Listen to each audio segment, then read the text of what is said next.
Our story begins with the return of Sakurako, the conqueror of the Bao Dungeon, and everyone is excited to see her. They know that the Bao Dungeon, which appeared in Russia 6 years ago, was an S-rank dungeon that no player in the world had been able to clear. This means that clearing it is a historic achievement for humanity, and that achievement rests in Sakurako's hands. Orami Sakurako, the 100 Flower Blooming Guildmaster, an S-rank player ranked 3rd overall with a Grand Sorcerer class, and the Nine-Tailed Fox skill, proudly tells her fans that this outcome was expected. A reporter then asks her if she thinks the Lulu Heart Dungeon, which is considered the most difficult dungeon in history, might soon be cleared. Others speculate that if anyone could do it, it would be Sakurako.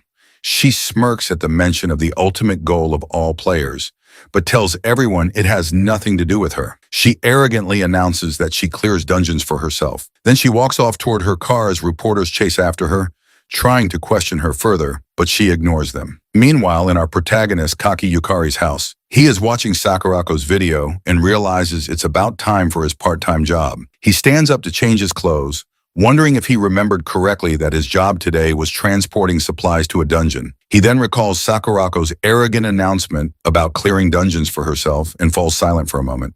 Later, on a city rooftop, he stands gazing at the dungeon tower in front of him, thinking that even he wishes he could challenge it. The Lulu Heart Dungeon is the first dungeon to have appeared in this world and is the most difficult dungeon globally, with no one ever having cleared it. Every time the news introduces a new player, Yukari dreams that one day he could be one of them, but it never happens. When he was evaluated, the specialists apologized and told him he was skillless and therefore unable to enter dungeons. Still, he remained persistent and tried to challenge dungeons. However, players didn't want to work with someone who was skillless and bullied him, calling him useless. Even his coworker advised him to stop dreaming, insisting that he didn't mean to be harsh, but was simply being a friend, saying he understood Yukari didn't want to accept it. But the truth was that he had no talent. Skillless, a term used for those who cannot receive the benefits of skills and are unable to become players. If a skillless person enters a dungeon, 90% of them die, and the remaining 10% go missing. Because of this, people without skills are no longer allowed to be involved with dungeon gates. Yukari knows in his mind that he is skillless and not one of the chosen ones, and yet he still can't give up. So he continues working part-time jobs related to dungeons, thinking how foolish he is for doing so. He looks at his new sword sadly, knowing that even though he bought it, there may never be a day when he gets to use it. Suddenly, the ground shakes and everyone is shocked by a loud growl. The system then issues a warning. A dungeon break has occurred. From the Panam dungeon, the plague that spreads in solitude is descending. The nun who devours the future from the Oryx dungeon and the lamb mistaken for all time from the Forest dungeon also emerge. Yukari and other citizens begin to flee while the system repeatedly warns that a swarm of the lamb mistaken for all time continues to pour out. One of the monsters chases him. He runs with all his might, wondering why there are monsters in the middle of the city and what on earth is happening. He swings his sword backward to slash at the monster, but is shocked when the sword he just bought breaks in half without even scratching it. He looks back in fear and sees the monster's mouth about to bite him. He thinks he's going to die. Luckily, someone powerful appears just in time and uses the Scarlet Leafly Flash skill to slash the monster into pieces. She lands in front of him and asks if he is hurt. He is stunned when he sees Oramachi Sierra, a member of the 100 Flower Blooming Guild, an S-rank player ranked 8th with a Swordmaster class and the Eye of Truth skill. He stutters a thank you for saving him. She turns around and explains that monsters are overflowing from dungeons all over the world and that the area is especially dangerous, so he must flee at once. Yet, he asks if there's anything he can do to help. She replies with concern on her face that the only thing he can do right now is run away. He wants to object, but he knows better than anyone that he can't do anything. He replies that she's probably right. Sarah then walks forward and shouts for him to run now. He obeys and runs in the opposite direction, leaving Sarah behind to face the swarm of monsters, her eyes closed in despair and guilt. Minutes later, he stopped running to catch his breath and hid behind a nearby car park. Yet he noticed that no matter where he ran, there were monsters. He continued running, knowing the main streets were too exposed and he had to escape into the alleyways. But he was shocked when he saw a lady lying in a pool of blood and asked her worriedly if she was okay. The lady simply asked him back if he was human. He bent down next to her, telling her they needed to get her to a hospital quickly. Knowing that with wounds like hers, there was no way to save her, he hesitated but remembered Sierra, who had saved him. He told himself that he couldn't just run away again, that there had to be something he could do. He was about to grab her and say he would take her somewhere safe, but she slapped his hand away and shouted at him not to touch her. She added that she hadn't fallen so low as to need help from a mere human, but he grabbed her forcefully, shocking her. She shouted, asking if she hadn't already told him not to touch her. He placed her on his back and ran with all his might. While she kept shouting at him to let her go,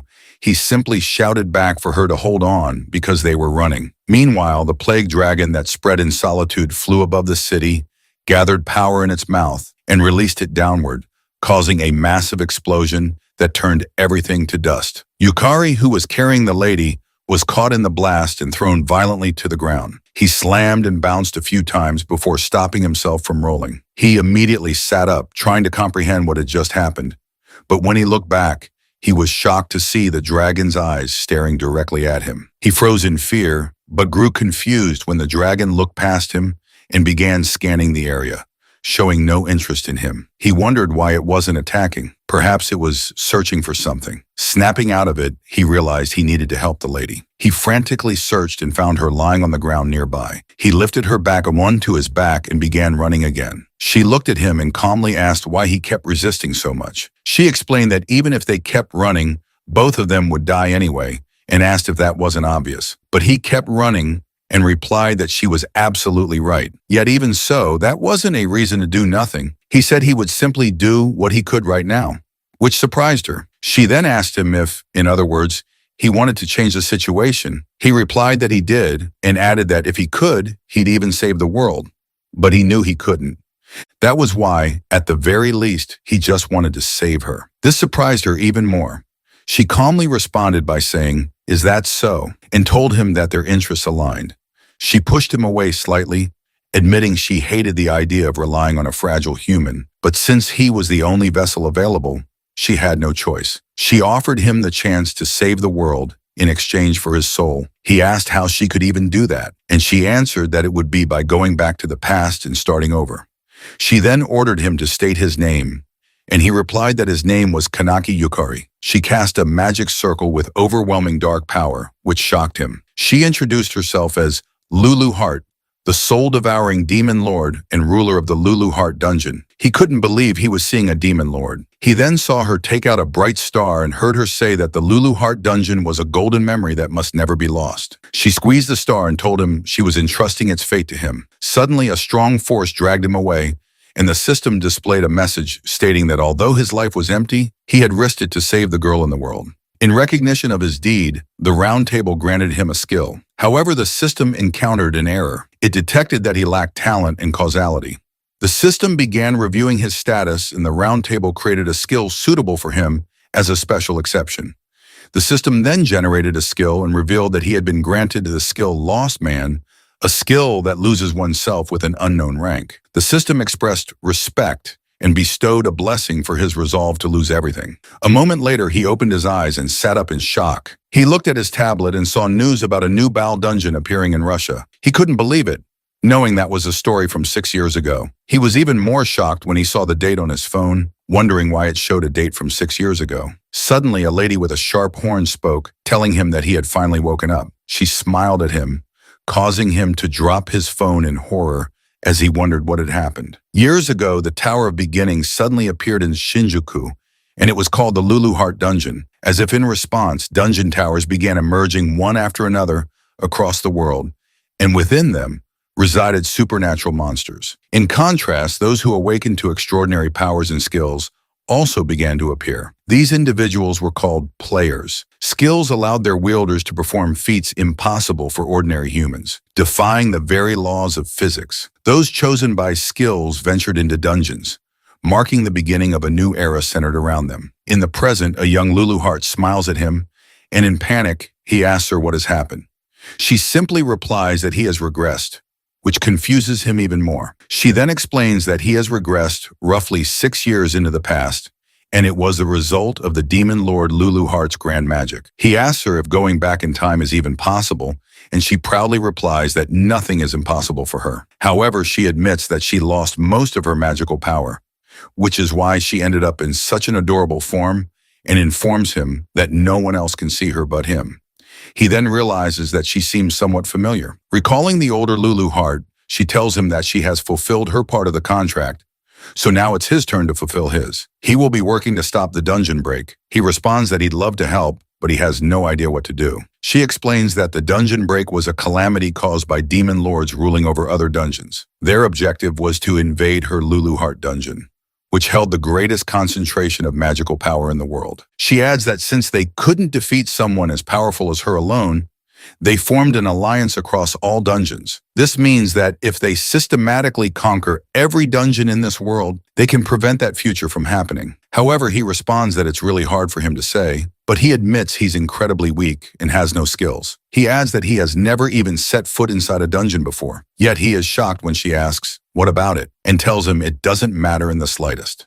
What's important is his resolve. She explains to him that to a demon lord like her, humans are all the same, so he shouldn't worry.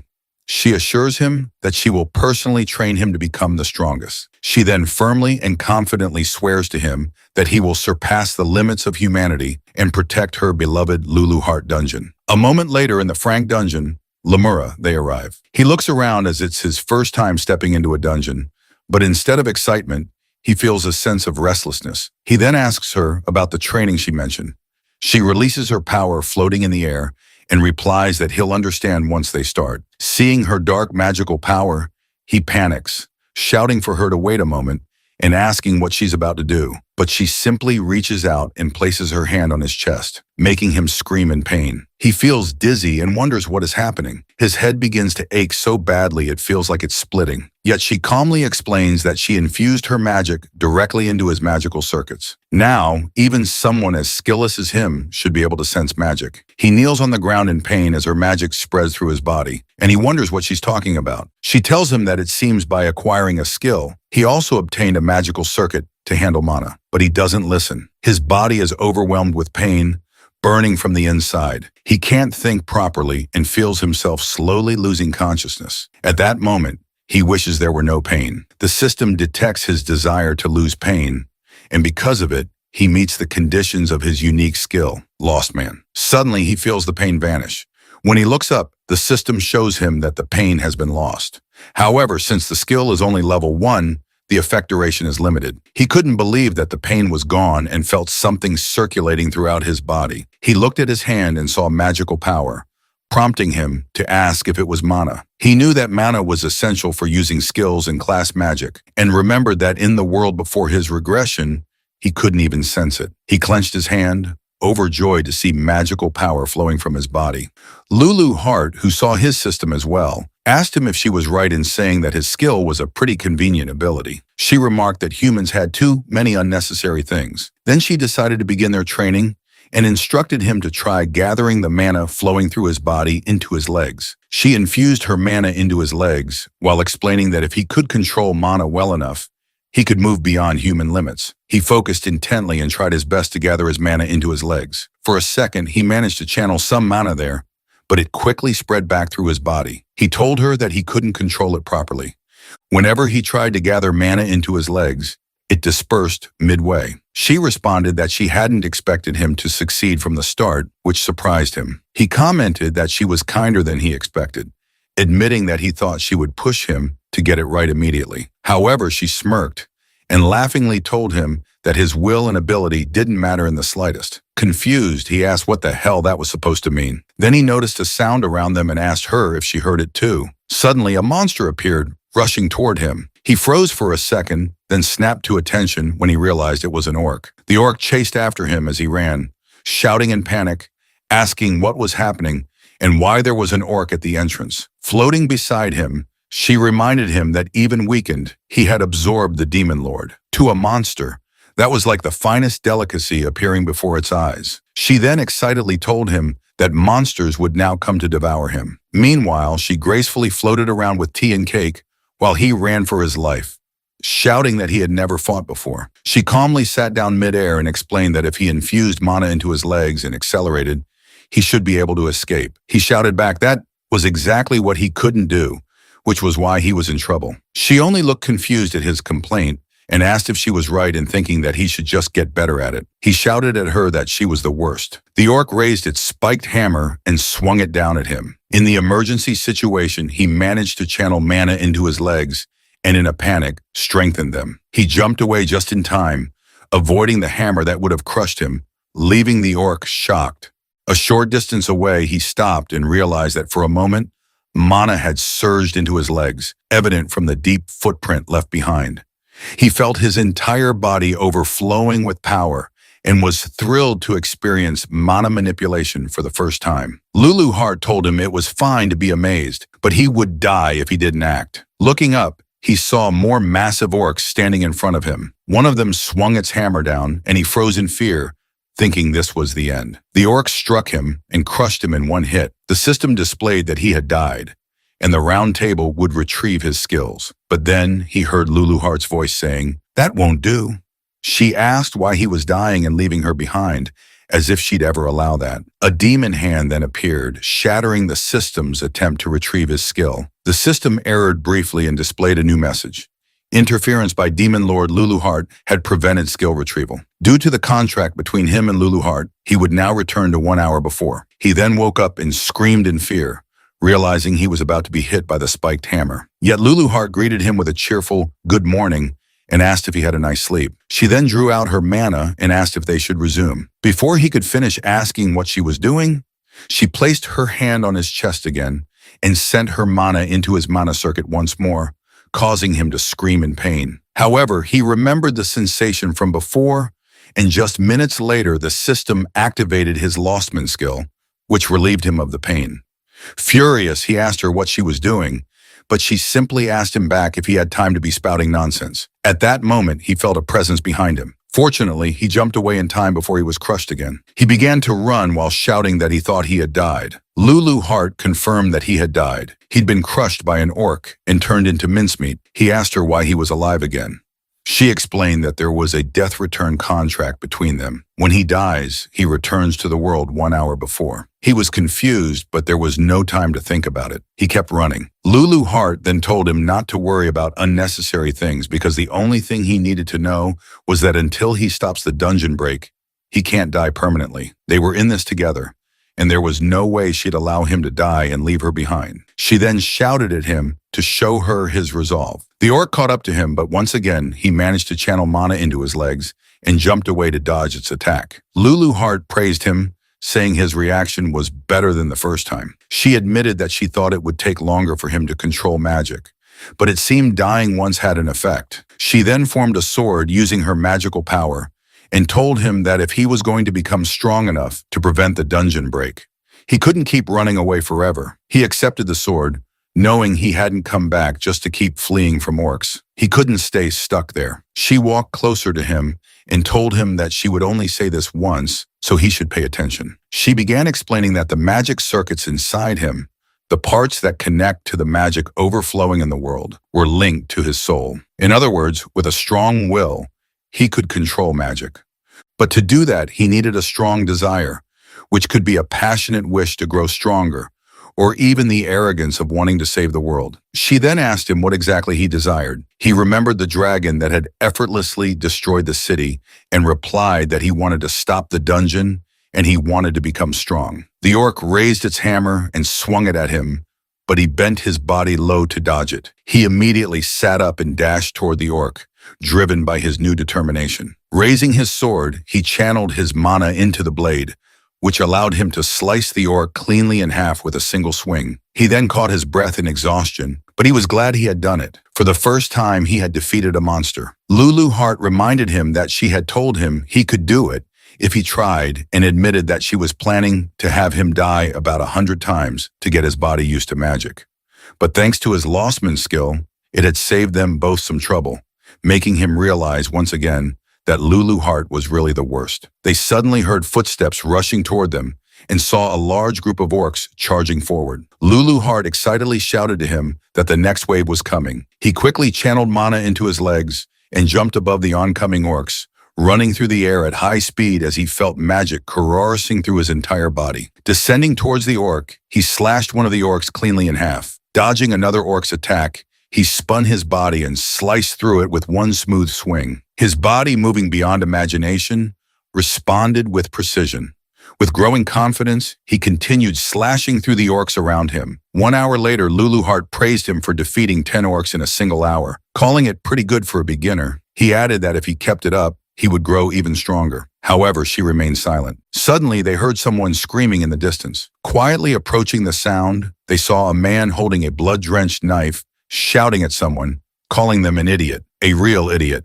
The man scolded a young woman for not abandoning the others, saying she might have won if she had. He then teasingly addressed her by name, or Machi Sierra. She was younger with her Eye of Truth skill active, but she didn't have a class yet and was only frank. The man told Sora that she really had good eyes, then raised his knife and shouted that he was right to target her. Sora remained calm even as the knife neared her face. But before the blade struck, Yukari appeared just in time, blocking the attack with his sword and shouting that he wouldn't let him do it. Furiously, Yukari demanded if the man understood what he was doing, but the man stronger than him easily pushed him back and calmly asked who the hell he was. Sarah shouted that the man was a serial killer who targeted beginners, and she cried out in concern, urging Yukari to run away. He looked back and recognized her.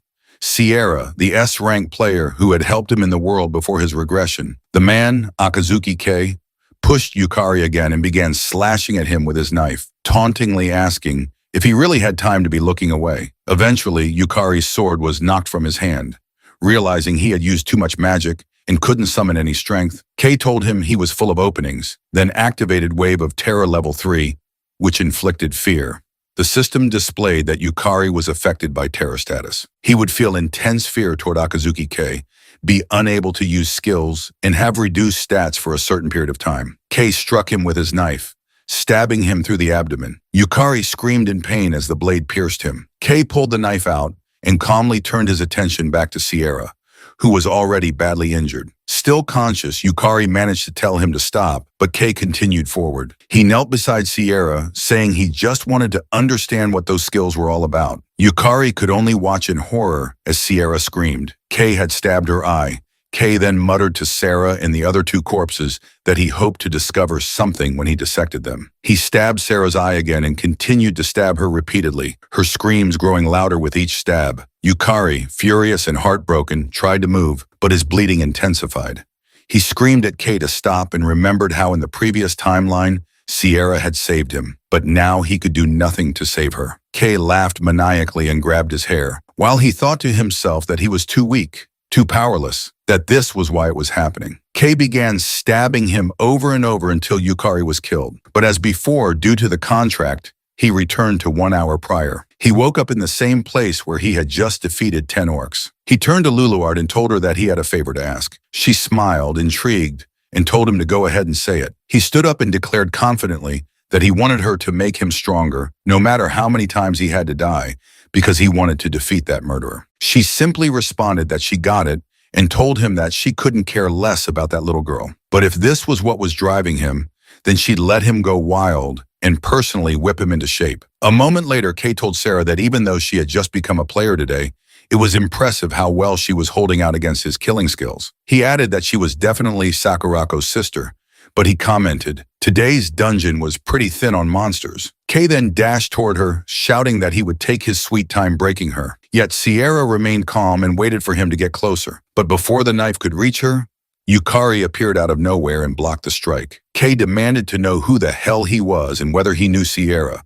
Sarah collapsed on her knees in pain, shouted at Yukari to get out of there immediately because Kei targeted beginners. But Yukari stood his ground, doing his best to block Kei's attacks. He told Sierra to leave Kei to him. He would handle it from here. Unfortunately for him, he died at Kei's hands again.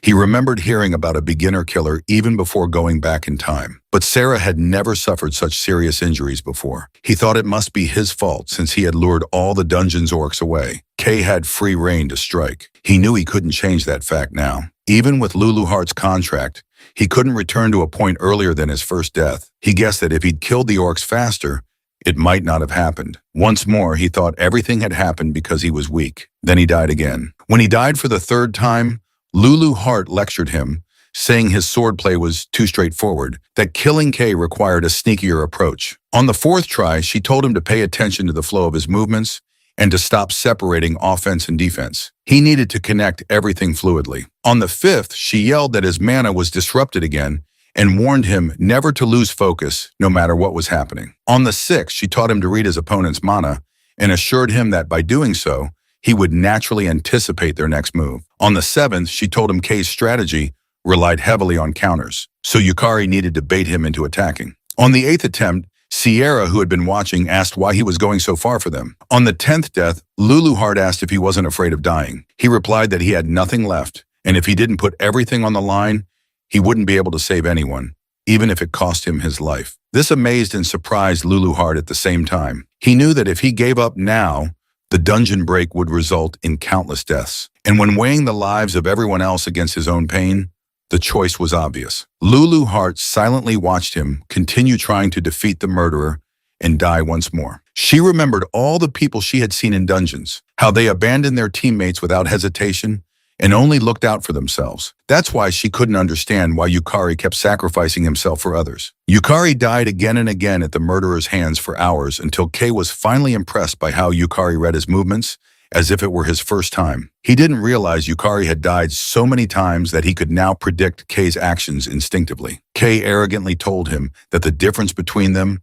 was their commitment to dying, that Yukari didn't have it in him. Yukari was momentarily confused and wondered if even after all this, his resolve still wasn't enough. But then he stood up thinking to himself, even so, and even then, he wouldn't let anyone die. Luluhart was speechless for a moment before shouting to him that she hadn't expected him to come this far. So now she would tell him what was missing, the final piece he needed. She told him the missing piece was recognizing how strong he had already become. Her words shocked and stunned him into silence. He then looked away, not knowing how to respond. Luluhart told him he was still stuck seeing himself as weak. It was true that he had no talent, no skills, and no mana in the past, yet he kept coming back, even after dying over and over. Even though he could have abandoned that little girl and run, he didn't. He was about to argue with her about abandoning Sierra, but she cut him off, stating that he hadn't run. And no matter how many times he lost his life, he had chosen to keep fighting. That was why he had grown strong. She floated closer to him, pointed at him, and told him that even she, the demon lord, acknowledged his strength. She questioned why he was still moping and ordered him to stand up and lift his head. He obeyed. Kay swung the knife in his direction, but he easily dodged it. Luluhart pointed out that he could now read Kay's knife movements. Kay was shocked when he saw Yukari bend down and swing his sword to counterattack, which Kay blocked. Luluhart encouraged Yukari to swing his blade with everything he had, and Yukari managed to push Kay away with his sword, despite Kay using his knife to resist. Luluhart then remarked that Yukari could cut Kay down now, and he saw that he had slashed Kay's hand as well. She pressed him further, demanding to know how long he would continue, pretending he was weak, and shouted for him to accept his strength. Yukari noticed Kay's right foot move back and immediately recognized that a thrust was coming, which he dodged. He predicted Kay's next overhead slash and also foresaw the follow-up kick. He dodged both moves with precision, leaving Kay visibly confused and wondering about the sudden change. Yukari swung his sword at Kay again, but Kay dodged it. However, Kay was shaken. A moment ago, Yukari had been nothing more than a clueless boy who couldn't swing a sword properly, a weakling who had been covering in fear. Now Kay, who was being pushed back, questioned how he was losing to someone who had been so helpless. Yukari landed another slash on Kay's arm. He saw Kay begin to panic and knew this was his opportunity. He raised his sword and activated his Lostman skill, nullifying the fear Kay had planted in him. With mana surging into his sword, he swung it down toward Kay. Kay quickly gathered his magic power into his hand, insulted him for letting his guard down, and released another wave of fear. Yukari understood that Kay's skill relied on amplifying fear when detecting an opening. But since he had already nullified the emotion with his skill, Kay's power no longer worked on him. Fear had been fully removed from his system. The fear amplification failed. Kay was stunned. He couldn't believe his skill had been canceled. Desperate, he swung his knife at Yukari, arrogantly claiming that there was no way he could block an attack at such close range. Yukari activated Lostman again, nullifying pain just before the knife hit. Blood splattered, but he remained standing. Kay shouted that it was his win. Yukari, unfazed, simply smirked. Kay was stunned to see that Yukari had caught the knife with his bare hand. He questioned how Yukari was reading all of his moves and why none of his skills were working. Yukari exhaled and told Kay that at last he had caught up to him. Kay, overwhelmed with fear, asked who on earth he was. Yukari didn't answer and instead slashed at Kay's abdomen, declaring that it was over. Kay fell flat on the ground, lying in his own blood. But even then, he shouted that there was no way he could lose to a weakling like him. Yukari admitted that he had been killed by Kay 187 times, yet the one still standing in the end was him. Afterward, members of the 100 Flowers Blooming Guild, to which Sierra belonged, arrived to provide support and treatment for their injuries. Sarah approached him, sincerely apologizing and swearing that she would make amends, but he simply told her that no one had died, and that was enough. His words surprised her. Sarah and the others then bowed to him and thanked him with all their hearts. A moment later, as he stepped out of the Frank dungeon, Lulu Hart reminded him that it had taken quite some time after returning from his previous death. Even so, she smiled at him and praised him for doing a great job. He remained silent for a moment until his tears began to fall, and he quietly thanked her. She smiled at his reaction and teasingly asked why he was crying over something like that. She then reminded him that their goal was to stop the dungeon break, and in order to do that, they would have to surpass the so-called S-rank players. Lulu Hart raised her finger and declared that if she had to say, he would become a Demon Lord level player. He laughed and asked her what that even meant, but admitted that Demon Lord level didn't sound so bad.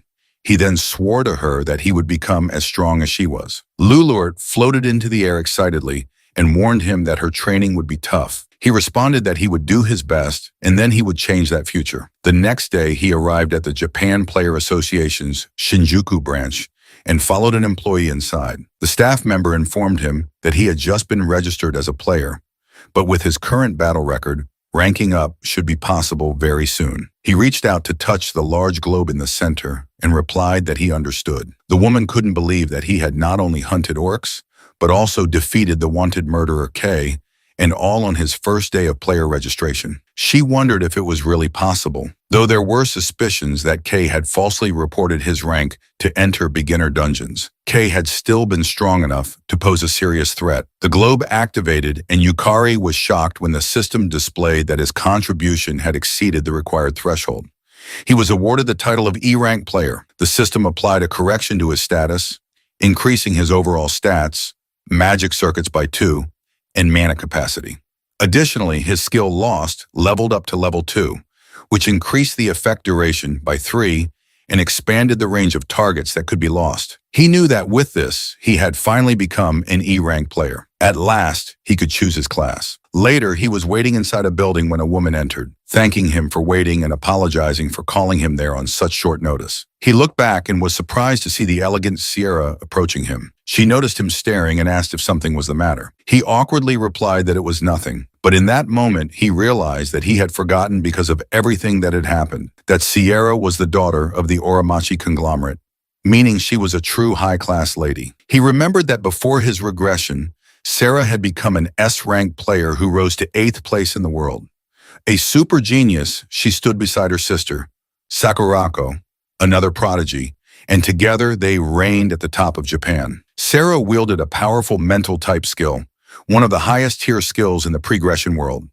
It was a skill that could see through falsehoods. Not only could it detect lies and deception, but it also exposed feints in battle. Saya thanked him again for what had happened the day before and told him that the reason she was alive was entirely because of him. But he clarified that it was because she had protected the other two. Yukari later discovered that Sierra had never attempted a dungeon raid before, and yet she managed to keep fighting Kay while protecting 2 injured people, something he could hardly believe. She then held his hand and told him that hearing those words made her feel a little better, causing him to blush as she stood a little too close. They then entered a small cafe where Sierra informed him that she would explain about classes as they had discussed the day before. She asked if they should proceed with the class selection, admitting that it might be a bit pushy of her. She went on to explain that a job class was something a player could choose upon reaching E rank. It was similar to choosing a profession, and classes were broadly divided into physical-based, magic-based and mental-based categories. She added that a person's class was generally determined by their personality and abilities, and that their skills were reflected accordingly. For physical-based classes, examples included warriors, knights, and thieves. In magic-based classes, there were options like sorcerers and priests. For mental-based classes, there were unique and specialized options such as alchemists, clerics, or summoners. He recalled that before the regression, he had been somewhat of a player geek and had done extensive research on classes. In the pre-gression world, Sarah had chosen the Swordmaster class, which came with a unique ability, counter, paired with her lie-detecting skill. This allowed her to predict her opponent's actions with complete accuracy and land flawless counters. People even referred to it as cheating. Sarah then told him something important to keep in mind, that skills and classes had compatibility factors. She explained that if someone with magic-based skills chose a magic-based class, the synergy between them created enhanced effects that strengthened their power. However, if someone with magic-based skills chose a physical-based class, both their magic and physical abilities would end up average, making them a jack of all trades, but master of none. She added that although she didn't know exactly what his skill did, he should be careful. He thanked her, saying the information was helpful. He then realized that his skill, Lostman, was something he had never heard of before, even in his past life, and had no idea what kind of class options he would receive. Lulu Hart, who was floating nearby, appeared to understand the logic behind people having abilities after hearing Sarah's explanation. Sarah stood up and waved goodbye to him, saying she needed to go first for her class evaluation. Later in the same cafe, Sierra returned and thanked him for waiting. He asked if she had decided on her class. She replied that she had, and told him she had received about 4 options, including Swordmaster and Paladin. He was shocked, knowing that even having that many high-tier options at her level would normally label someone a genius. Sierra then excitedly shared that she had chosen the S-rank classmate. This shocked him even more, knowing that it was indeed an S-rank class that combined elegant magic with cold, calculated combat techniques. He recalled that before the regression, Sarah should have chosen the A-rank Swordmaster class. Yet now she was excited to stand shoulder to shoulder with brave people like him. He was stunned that she had called him a brave person and felt genuinely happy that she thought of him that way. She told him that it was now his turn, prompting him to stand up and head toward the class evaluation. He stopped in front of the globe, remembering that before the regression, he had never even gotten the chance to choose a class. He had no idea what kind of options would appear. Placing his hand on the globe, he watched as it began processing his class aptitude assessment. Suddenly, the system produced an error, startling him. He wondered if it was a malfunction, but then the system displayed that it had detected an unknown reaction within him and had begun redefining his class. This caught Lulu Hart's attention. When the system completed the assessment, he was shocked to see the result. His class was identified as Soul Eater, marked as rank X++. It wielded the power of the soul-devouring demon lord. The system explained that soul eaters could sometimes devour their enemies to absorb their strength, while at other times they commanded the subdued souls to dominate the battlefield. He was completely confused as this class had never even appeared as an option before. Then several class-specific skills unlocked before him: Soul Loss, Soul Trial, Soul Devour, and Soul Harvest. Overwhelmed, he shouted that he had never heard of any of this, not even before the regression, and frantically asked what it all meant. Lulu Hart grabbed his shoulder and shouted back that it was her ability. They examined his new class carefully, and Lulu Hart wondered aloud if the ghosts of the round system had judged her as part of the darkness. The system then proceeded to explain every class skill he had unlocked. A moment later, he returned to the cafe where Lulu Hart was waiting. She asked him if he had chosen a class, and he confirmed that he had, revealing that it was a class called Soul Eater. Lulu Hart responded that she had never heard of such a class before and appeared confused, noting that both of them had ended up with unprecedented, unique classes. Suddenly appearing beside him, Lulu Hart shouted that it was perfect timing. She ordered him to challenge Sierra to a mock battle, instructing him to fight using his power and test out his class. She added that they would talk afterward, which startled him. Minutes later, inside the indoor arena at the Japan Player Association's Shinjuku branch, he stood across from Sarah to begin their mock battle. He was surprised when he saw that she was wearing a maid outfit and asked why. She casually replied that it was because the outfit excited her. News had quickly spread, and players began gathering inside upon hearing that Sierra was about to fight. Her opponent was a rookie who had defeated Kay, the notorious beginner hunter. One of the staff members announced the start of the match and called for the battle to begin as the two faced each other. He reminded himself that Soul Eater was an unknown class, and this would be his first time testing it in actual combat. He activated his Soul Loss skill, which boosted his magic power, but simultaneously debuffed his stamina. He was shocked by the debuff. Before he could fully process what was happening, the system indicated that his Lostman skill had activated and had nullified the emotion of hatred. Lulu Hart then appeared above him, teasingly noting that she had forgotten to mention that her power was incredibly strong, but came with drawbacks. He quickly figured out that she had likely left that part out on purpose. Snapping him back to the moment, Sierra asked if he was finished testing his class. He assured her that he was ready. Sierra smiled briefly at his answer, but within a second, her expression grew serious. She warned that she was coming. He focused his gaze as she dashed forward. She was fast. The system displayed that Maid's work tools had been activated, a class skill that manifested exclusive tools used by maids. Various weapons appeared as part of the summoning. She threw several kitchen knives at him, which he managed to deflect. Despite this, Sierra continued closing the distance. She drew the sword at her waist and swung it at him. Fortunately, he blocked it with his own sword. He quickly realized that Sarah's lie detection ability also allowed her to see through combat feints, meaning he had no choice but to confront her head-on. Sarah questioned whether he really had time to think, then threw another knife at him. He bent backward just in time to dodge it. Immediately, he straightened his posture and looked toward her. She was already summoning additional weapons. Knowing she was preparing for another attack, he activated his Lost Man skill again, nullifying fear. She threw several more knives at once, but he blocked, dodged, and evaded them effortlessly as he dashed toward her. She was shocked and asked if what she was seeing was real.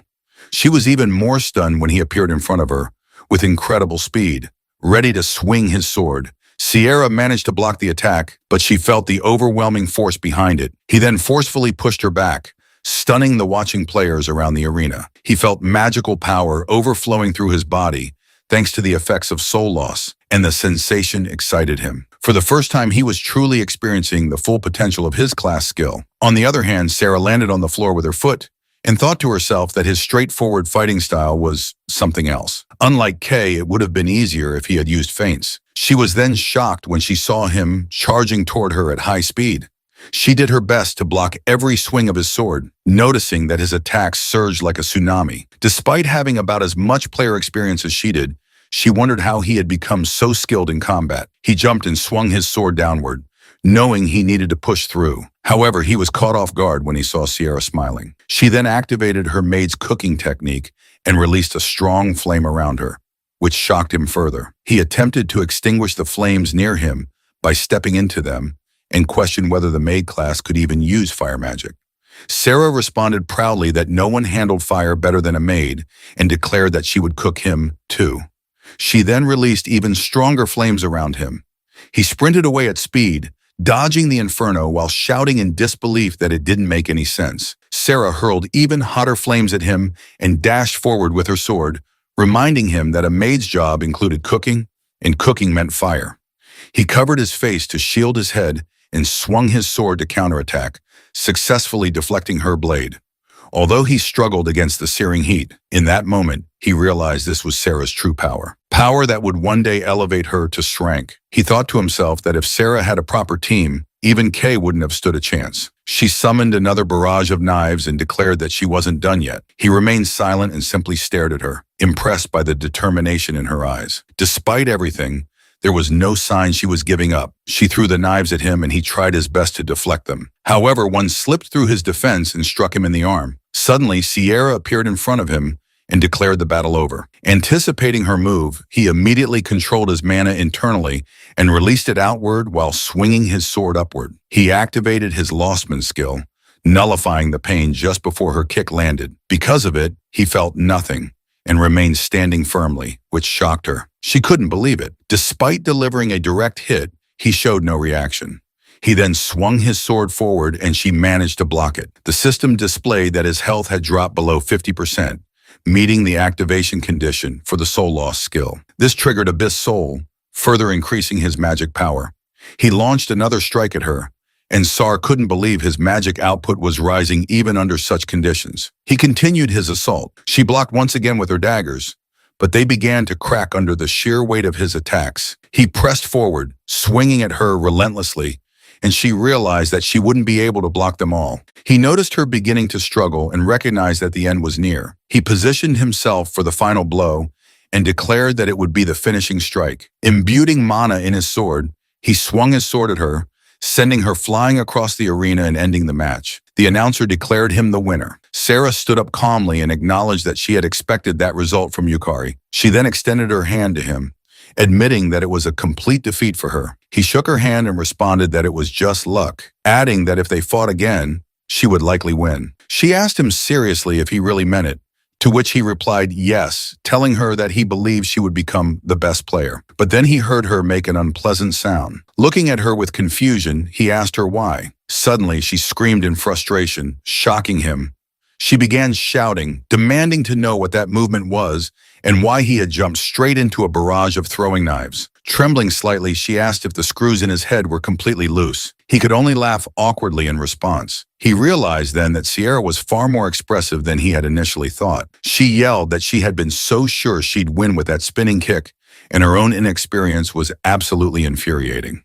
Then she pointed at him, startling him, and swore that she wouldn't lose the next time. He was taken aback for a moment, but then smiled and told her that he would win again next time. The following day, in front of the E-rank dungeon known as Realm Gate, he asked Luluheart to confirm if this was the correct dungeon. She affirmed that it was and explained that it should be the perfect place to test the Soul Eater's abilities. She informed him that she had picked an easy dungeon so he could take it easy, and he agreed. He stepped forward confidently while Luluheart smiled, watching him enter the E-rank dungeon. Moments later, outside the dungeon, the guards were shocked and questioning what was happening. They reported to their captain that there was a sudden magic surge inside the dungeon. It had transformed into a red dungeon. They immediately rushed to call for backup from the 100 Flowers Blooming Guild and alerted the player association. Meanwhile, inside the dungeon, Yukari was already busy cutting monsters in half, when another monster appeared behind him and swung its sword to kill him. He easily dodged the attack and moved away instantly. He then lifted his sword and swung it backward, severing the monster's head in a clean strike. Without stopping, he rushed forward and slashed through the monster in front of him as well. Minutes later, he was kneeling on the ground in exhaustion, asking Luluheart why the enemies were so strong if this was supposed to be an E-rank dungeon. Luluheart remained silent, not because she didn't know, but because she was surprised. Despite it being a red dungeon where monsters entered a berserk rampage and became several times stronger, Yukari had taken them down during his first encounter. Not only that, he had overpowered them without dying even once. She smirked, realizing that Yukari's growth was progressing much faster than she had anticipated. In that moment, she thought to herself that he was truly interesting. Luluheart laughed to herself, thinking that she would have to prepare even harsher training going forward, which immediately terrified him. The system then displayed that his class ability, Soul Eater, had auto-activated. He was surprised when he saw mana pouring from the defeated monsters' bodies and entering his own. He felt his body rapidly filling with energy. The system notified him that his mana capacity and status had increased. Luluheart explained that he had consumed the monsters' souls, which were being converted into mana. She added that the more enemies he defeated, the stronger he would become. This was the first true essence of his ability. He acknowledged her insight and remarked that it was to be expected from the original owner of the class. Luluheart then proudly gathered the soul form of one of the monsters and told him this was the second true essence. She made the soul form float toward him. When he asked what it was, the soul entered his body. The system then initiated the draw for his class ability, Soul Harvest. After several seconds of evaluation, he acquired the Armor Knight Soul, a soul clad in sturdy armor with high resistance to physical attacks, which shocked him. Luluheart explained that a soul was the core of a monster, and that if he supplied it with mana, it could be materialized. He attempted to infuse mana into the soul, which successfully activated his soul command ability, allowing him to materialize the Armor Knight's soul. He summoned the knight and stared in amazement, shouting in excitement that it felt like a summoning spell. Luluheart quickly corrected him, warning not to compare it to mere summoning. It only resembled a puppet because his mana was currently insufficient. She stated that soul embodiment was an ability on par with the creation of life itself. Upon hearing this, he realized he had almost forgotten how powerful Luluheart truly was, given her tiny current form. He nodded at her proudly, which made her annoyed, prompting her to ask if he wanted her to crush him. Moments later, his summoned knight was engaged in combat with a monster knight. While they fought, he rushed behind the enemy, leaped into the air, and slashed it in half with a single swing. He then activated Soul Harvest and slowly extracted the soul form from its body, eventually acquiring it. He summoned it using Soul Command and successfully added it to his growing army. Lulu Hart remarked that he was starting to get the hang of it, but he replied that he could only summon the souls for a few minutes at his current level and needed to raise his rank and increase his mana capacity quickly. Lulu Hart smirked, noting that he was finally beginning to develop some ambition. Minutes later, in the dungeon's burning stage, he revealed the soul forms to Lulu Hart and reported that he had recovered 3 souls so far. She told him that it was not bad at all and gave him an approving smirk. Suddenly, a massive knight appeared at the center of the stage. Lulu Hart calmly noted that it was the only one left. Yukari confidently agreed and stared back at the towering figure, stating that this would be his first boss fight. Meanwhile, at the S-Rank 100 Flowers Blooming Guild, inside the Guildmaster's office, a lady secretary rushed in and called out to Sakurako. She informed her that she had received a report. Among the documents she carried was a file containing Yukari's information, immediately capturing the attention of Sakurako, the strongest player in Japan. The secretary reported to Sakurako that a mana overflow had occurred inside the E-Rank Ram Gate, resulting in the emergence of a red dungeon. Sakurako responded calmly, remarking that it was a nuisance. She then ordered the secretary to immediately dispatch B-rank players and have the 4th squad on standby, just in case. The secretary agreed without hesitation. Sakurako then asked if anyone had already entered the dungeon. The secretary replied that they had received a report of an E-rank player named Kaki Yukari entering alone. Upon hearing his name, Sakurako stopped walking. She thought the name sounded familiar, but then dismissed it, stating that in E-rank, nobody wasn't worth worrying about. She ordered her secretary to bring her the usual information. The secretary presented a list of everyone who had approached Sierra the previous day. Sakurako began speedily reviewing the documents, her mood shifting to irritation as she grew furious that unworthy people were getting close to Sarah. In her eyes, they were all equally worthless. She stopped abruptly when she came across a photo of Sarah and Yukari talking in the cafe. When she asked about the photo, the secretary calmly replied that it was taken during lunchtime. Sakurako pulled the photo from the pile and finally recognized Yukari as the one who had sparred with Sarah. She realized that she had overlooked him at the time, too focused on admiring Sierra's graceful fighting style. Her expression twisted with anger as she pointed at Yukari in the photo, thinking that another worthless insect was trying to latch into her Sierra. Meanwhile, in the E-Rank Dungeon's boss room, Yukari was on his 24th death in regression. Lulu Hart, floating lazily in the air, asked how much longer he planned to keep fighting, admitting that she was getting bored. He was locked in a battle with the boss when he shouted at her to be quiet, insisting the boss was far too strong. Lulu Hart simply smiled, knowing it was not a regular boss. It was a monster supercharged by the dungeon's mana overflow. An easy win was out of the question.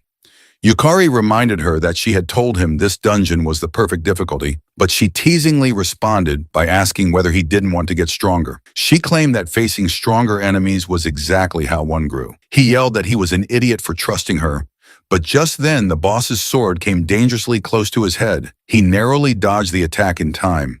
He realized there was a huge rank gap. His attacks barely scratched the enemy, and one slip up could mean instant death. He managed to dodge another swing and deflected the next blow, telling himself that it wasn't as if his attacks were doing nothing at all. Suddenly, the boss dashed at him with incredible speed and launched a powerful fist toward him. Knowing he couldn't dodge, he activated Lost Man to nullify the pain. He blocked the boss's fist with his arm. Thanks to his skill, his health only dropped below 50%. He then activated Soul Loss and Abyss Soul, significantly increasing his mana. With a burst of strength, he pushed the boss's fist away and jumped back. He knew that Soul Loss drastically boosted mana as his health decreased. Though the activation conditions were strict, the resulting power surge was enormous. He stood his ground, telling himself that the real battle began now. Activating Soul Command, he manifested the Armor Knight Soul and ordered it to draw the boss's attention without attacking, focusing solely on defense. The summon followed his command and successfully distracted the boss.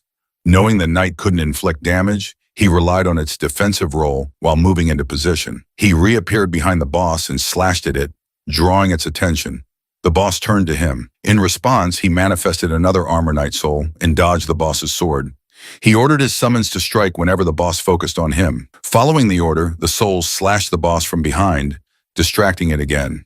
He wiped the sweat from his brow, confident that he had seen all these patterns through his many regressions. As long as he stayed focused, he wouldn't be hit. He told Lulu Hart that giving orders while fighting had been tricky at first, but he was finally getting used to it. She simply smiled in response, noticing how well he coordinated without overestimating himself. She quietly observed that he truly shined the brightest when pushed to his limits. Elsewhere in the 100 Flowers Blooming Guild, Sakurako told her secretary that everything had worked out perfectly. When asked how, she explained that a red dungeon formed due to mana overflow, dramatically increasing its difficulty, something a beginner could never clear solo. She then tore the photo of Yukari in half, coldly, stating that by now he was probably nothing more than dust. She ripped the image into pieces and hugged Sierra's photo tightly, telling her secretary that she was sure they both agreed. Any worthless insect crawling near Sierra should die. The secretary agreed nervously, quietly backing away in fear. Sakurako then recalled the video of Yukari defeating Sierra and admitted that if by some miracle an E-rank beginner managed to clear a red dungeon, it would shake the entire ranking system to its core. It would be an unprecedented historical event, something not seen since the dawn of dungeon history. Meanwhile, inside the E-rank dungeon, Yukari activated Soul Loss again, boosting his mana and nullifying fear. He gathered mana into his foot and leaped toward the boss from behind. As his health decreased another 10% due to his skills debuff, his abyss soul entered a hyperactive state, dramatically increasing his mana. He brought his sword down with all his might in one decisive strike, landing a blow to the boss's head. Lulu Hart smirked proudly as she watched. With that, he successfully defeated the dungeon boss, the Knight of Flames, Homer, and claimed the Ring of Flames dropped upon its death. He also acquired Homer's soul. Hours later, in Sakurako's private room at the 100 Flowers Blooming Guild, she was stunned to hear that Yukari had cleared a red dungeon. Her secretary reported that it appeared Yukari had done it solo, which shocked her even more. Knowing that red dungeons featured drastically higher monster strength and overall difficulty, she found it unthinkable that a total novice could manage such a feat after just a few days as a player.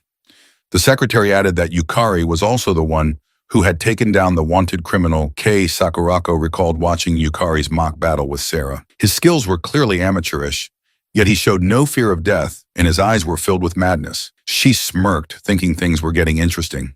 She then ordered the guild to dig up everything they could on Yukari, and declared that if he turned out to be the real deal, they would recruit him into their guild.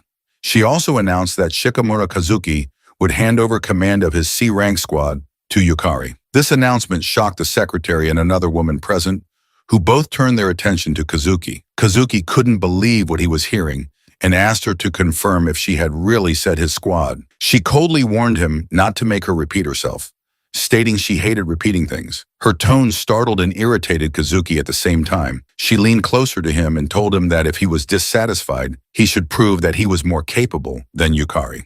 She then turned and walked away, stating that she would entrust the full investigation of Yukari to him. Kazuki, furiously holding back his frustration, responded that he understood. Sakurako smirked and glanced back at him, thinking Kazuki was an easy man to manipulate. He couldn't even hide his killing intent, but she also thought that if Kazuki managed to kill Yukari, then that would be the extent of Yukari's potential. Regardless, she was looking forward to some interesting results. 1 week later, players gathered outside the Vine Gate, a D-rank dungeon. Sarah addressed the group, informing them that they would be tackling the dungeon that day, and that 3 members from the 100 Flowers Blooming Guild would be joining the raid. Shikamura Kazuki, a C-rank player with a gladiator class and a strength multiplier skill, introduced himself as the appointed leader of the party. He extended his hand to Yukari, who shook it, and introduced himself in return. Suzumura Ayaka, a C-rank player with a Sage class, a mana cost reduction skill, and a member of the 100 Flowers Blooming Guild, nodded in greeting. Kato, a D-rank player with a sorcerer class and a combo bonus skill, also nodded. He was affiliated with the Hayaka Ryorin Guild. Sarah proudly told everyone that Yukari had cleared the recent red dungeon entirely on his own. Yukari modestly responded that it was just luck. Sarah, however, told him that it was just like him to be modest and that he should be proud of his accomplishments. Senzaki Yumio, a C-rank player with an assassin class and the class genius skill from the Sakura Guild, interrupted to ask if he was the rumored rookie. Ishibashi Yuka, a D-rank player with an enchanter class and a wide area effect skill, nodded silently in greeting to the group. Yamamoto Taiyo, a D-rank player with a warrior class and a hardening skill, laughed and said that solo clearing a red dungeon was awesome. He admitted he was jealous, having been stuck at Dank for ages. Sarah responded that it was nonsense and praised Taiyo's top-tier tanking ability. The party continued their cheerful introductions, unaware that Kazuki was silently glaring at Yukari from the side. Later, the entire group was inside the vine gate of the D-rank dungeon, where they encountered a swarm of undead. As the battle unfolded, Sho shouted that there were far too many monsters, but Kazuki barked at them to stay in formation. In frustration, Umio yelled that this wasn't the time for textbook tactics.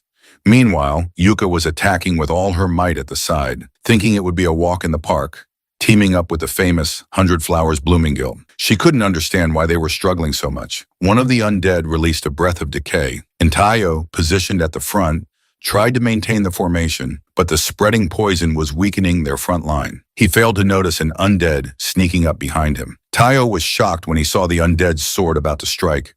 Realizing it was too late to block the attack, he feared they were about to be wiped out. Fortunately, Yukari appeared just in time, slashing down the undead before it could land the fatal blow. He quickly helped Taiyo back to his feet and asked if he was all right. Taiyo, still stunned, stuttered that Yukari had saved him. But Yukari rushed off again, telling him he would draw the monsters from behind and for Taiyo to cover the front while he did so. Kazuki saw them acting independently and furiously reminded everyone that he had ordered them not to disobey his commands. Yukari ignored him, knowing that it wasn't the time for rigid hierarchy. He activated his lost man skill to nullify pain and called out to Lulu Hart, referring to her as Lulu for short, who was floating nearby, snacking on popcorn while watching the battle unfold. He asked her to pour her mana into him and draw the monster's attention. She agreed immediately, raised her hand, and infused him with mana, which successfully attracted the undead. Mid-cast, she realized what he had called her and shouted, demanding to know what was with the Lulu nickname. He ignored her and dashed toward the horde of undead, now rushing in his direction. He tilted his foot and leapt above the enemies. Lulu Hart shouted in frustration, offended that he would give her, of all people, a nickname. Again, he ignored her. Activating Soul Loss, he boosted his mana and nullified the emotion of hatred. He swung his sword backwards, then forward in a wide arc, striking multiple undead in front of him. Suddenly, an undead appeared from behind and released a breath of decay. He cursed under his breath, knowing that although the undead were slow, their poison was incredibly troublesome. The system then notified him that his desire to nullify the poison had been confirmed, triggering Lostman, which purged the poison from his body. Shocked, he felt the sickness vanish completely and theorized that status effects applied to him were recognized by the system as part of himself. With renewed energy, he spun his sword with greater force, realizing he could push even harder now. Compared to the monsters in the red dungeon, the undead were slow and lacked strong willpower. He continued swinging, cutting down the swarm almost entirely on his own. Umeko watched in disbelief and asked what was up with him, wondering if he was really just an E-rank. Taiyo watched with a smile, thinking to himself that this was the skill of someone who had cleared a red dungeon solo.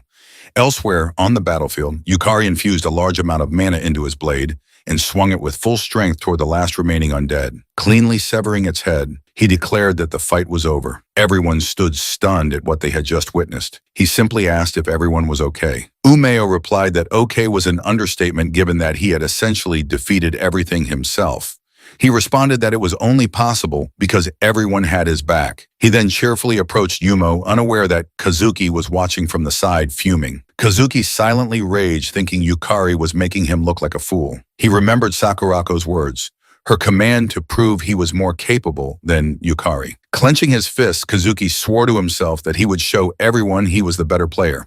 Kazuki then approached Yukari in anger, reminding him that he had told them not to act on their own. Yukari calmly replied that if they had stayed in that formation, the rear guard would have collapsed. Kazuki shouted back that it had already been accounted for. He then glared at Yukari, wondering how he dared to go against orders, thinking that he was acting all high and mighty. Umio then shouted at Kazuki not to mess with her, saying the rear guard were the ones suffering the consequences. Kazuki snapped back, telling her not to blame him, and claiming that just because she was a famous model didn't mean she could act superior. This angered Umecho even more, and she shouted that her being a model had nothing to do with the current situation. Kazuki, now furious, reminded everyone that he had been appointed leader by Sakurako and demanded to know what was with their attitude. Umeo grew even more frustrated, but the other players remained silent. Kazuki biting his lips out of frustration while looking at Yukari. Yukari then suggested they should all calm down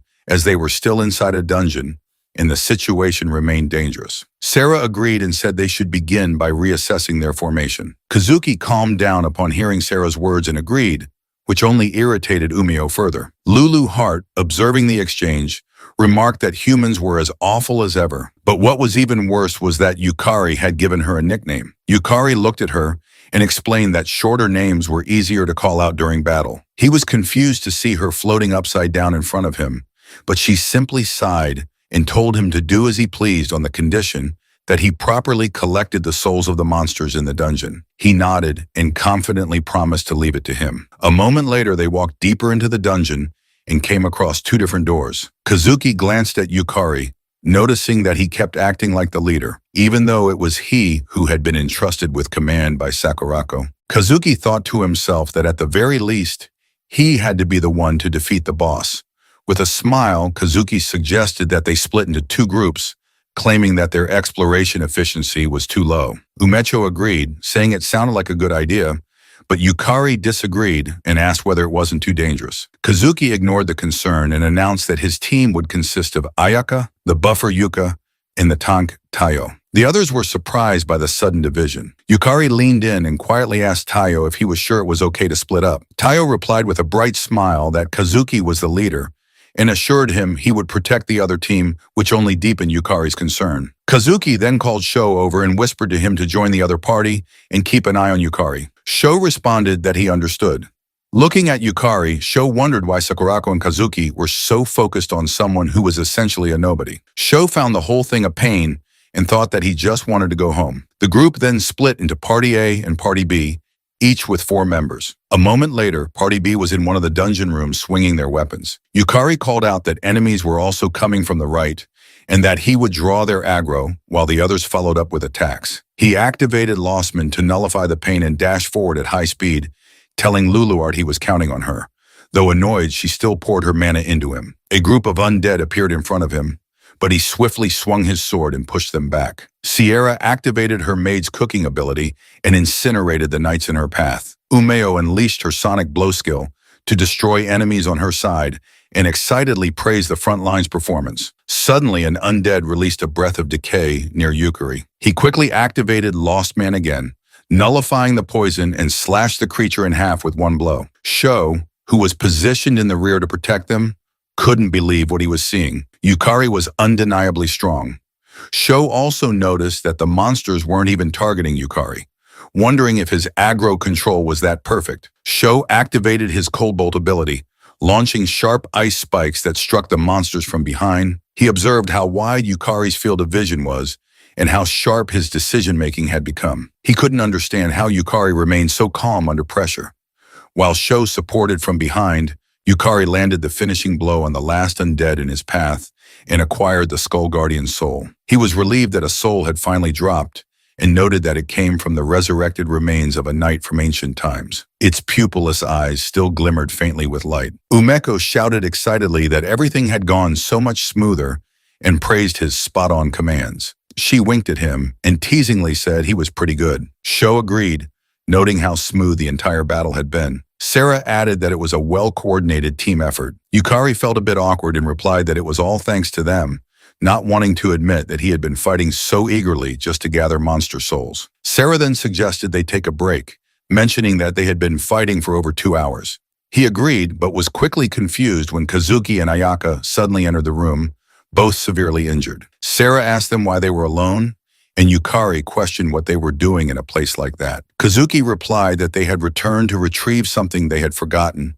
but it sounded suspicious. Yukari asked where the other two were. Kazuki looked away and said they had split up temporarily. Yukari didn't buy it. He glanced at Sarah silently, hoping she would use her skill to verify the truth. She shook her head, confirming that they were lying. He then asked Kazuki if he had left them behind. Kazuki replied no and insisted they were perfectly safe, But Sarah saw through him and shouted that Tayo and Yuka were in danger. Without hesitation, Yukari dashed past them, running with all his speed. He couldn't believe Kazuki was capable of something so reckless. As he sprinted through the corridor, he begged in his mind for Tayo and Yuka to be safe. Yukari then asked Luluart if she could tell where Tao and Yuka were. She replied that her magical power was too weak to pinpoint their exact location, but the directions should be ahead of them. He immediately sprinted forward, blaming himself for not being more cautious of Kazuki. As he ran, he encountered two undead blocking his path, but he didn't stop. With a single powerful swing, he cut them down while shouting for them to get out of his way. He obtained another Skull Guardian soul and continued running, desperately hoping that Tayo and Yuka were still safe. Meanwhile, in another room, Tayo was on one knee, laughing bitterly. He never expected to be left behind in the boss room. Just moments earlier, Kazuki had shouted that they could be useful and told them to be careful before fleeing with Ayaka. Kazuki escaped, yelling about how he would become an elite member of the 100 Flowers Blooming Guild,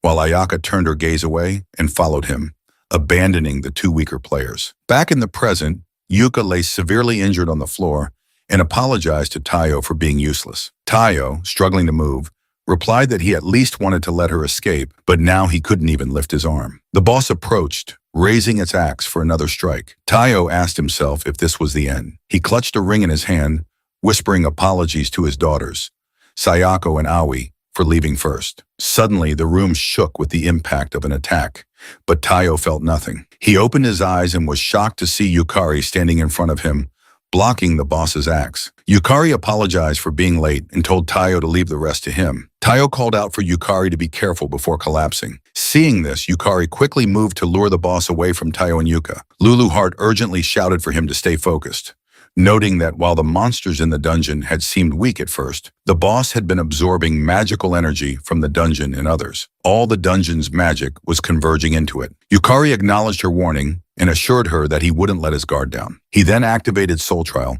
boosting his mana significantly, but at the cost of receiving a confusion status effect. He countered this by activating Lost Man, which immediately nullified the confusion. The boss raised its weapon, and Yukari saw the attack coming. The axe came down at great speed, nearly slicing him in half, but he bent backward in time to dodge it. He quickly stood and launched a counterattack, swinging his sword at the boss. The boss blocked effortlessly. Yukari was stunned. It hadn't even flinched. He could feel the weight of the boss's axe and pushed it back using his mana. Spotting an opening, he swung at its side, but the attack barely left a mark. Before he could react, the boss retaliated, forcing him to catch up with its speed and block every blow. He was shocked. His direct hits were doing nothing. Yukari realized the difference in their stats was far too great. At this rate, he couldn't do any real damage. He enhanced his mana to level 2 using Soul Trial, receiving Fear level 2 in exchange. Once again, Lostman activated and erased the fear. He dashed toward the boss, swinging with stronger mana. Watching from above, Luluart noted how convenient Lostman was. The mental debuffs, the main drawback of Soul Trial, were completely nullified by Yukari's skill. He was literally losing the associated emotions to bypass the cost. Yukari kept attacking, driven by the desire for more mana. He activated Soul Trial again, raising his mana to level 3, which gave him Anxiety level 3. Lostman triggered and erased the anxiety. As he tried to land a clean blow, he finally managed to crack the boss's axe slightly. That small victory filled him with hope. He knew it was working. He pressed closer and launched more attacks, convinced that if he kept increasing his mana enhancement level, he could win. He activated Soul Trial again, raising his mana to level 4. This time he received Deadly Sinsloth level 4. Lostman once more erased the effect, but as he prepared to activate it again, he suddenly froze. A strange feeling ran through his body. The system issued a warning. His proof of humanity was rapidly decreasing. Dizziness overtook him. Luluart was horrified as she watched. The boss swung its axe down, hitting Yukari square in the abdomen and launching him into the wall. He slammed to the ground, unable to move. Luluart cried out his name in panic. She flew down to him and informed him that Lostman was a skill that consumed him. At that moment, he had lost too many of the elements that made him who he was, all just to negate the demerits of Soul Trial. He weakly asked what was wrong and why she looked so desperate. His vision blurred as she explained that if he continued down this path, He wouldn't just fail to overcome the soul trial. He would cease to exist entirely. Luluart realized her voice was no longer reaching him. She knew that if this continued, Yukari would be forced into undergoing the true soul trial. And if he ended up responding, the psychological damage would be irreparable. There was no other choice. Closing her eyes, she cast a magic circle. As it activated, the boss paused in shock at her appearance. She calmly told it to be grateful. It was a special event. With a fierce smile, she declared that she would personally take on its challenge. Then she looked back at Yukari and urged him to overcome the soul trial, at least for now. A moment later, Yukari fell into a deep sleep and began to dream. In the dream, he saw the doctor who once told him he was skillless and couldn't enter dungeons. He saw the players who had bullied him, calling him useless. He heard his co-worker's voice reminding him that he was nothing. He saw the older Sierra worriedly advising him to just run away. Then he heard Kay calling him weak, the reason he had died. Yukari awoke, recognizing these as the worst of his memories. He then noticed his surroundings and wondered where he was. A copy of himself appeared from behind and replied that this was the soul trial. Shocked to see a duplicate of himself, he questioned whether he was hallucinating. He asked the copy if the soul trial was related to the soul leader ability. The copy confirmed it, stating that it was one of Demon Lord Luluhart's abilities. It explained that the true ability of the soul trial was to forcibly amplify one's desires, thereby increasing both soul and magical power. However, Yukari had been neglecting it too much due to the lost man's skill. Thus, he now had to confront it. The copy then grabbed him by the shirt, telling him almost creepily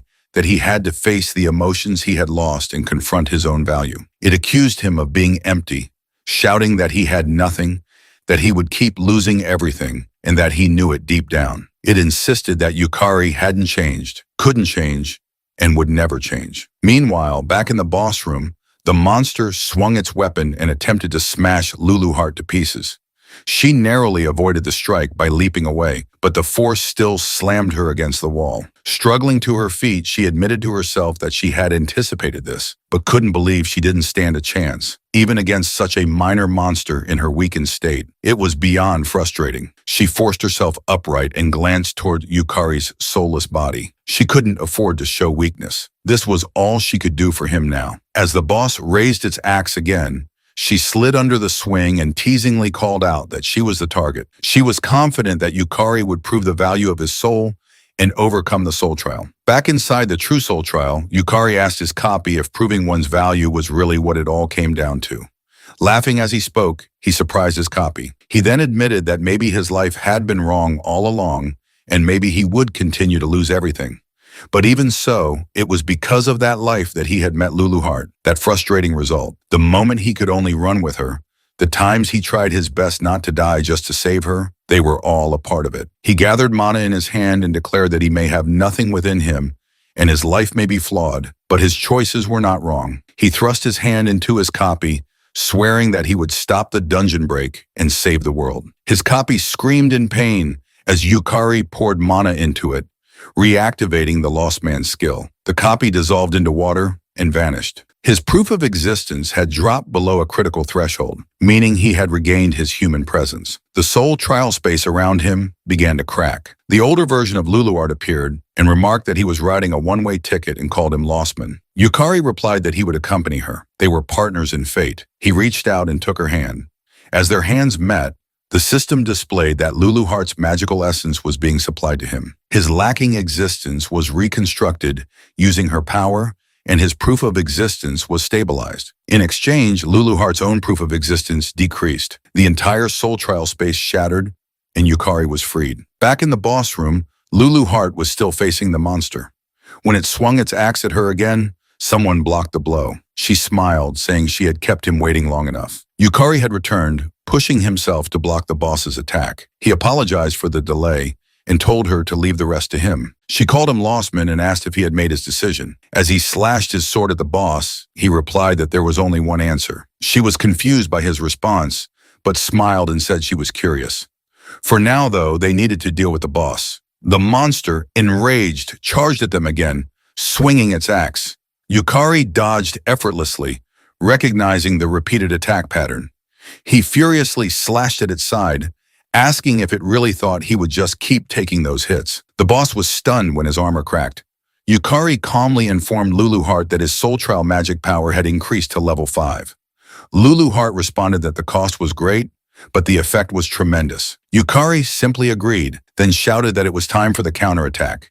He then swung his sword at the boss with great force, but the boss blocked the attack. Yet he didn't stop.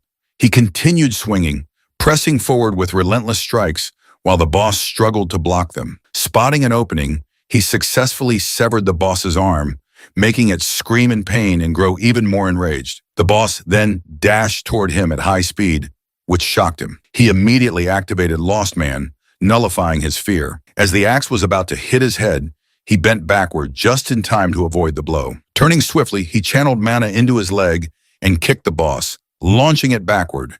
He smiled, grateful that he had taken that kick from Sierra during their mock battle.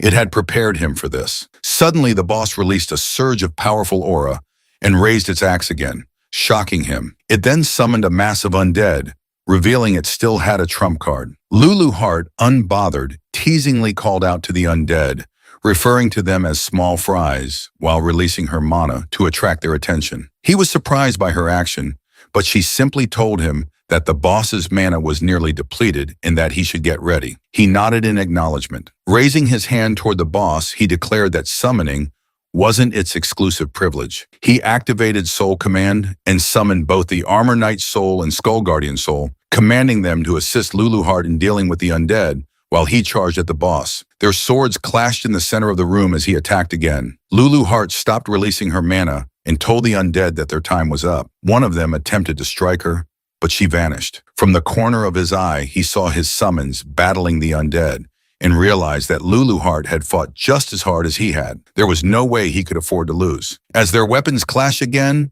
the boss's axe cracks. Lulu Heart shouted for him to win, which gave him a surge of confidence.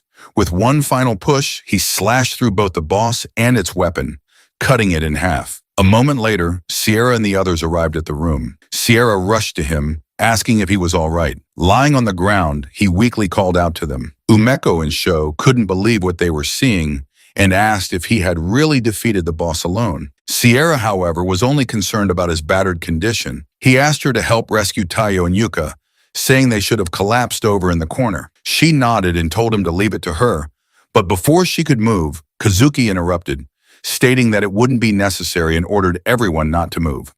Ayaka suddenly grabbed Yuka and held a knife to her neck. Kazuki warned them that Yuka's life was now in his hands. Everyone was shocked. He demanded to know why Kazuki would do something like this. Kazuki, his mana surging, screamed that it was because of him. He shouted that if only Yukari weren't there, he wouldn't have been pushed this far, and that proving he was better than him would make everything better. Sarah tried to reason with him, telling him to stop the foolishness while there was still time. Kazuki replied that the time she spoke of had already passed. He had crossed the point of no return. He then asked if she knew the terrifying power of Sakurako, their guild master aster. Sarah assured him that she would speak with her sister herself, but Kazuki scoffed and asked if she truly believed Sakurako would ever forgive failure. Sarah couldn't respond. She knew the truth. Kazuki then pointed at Yukari and challenged him to a one-on-one fight. Umeo shouted that Yukari wasn't in any condition to fight, but Yukari accepted the challenge. Sho approached, worried, telling him that it was insane in his state. Yukari thanked Sho for his concern, but stood up and said it had to be him. Kazuki, furious, charged at him, shouting that he would kill him. Yukari blocked his sword, but Kazuki, overwhelmed with anger, swung again and again, believing that if he could just defeat Yukari, Sakurako would acknowledge him. Though Yukari was barely standing, he continued to block each blow. Kazuki reminded himself that he was Kank and believed the gap in their stats was absolute, yet Yukari wouldn't go down. The system displayed that Yukari's health had dropped below 10%. Despite that, he smirked. His Abyss soul had entered hyperactivation mode, increasing his mana drastically and restoring everything he had lost. Recalling Kei, he told Kazuki that he had known someone even crueler and that he didn't fear death anymore. Raising his hand, he activated Soul Command, shocking Kazuki. Yukari then summoned the Skull Lich Lord, and to everyone's disbelief, the soul of the boss responded to the call. Kazuki stood stunned in fear and confusion as the spirit of the boss knelt before Yukari. No one could believe what they were witnessing. Kazuki demanded to know whether Yukari was a summoner or a necromancer. Even Ayaka stood frozen, gripped by fear. Yukari simply aimed his sword at Kazuki and declared that it was time to end it. The Skull-Lich Lord then swung its axe at Kazuki. Though Kazuki managed to block the attack, the force caused his sword to slip from his hands, and all he could do was curse loudly. He turned, seeing the Skull-Lich Lord looming behind him with immense power. Yukari commanded the Skull-Lich Lord to move closer, and Kazuki froze in fear and horror.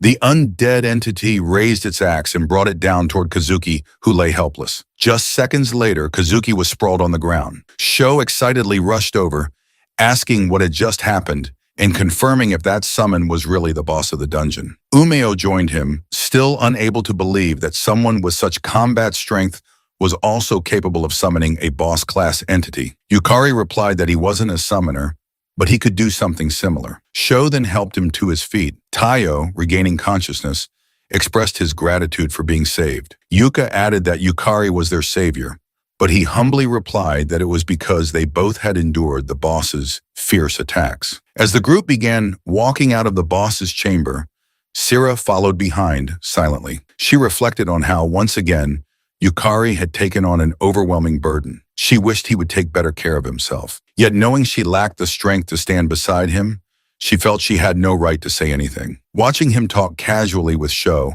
she felt a strong determination rise within her. She must become stronger. Meanwhile, Luluheart watched Ayaka, who was now helping the collapsed Kazuki, and smirked knowingly.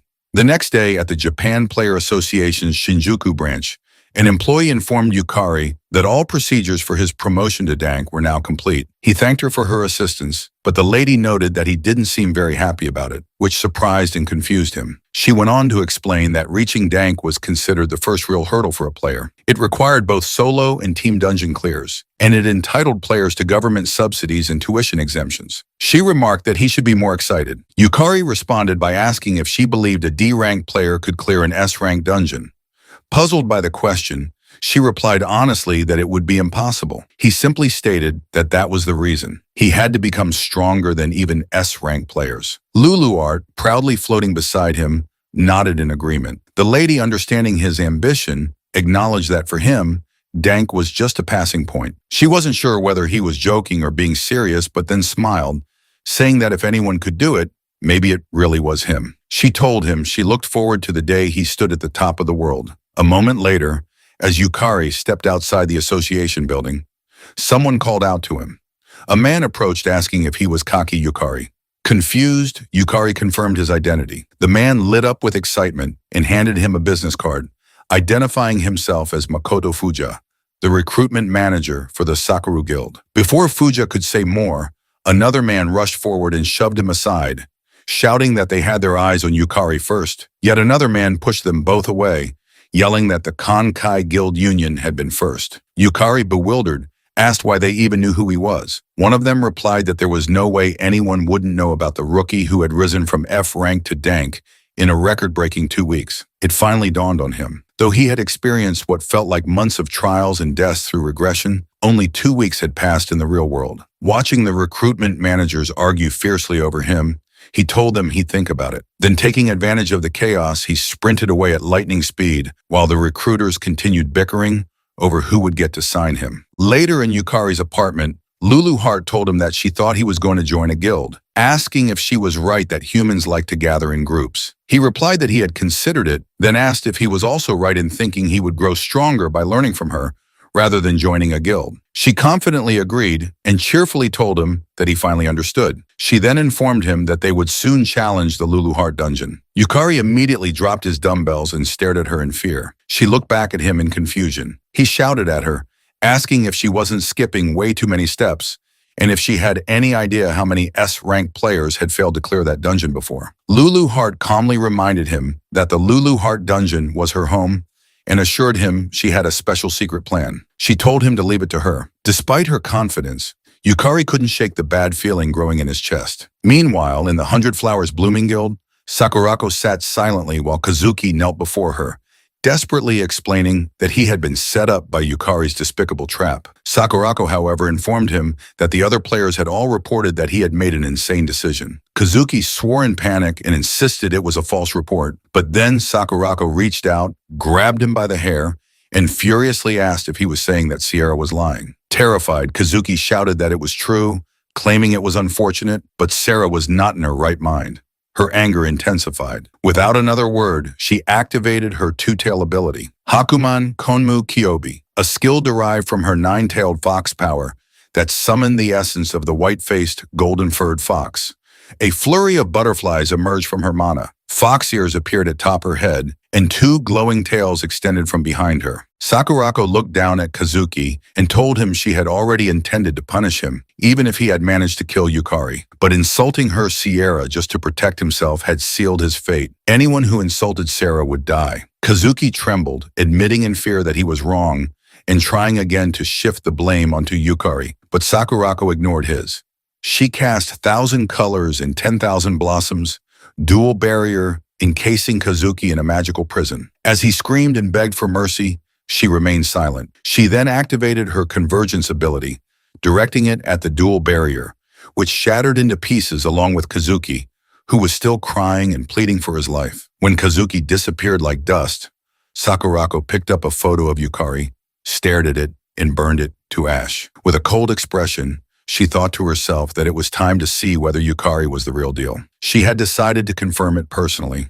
The next night, Yukari and Lulu Heart stood outside the entrance to the dungeon. She proudly remarked that her dungeon looked as amazing as always and asked if she was right. He agreed, telling her that it truly was in a class of its own. Staring up at it, he reminded himself that the Lulu Heart dungeon was the toughest in the world. Entering without permission from the player association was strictly prohibited, so he assumed getting inside would be a challenge. To his disbelief, just minutes later, he found the guard fast asleep. He whispered to Lulu Heart that they could probably just walk right in.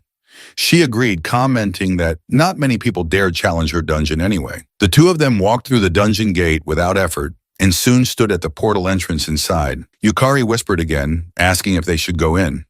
Lulu Heart nodded and they both entered, unaware that someone was watching them from a distance. Inside, Yukari was stunned to find himself facing a vast castle. It was the very dungeon players across the world had challenged without a single successful clear. He asked if it was just a corridor, and Lulu Heart replied that this was called the Infinite Corridor. She explained that the first floor of the Lulu Heart dungeon was a massive castle the size of an entire country. Without following the correct path, a person would wander endlessly, never reaching the boss room. She added that typically players would start in the forest outside the castle, but she had arranged a special shortcut for him. Yukari was relieved to hear that, admitting he was terrible at mazes. Lulu Heart proudly pulled out a stack of documents and told him that was exactly why she had prepared this for him. Surprised, he asked what they were. She replied that it was a handmade map of the labyrinth with the correct path already marked. He realized that was what she had been drawing the whole time. Amazed, he told her he couldn't believe she remembered such a detailed route. She responded with a smirk, saying that when one has lived somewhere for thousands of years, they just know. Yukari was surprised to hear that she had lived for thousands of years and began to wonder what she had been doing before the dungeon appeared. Lulu Heart pointed to a nearby wall and directed him to turn right at the dead end. They followed her instructions, another right, then straight ahead. As they walked, Yukari asked if there weren't any monsters in this dungeon. She replied that she was deliberately leading him through monster-free paths, adding that at his current level, he wouldn't stand a chance. Shocked, he asked if that meant he could reach the boss room without fighting. She told him no, he would have plenty of fighting to do soon enough. Exhausted just by the thought, he muttered that he knew it was coming. Eventually, they arrived at the end of the first floor path and peeked around the corner to see the monster guarding the area. Lulu Heart explained that Harble's body was extremely fragile, so he should be able to defeat her easily. Encouraged, Yukari immediately leapt out from hiding and charged toward Harble with his sword. But Lulu Heart called out that from his perspective, Harble was still very strong. Unfortunately, it was too late to retreat. Harble activated her wave of exhaustion ability, sending a blast of energy toward him. Yukari was stunned as the ability inflicted apathy, sapping his motivation and rendering him temporarily unable to move. His body froze in place. Panicking, he realized he couldn't move at all. Harble launched forward, her sharp claws slashing clean through his neck in one swift motion, killing him instantly. Yukari regressed 1 hour back. Trembling, he shouted at Lulu Heart that she could have mentioned that earlier. Calmly, she explained that she was in the middle of explaining when he ran off on his own. Defeated by her logic, Yukari admitted it was his fault and accepted responsibility. He shouted that Harble was insanely strong. Lulu Heart clarified that while Harble's body was fragile, she wielded powerful mental magic. He asked what that meant, and she explained that her magic inflicted level 7 apathy, equivalent to 7th tier magic. Finding someone who could resist it was nearly impossible, not just among humans, but even among monsters. He asked if it was really that impressive. She replied that someone able to use 3rd tier magic would already be called a genius. Even S-rank humans could usually manage up to 6th tier magic at best. He couldn't believe that Harble, who appeared so weak, was as powerful as an S-rank player. Lulu Hart simply responded that it didn't matter to someone with the lost man's skill. They peeked at Harble again, and Lulu Hart instructed him that all he needed to do was remove the emotion of sloth, which was the root of apathy's effect, and he'd be fine. Yukari finally understood what she meant. She then shouted that it was his chance, an opportunity to rapidly gain souls and mana while leveling up. Meanwhile, inside a church, Irugami knelt in prayer. Another nun entered and reported that a new player had entered the Lulu Art dungeon. Irugami stood solemnly, replying that to challenge such a sacred dungeon meant the person carried a sinful soul. Yoro Beatrice Irugami, ranked 1 in the Holy Dungeon Church, was the 6th strongest player in Japan. A Saintess class S-rank player with the Design Desire skill, she turned to her fellow nun and said that the challenger would most likely become an offering to the dungeon. But she added, if by some miracle he returned from that place, they must offer him their blessing. She asked if she was right, without Yukari knowing that yet another powerful force now had its eyes on him. Meanwhile, at the S-rank guild Sakura Dragon headquarters known as Oryu, Umio excitedly told someone that just when she was in trouble, Yukari had come to her rescue. The man she was speaking to smiled and responded that Yukari was a true man. Senzaki Kira, an S-rank player, ranked 15th in Japan with the Martial God class in Phoenix skill, and a member of the Sakura Dragon Guild, told Umechiko that he liked this cocky Yukari. But he added, if the 100 Flowers Blooming Guild was involved, it probably meant that the vixen Sakurako was too. Knowing Sakurako, whose pride was practically a wardrobe, meant Yukari might be heading into some dangerous encounters. Yumo asked her brother if there was anything he could do to help. Smiling, he patted her head and told her to leave it to him. He swore that he would train Yukari thoroughly after beating him to a pulp.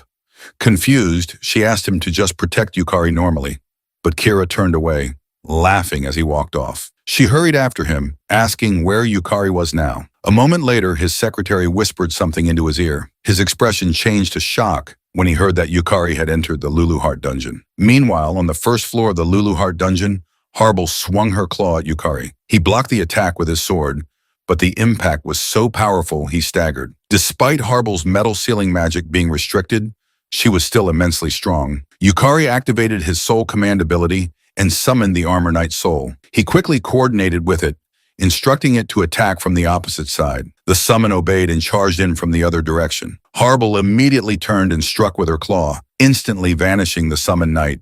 But Yukari used the opportunity, appearing behind her with a smile and slashing her back. The strike landed cleanly, making Harble scream in pain. He quickly activated Soul Command again and summoned the Skull Guardian. He noticed that Harble's curious nature caused her to chase anything unfamiliar. But after the second trick, she began to grow cautious. She glanced back and forth between the Skull Guardian and Yukari, visibly calculating her next move. He ordered his summon to attack again from the side, catching her attention. With her focus scattered, she left herself wide open. Yukari moved behind her without being noticed. Harble sensed something and swung back at him, but he dodged swiftly and slashed his sword across her neck while shouting that she was too slow. The blow was fatal.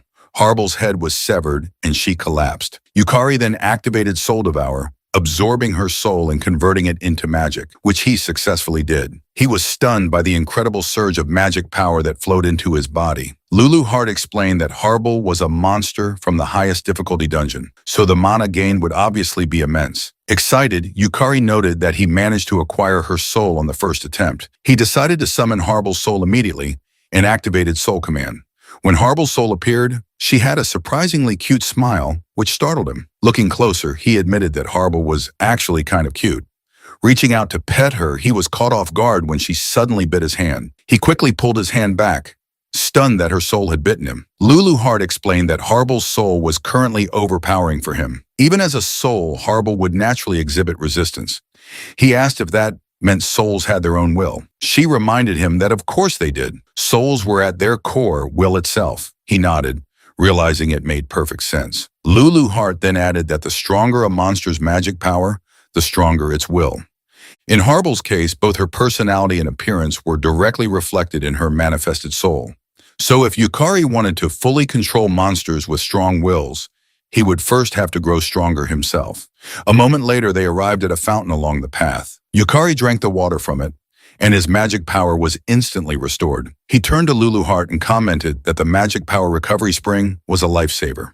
With his current mana reserves, using Harble's abilities would drain him completely. She agreed. Lulu Hart then informed him that the spring was placed there by the first floor boss, who loved fair fights. Yet for some reason, humans never used it. Yukari glanced at the side of the spring and noted that with such a suspicious sign saying it was a magic power recovery spring, most people would assume it was a trap. Still, he was glad for its existence.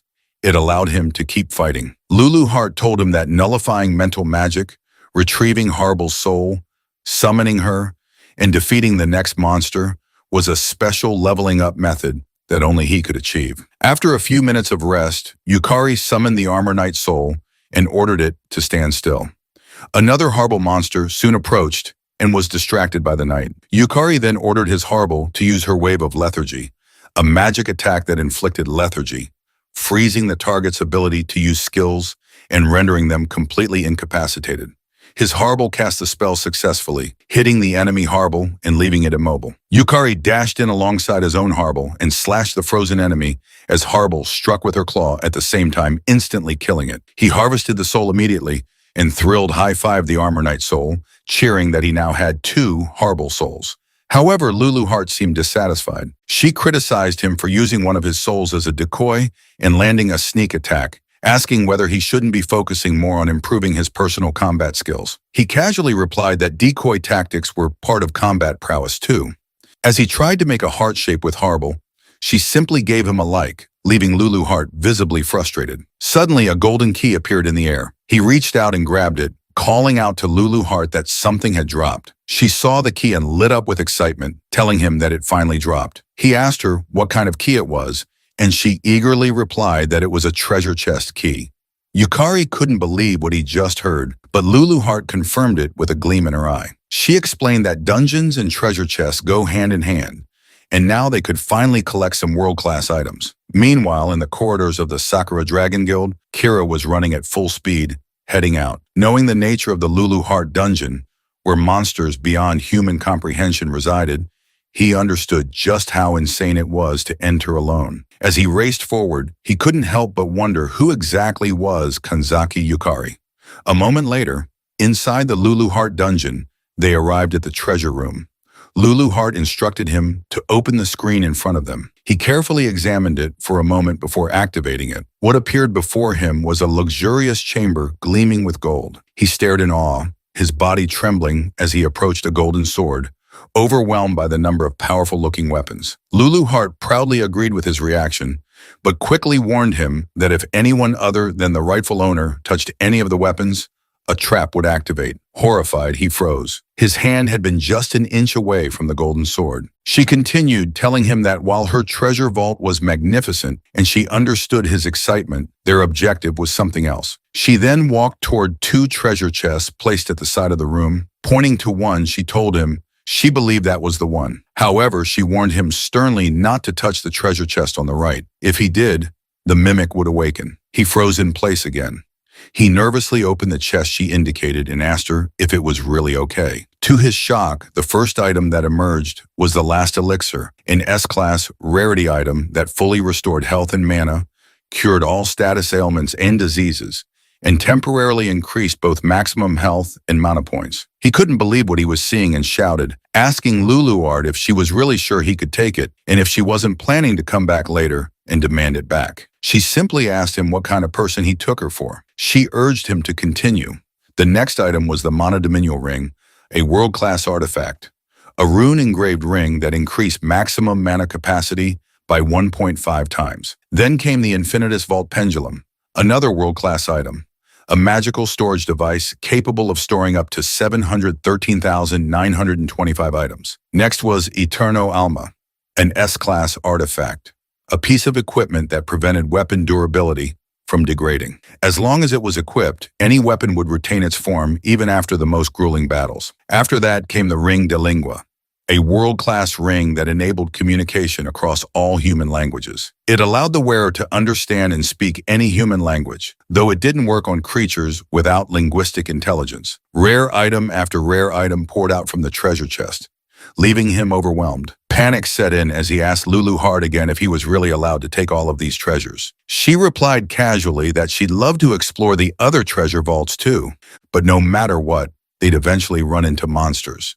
So it was better to avoid them for now. Hugging his precious haul tightly, he trembled in joy, admitting that he was more worried about whether it was really okay to take all the treasures. Just then, Lulu Heart mentioned that she had almost forgotten something. She turned and walked upstairs. Curious, he followed her until they stood before a display of weapons mounted on the wall. She turned to him and said there was one last thing she needed to do. Reaching for one of the weapons, he asked her what she was doing, but she only laughed and took a weapon off the wall. Smiling mysteriously, she told him he'd find out later. It was a surprise. Hours later, in one of the dungeon's hallways, they were facing a monster imbued with thunder powers. Yukari ordered his equipment, which had taken on a human form, to defend against the monster's attack. The equipment obeyed and cast an aqua-based spell to prepare for impact. The monster then released a powerful burst of thunderlight in their direction, but the water-based magic blocked it effectively. Yukari then summoned Harbel's soul. Harbel instantly used her skill on the monster, immobilizing it. Seeing the opportunity, Yukari rushed forward and cut the monster in half with a single swing. He immediately used his soul harvest ability and obtained the lightning element's soul. Before he could breathe, he sensed another monster approaching from behind. Exhausted, he turned around and shouted its presence. His equipment responded without hesitation. A flame monster released a searing wave of fire, but the equipment countered it with water magic, shielding Yukari from the flames. He dashed forward again and shouted to Harbel that it was time to move. She responded in agreement. The flame monster was caught off guard as they rushed it from both sides. Before it could react, Yukari and Harbel slashed it into 4 pieces. He then used Soul Harvest again and acquired the Flame Element's soul, an elemental entity of crimson fire that possessed overwhelming offensive power, capable of burning anything to ashes, and could also create a wall of fire as a defensive measure. Finally, Yukari collapsed to the floor in exhaustion. Relieved that they had won, Lulu Heart praised their teamwork, but he told her that he had lost count of how many times he had died. He pointed to the equipment beside him and said that without it, there was no way they would have survived. It was the last elixir, an S-class rarity item shaped like a pendulum and engraved with ancient runes. It allowed physical attacks to affect intangible beings and granted special attack bonuses against element-type enemies. Lulu Heart asked if it wasn't incredibly convenient and explained that normally physical attacks would have no effect on elemental-type monsters. Yukari asked if magic of the same attribute would be nullified, and she confirmed it, elaborating that with the last elixir, he could still land hits on elemental and spirit-type creatures. Yukari thought it would be great if he could use elemental spells too, but even casting a single one had completely drained his mana. Deciding to shift his focus, he told her he would collect as many souls as possible from now on. She questioned what he was talking about and reminded him that they were about to enter a boss fight, which terrified him. He yelled out in frustration, pointing out how hard things had already been just to get to this point. If that was the difficulty of the path, he was sure the boss would be impossible to beat. At the very least, they should level up before continuing, because without ranking up, he couldn't even unlock additional class abilities. Lulu Heart remained silent for a moment. Then she explained seriously that the demon lord who ruled the dungeon, the one they were trying to defeat, was on an entirely different level from any monster they had encountered so far. It possessed absurd strength, terrifying power, and a nightmare-inducing fighting style that could break a person with sheer impossibility. To defeat it, he needed real experience. Experience that couldn't be borrowed or faked. And while she couldn't fight in his place, she could at least prepare him for the battle. She reminded him that up until now, he had obtained more items than he could even carry and absorbed an incredible number of powerful souls. Then she admitted that this was the extent of what she could offer. The rest would be up to him. He was the one who had to save the world. Looking straight into his eyes, she tells him that it was he who needed to push back against the overwhelming absurdity threatening their world. It would have to be him who thought for himself, fought against impossible odds, overcame adversity, and seized victory because he had to become someone who could. Her words left him speechless. He responded with frustration that he had no reply worthy of them, then apologized. She told him there was no need. She had brought him here because she believed he could clear the first floor. Just then, the giant doors to the boss chamber began to open. Yukari stood before them with new determination. Lulu Heart gave him a push and shouted for him to pull himself together. He was going to save the world after all. He stepped forward into the boss room and declared his resolve to defeat the boss with his own strength. As he stood tall and faced the floating boss, he glanced at its peaceful, almost beautiful expression. Then he raised his sword, his heart steady, and with full resolve, he prepared to challenge it. No matter how many times he might die, he would save the world. The boss slowly descended from above, introducing herself as Serendiana, the one entrusted by the demon lord Lulu Heart to guard the first floor. She explained that any invader who dared disturb the peace of the demon lord would atone for their crime with their life. Calling upon the all-pervading source of light to pierce through the darkness in a single flash and become a radiant blade, she gathered the intense light into her staff and hurled a luminous ray in his direction. The beam of light shot toward him at incredible speed, shocking him, and before he could even react, the attack struck him and killed him instantly. Moments later, he regressed 1 hour prior and reappeared in front of the boss room. Unable to believe he had died in an instant, he wondered if the light Serendiana had thrown was a form of magical light. Lulu Heart, appearing behind him, teased him and asked if he already needed her help, but he replied that he was fine. He realized that although the beam's speed was incredible, its trajectory had been a straight line,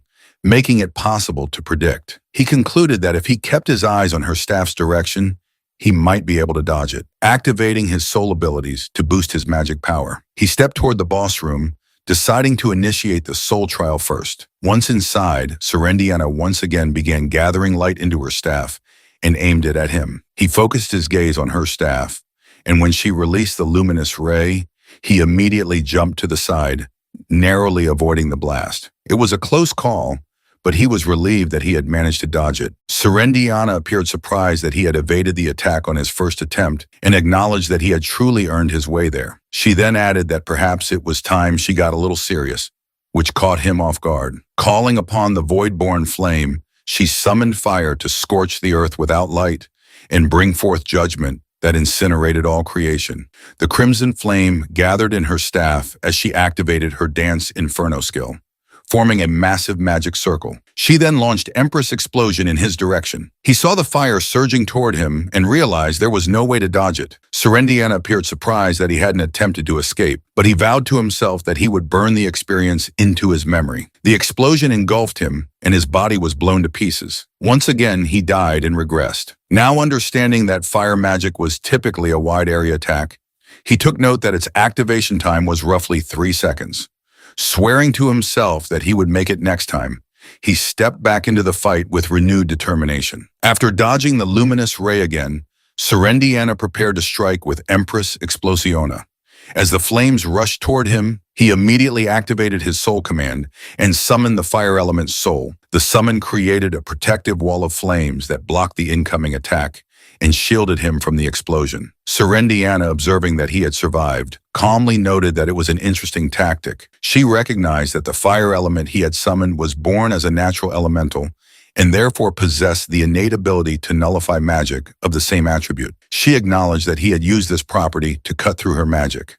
While she explained he was barely staying upright, his body strained and mana nearly depleted. A light then emerged from Serendiana's forehead as she pointed out that he had full control over the surrounding magical energy. But his mana reserves were clearly exhausted, rendering him no match for her. Flames burst out around her as she told him he should have used his summon more efficiently. He knew the fire would consume him, but he still managed to express gratitude for her advice. Moments later, he was burned alive and died once more. He knew that at the moment, he didn't have enough mana to keep summoning high-rank elementals, so his timing had to be precise. For just an instant, he had perfectly read Serendiana's attack pattern and summoned the elemental only at the precise moment when the spell was unleashed. He reminded himself that until he could reach Serendiana, he had to keep hitting that perfect timing. He then died 3 more times before realizing that he still couldn't catch up to Serendiana. though he told himself that he only needed a little more time to analyze her. When she released a powerful wind spell, he was killed again. After dying 4 more times, he began to notice that Serendiana's spell selection speed was even slower than summoning an elemental. He then pushed himself to avoid her lightning spells, knowing that he had to predict the next element and summon the correct elemental in response. Otherwise, he would have no chance of winning. 6 more deaths followed before he attempted summoning Harble, only to realize her mental magic had no effect either. He was killed repeatedly after that, especially when Serendiana attacked with dark magic. He ran for his life while noticing that her long-range spells had homing properties, and no elemental could block them. Accepting his fate, he died again and again. Eventually, he realized that whenever Serendiana fixed her gaze on him, it signaled a guaranteed water-type spell. He trembled from the cold as he was encased in ice and died a few more times. Serendiana then launched another flame explosion, mocking him as a pitiful, helpless lamb, desperately trying to prolong his fleeting life. Despite his repeated deaths, he kept trying to get closer to her. Thoughts of giving up started to creep in, but when he saw Lulu Hart's gaze filled with belief in him, he found renewed strength. He rushed toward the stairs, dodging another blast of flame, and shouted in defiance that there was no way he couldn't do it. Though he died again, he managed to inch closer to her, which took Serendiana by surprise. Unfortunately, he perished before reaching her completely. Once again, Serendiana hurled a flame explosion at him and silently observed whether he had survived. Fortunately, he did. He stood proudly at the top of the stairs and declared that he had finally made it that far, right to her feet, and had at last reached her. Serendiana calmly sighed before questioning whether he truly believed that was the extent of her power. She mocked him as truly pitiful. He was stunned when she released a radiant light around her. She asked if he realized that what lay ahead was nothing but sheer despair. She then cast the forbidden magic, 9-fold silent chant, releasing 5 different elemental powers around her simultaneously. He couldn't believe what he was witnessing. She was casting 5 elements at once. With her staff pointed directly at him,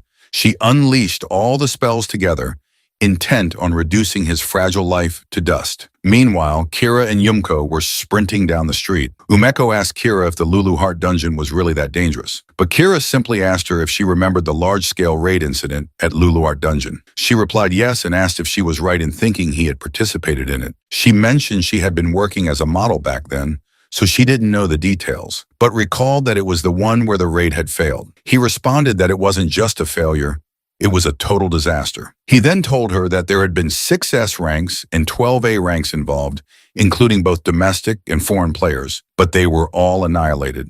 She was stunned to hear that and asked how the raid could have failed with 6 S-rank players. He calmly explained that S-rank dungeons were special. Each one was like an entire world of its own. Specifically, the Lulu Heart dungeon begins in an elven forest where cunning elves and S-rank monsters continuously appear, and the entire forest is a labyrinth. He added that when both their physical and mental limits had been pushed to the edge, a massive castle appeared before them. By that point, their party had been reduced to 1/3 of its original size. She asked him why he didn't retreat, and he simply replied that Sakurako was still inside. She nodded in understanding. He continued, saying that the strongest among them was still standing, and that alone had kept the remaining players going. But by the time they reached the boss room, only 4 remained. Himself, Sakurako, Kagamin Kyoiro, ranked 12th among Shranks, and Jumoku Kaika, the 19 off-ranked S-rank and first guildmaster of the Hayaka Senran Guild. Umio shouted that it sounded like Japan's All-Stars and asked how it was even possible to lose with that lineup. He replied that for a while they had thought it was an even fight, but only because Serendiana hadn't gotten serious yet. She had used quintuple chanting and had concealed her 9-fold silent chant, which allowed her to control all 5 elements simultaneously. At the same time in the Lulu Heart dungeon, after Serendiana unleashed the 5-element magic on him, he was instantly killed. When he revived, he realized that even if he could summon entities capable of wielding one of the 5 elements each, it wouldn't change anything. At best, he could summon 2 at once, but doing so would instantly drain his mana. Lulu Heart called to him from behind to check on him, but he simply replied that he was fine and they should keep going. He then activated his Lost Man skill, which removed the sensations of panic and anxiety. Lulu Heart, watching from behind, understood something. Moments later, Serendiana hurled fire magic at him. He used his fire element soul as a shield and move forward. He noticed he could barely withstand the element, and when she struck again with a different magic, he was killed instantly. He kept trying to approach her, only to be killed repeatedly. Yet he believed there had to be a way to break through. After many attempts and deaths, he felt his consciousness begin to fade. He knew his mana would be exhausted before he could even reach her, meaning he had to be more efficient. But then she cast a water spell that caused him to panic, only for the spell to fly past him. He was shocked.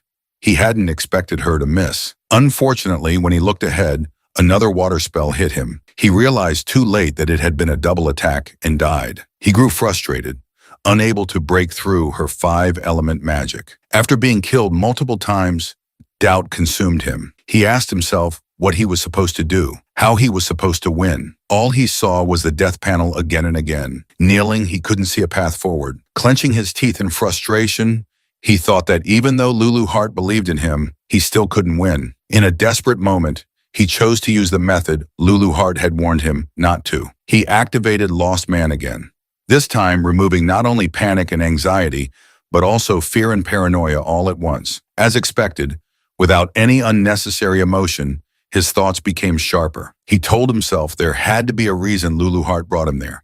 She always acted for his sake. He pushed himself to think. There had to be something he was missing. Why had Lulu Heart made him face such an overwhelming opponent? And why now? Wouldn't it have made more sense to grow stronger first, to train, to gather items or collect souls? He told himself it couldn't be that simple. There had to be more. He admitted that he was weak. And in that moment, an idea snapped into place. All the fighting he had done flashed before his eyes, and he realized something. Lulu Heart made him fight because he was weak. He thanked her silently for it. Lulu Heart, winking, just asked what he was talking about. He opened the boss room for what felt like the 100th time and stepped inside, telling Lulu Heart that he finally understood. He now knew the way to defeat Serendiana. Lulu Heart told him to show her the answer he had found through his struggles and suffering. A few minutes later, Serendiana remarked that it was certainly an interesting strategy, as it relied on something every element possessed from the moment of their birth, the ability to neutralize magic of the same attribute. As flames circled around him, he managed to avoid the fire spell she hurled thanks to his fire element soul. She admitted she hadn't expected him to use it to endure her magic, but he simply smirked and asked if she would now take him more seriously. This surprised her. Then he suggested she use a spell with 5 attributes at once, shocking her even more. She asked how he knew about it, but when he didn't respond, she said she had no need to entertain such cheap provocations. Still, she added, it was the duty of the strong. He saw her begin to chant and was proven right when a massive magic circle appeared behind her. She told him she would bury him in a single strike, just as he had requested. He stood there for several seconds, then vanished. This startled Serendiana. She wondered whether it was perception obstruction or concealment magic. But she knew her mana detection couldn't be deceived by such simple tricks. She looked around, confident she should be able to detect his presence, no matter how weak his mana was. Calming herself, she reminded herself that no living thing in that world lacked mana. All she had to do was annihilate everything in the area.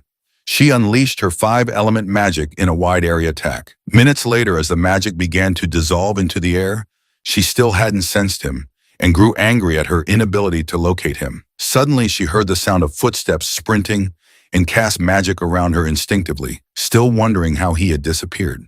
What she didn't realize was that he was directly above her, perfectly positioned. He had figured out that Serendiana perceived the world entirely through mana. When he used Lost Man, which eliminated his mana signature, she could no longer perceive him. He raised his sword, knowing that once Lost Man expired, his mana would return. As the system displayed that the skill had ended and his mana was restored, he leapt down and activated his ultimate ability.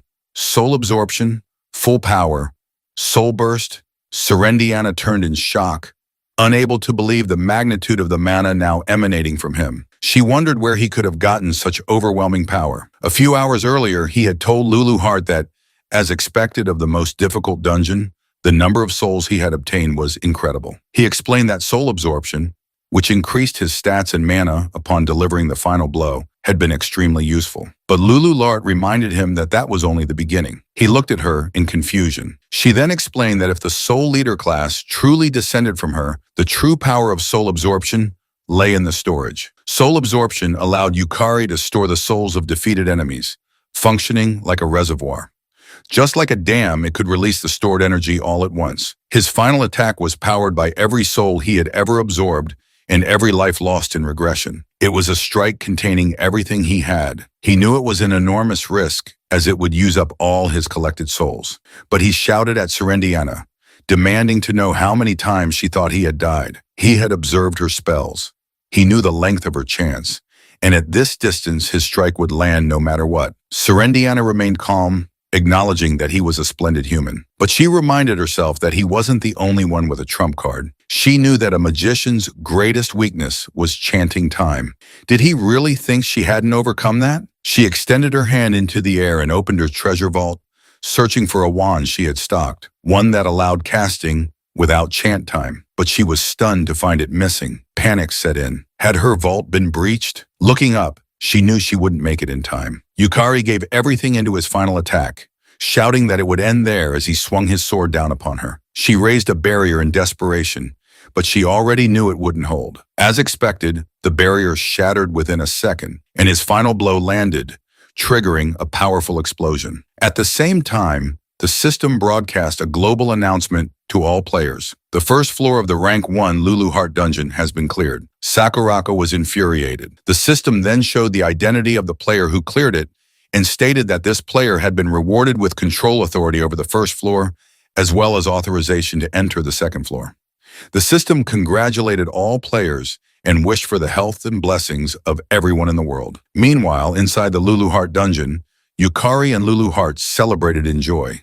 The first floor of the Lulu Heart Dungeon lit up, and a statue of Serendiana appeared at the center of the altar as the living Serendiana vanished. Yukari screamed in disbelief that he had actually won, but soon after he felt dizzy and fell to his knees. Laughing, he told Lulu Heart that he was completely out of it. It had cost him far more soul energy and mana than he could handle. The system then displayed a message confirming the dungeon's conqueror, showing Yukari at rank 1 on the contribution ranking. That's when he realized the system had assumed the dungeon would be tackled by a team. The system then awarded him the Rinton, a world-class great item known as the Ring of Rotating Magic. It explained that the Rinton nullifies all magic, but after use, it enters a 24-hour cooldown. Immediately after, his Soul Devour skill activated, consuming the soul of Serendai Diana Rinswheel, also known as Serendiana, and converting it into mana. He was shocked when he felt a flood of souls pouring into him, but it made sense given the enormous scale of mana involved. Even though it was overwhelming, he understood what it meant. Once Serendiana's soul was fully devoured,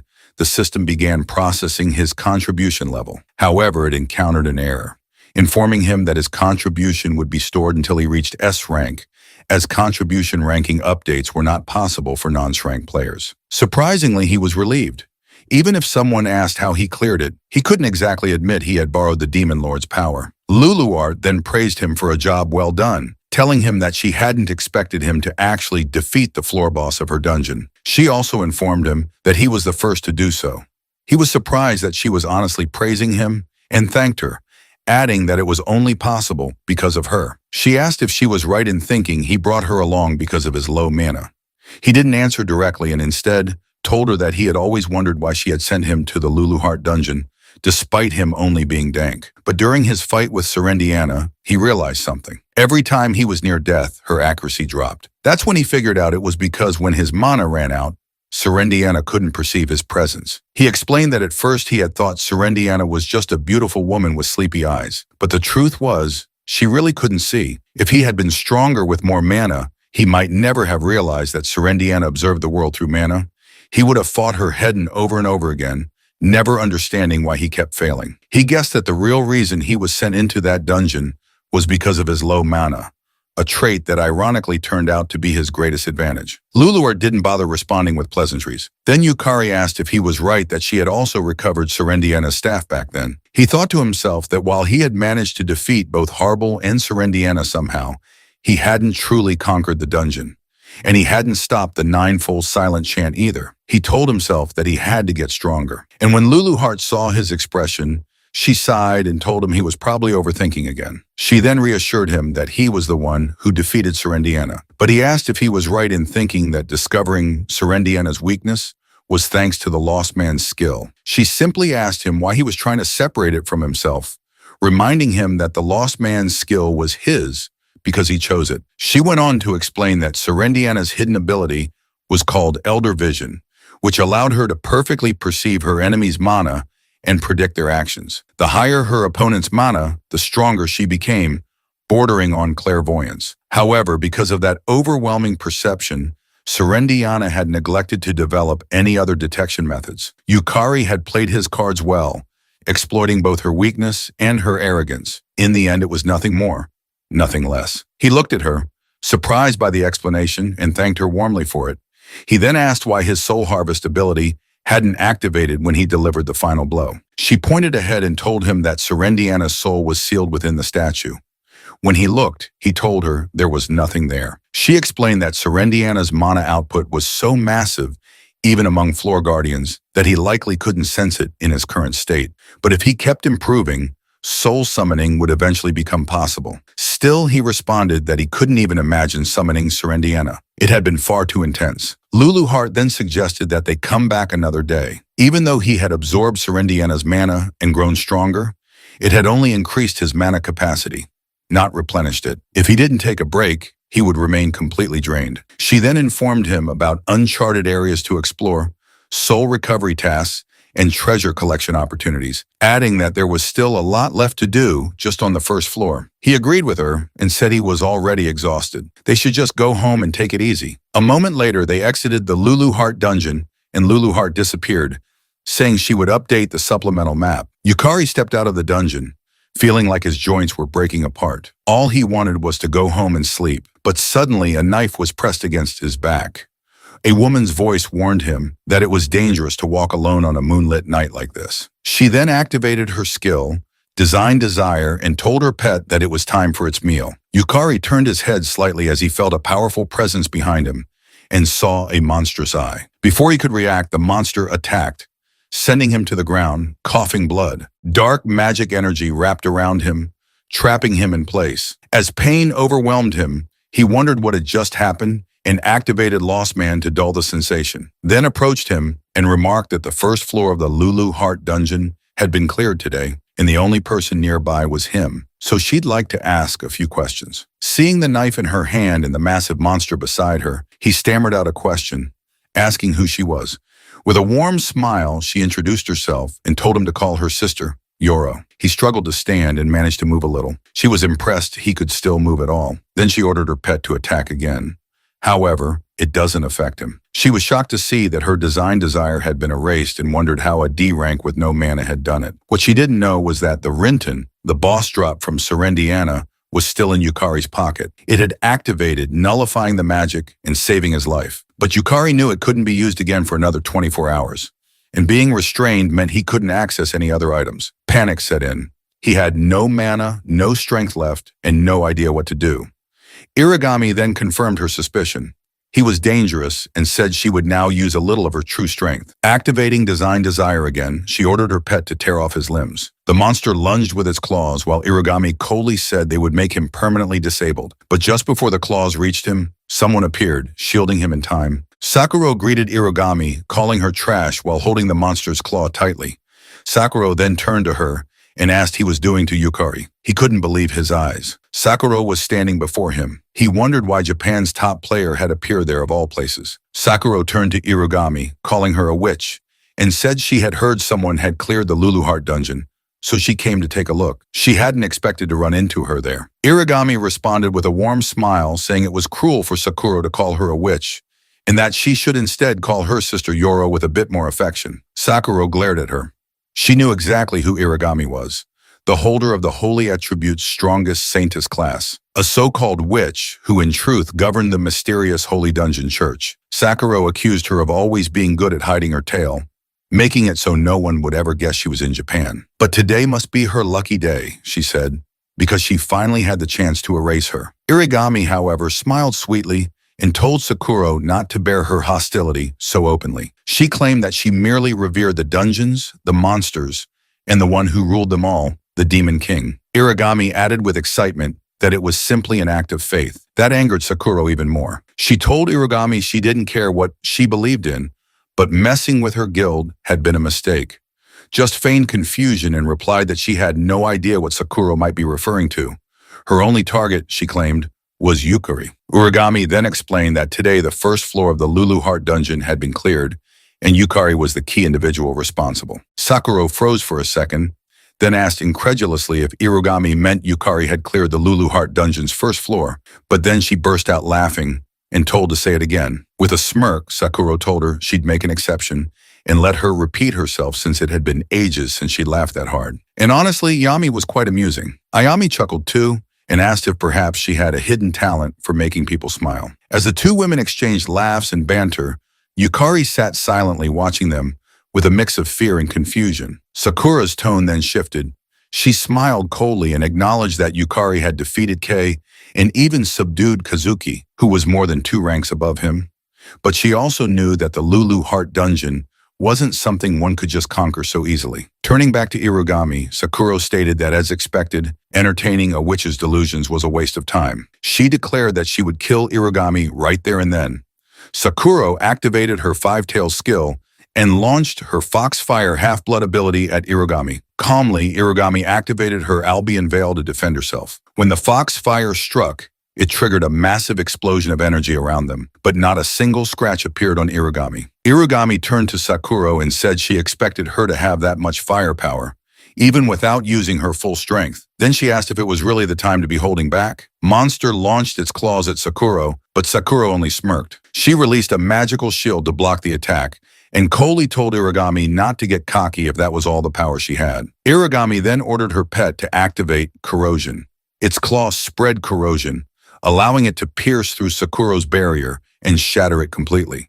However, this only excited Sakura further. She unleashed her Black Flame Butterfly Half-Blood ability in retaliation.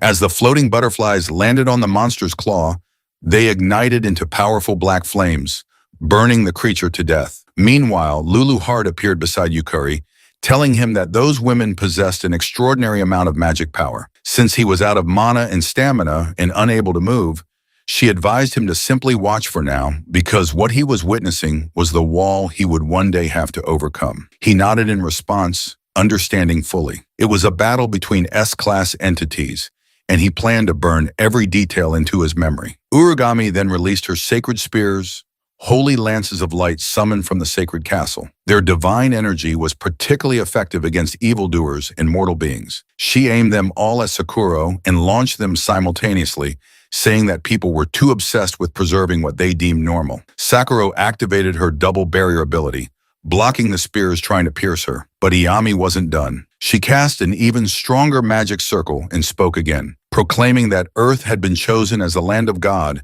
and that humans should gratefully accept skills, classes, and dungeons as miracles. She hurled more sacred spears, provoking Sakura further. Visibly irritated, Sakura shouted back that Irigami's delusions were all over the place and activated her 1,000 bind chains half-bloom ability. She declared that she couldn't care less about Irigami's ridiculous beliefs. Her chains wrapped tightly around the incoming spears, and when she gave the order, they constricted and shattered the spears into fragments. Urugami responded by releasing even more powerful magic. Realizing her previous level wouldn't be enough, she deployed her holy sword, a radiant blade imbued with divine energy, particularly effective against evil and beings that exist between realms. Without hesitation, she swung down the sword at Sakura. Sakura binds it mid-air, wrapping the sword tightly. Urugami teased her, asking if she truly believed her 5 tails could restrain such a holy weapon. Sakura acknowledged it as a cheap provocation, but said she would play along just for a bit. She promised to show Irugami the vast difference between their powers. With that, Sakura released her 6 tails and activated Ritual Foxcry Barrier, Demon Heaven Curse, a technique that filled the area around the battlefield with the curse of the demon fox, rendering any target within its range immobile. A claw from the demon fox emerged from the rift in space. Urugami was stunned and asked if Sakura really intended to summon the demon fox itself. Was she planning to blow away all of Shinjuku? Sakura coldly replied that if it meant erasing Irugami, then sacrificing a city or two was a small price to pay. Yukari was horrified to hear that Sakura was willing to destroy an entire city. He noticed the serious expression on her face and knew he had to act. That's when he saw one of Sakura's bind holding a holy spear, now aimed directly at him. Rugami, meanwhile, released another holy sword and aimed it at Sakura, shouting that the pure and vicious power of magic made her heart race. She declared they should surrender fully to their skill's power and drown in it.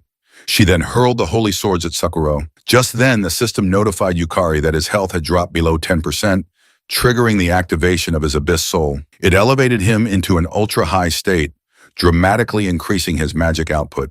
Reacting immediately, he summoned Horrible Soul, and it binds Irugami hands, stopping the attack in time. Sakura was stunned.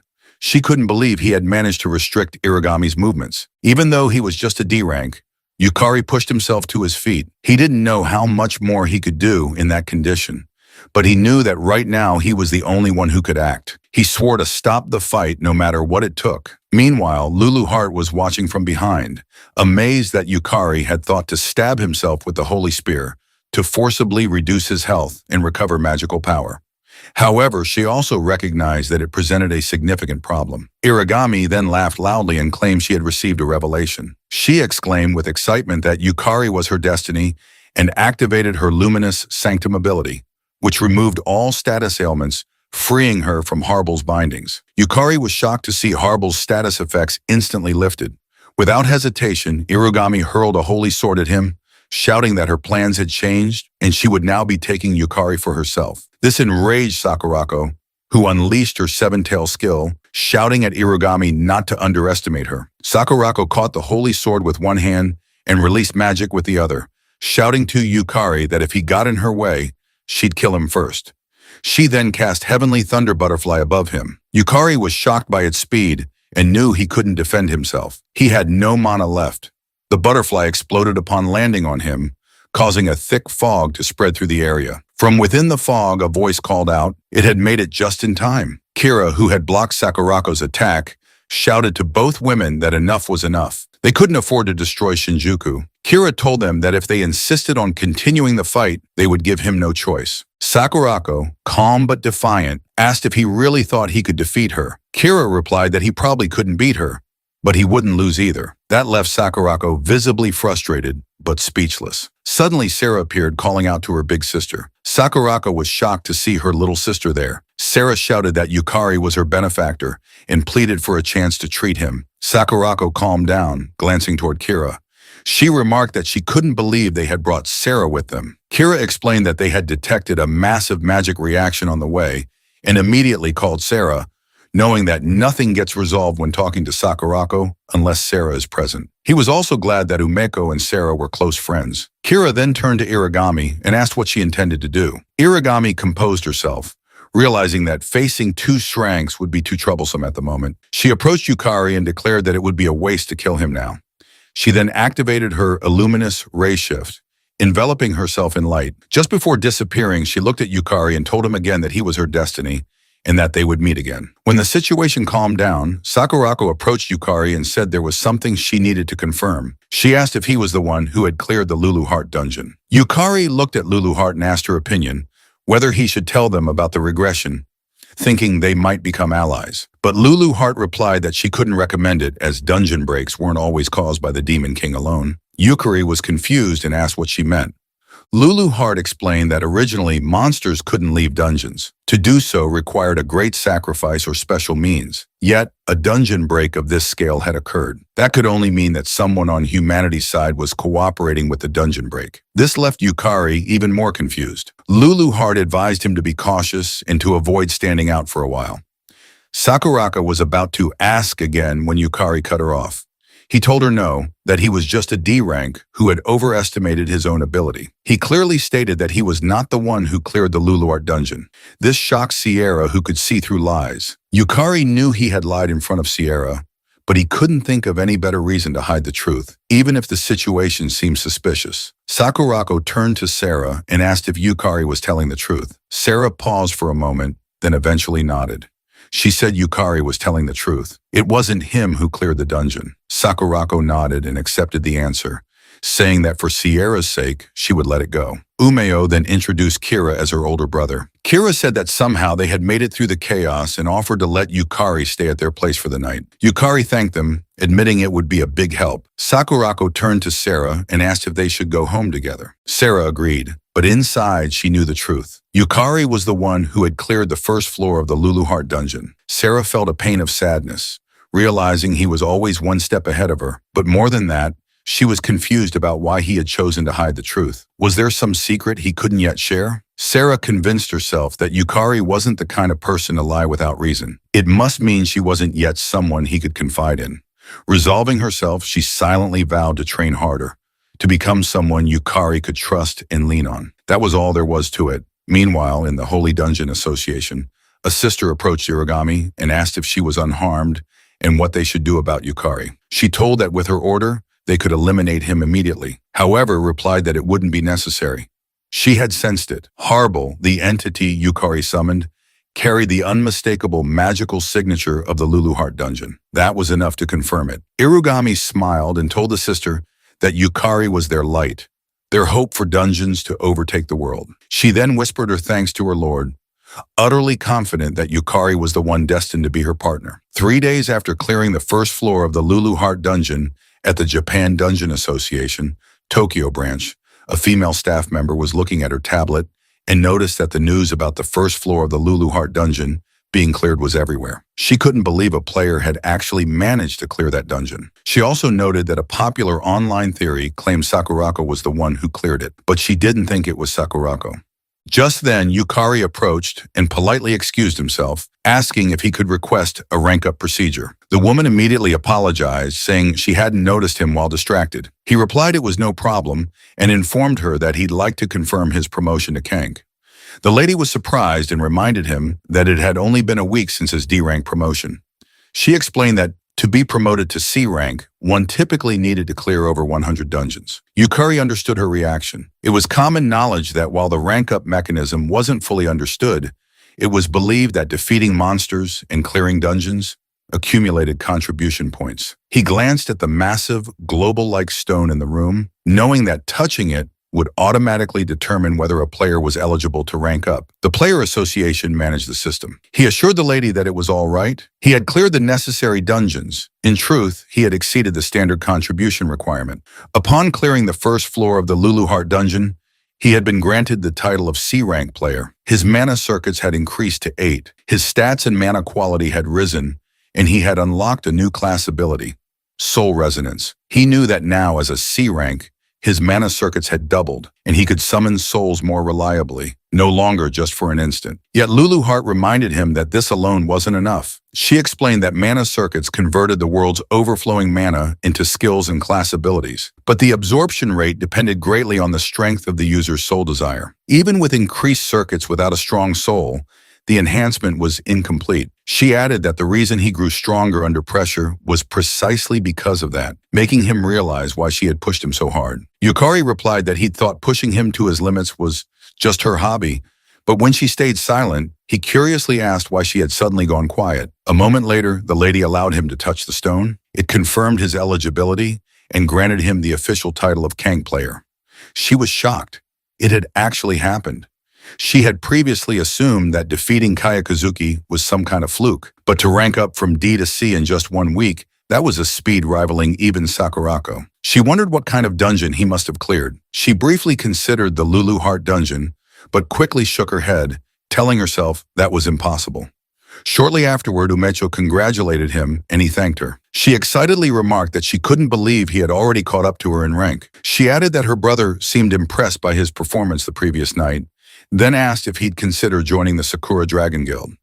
Umecho said she believed they would offer him a good position. After all, Kira was the guild master acer.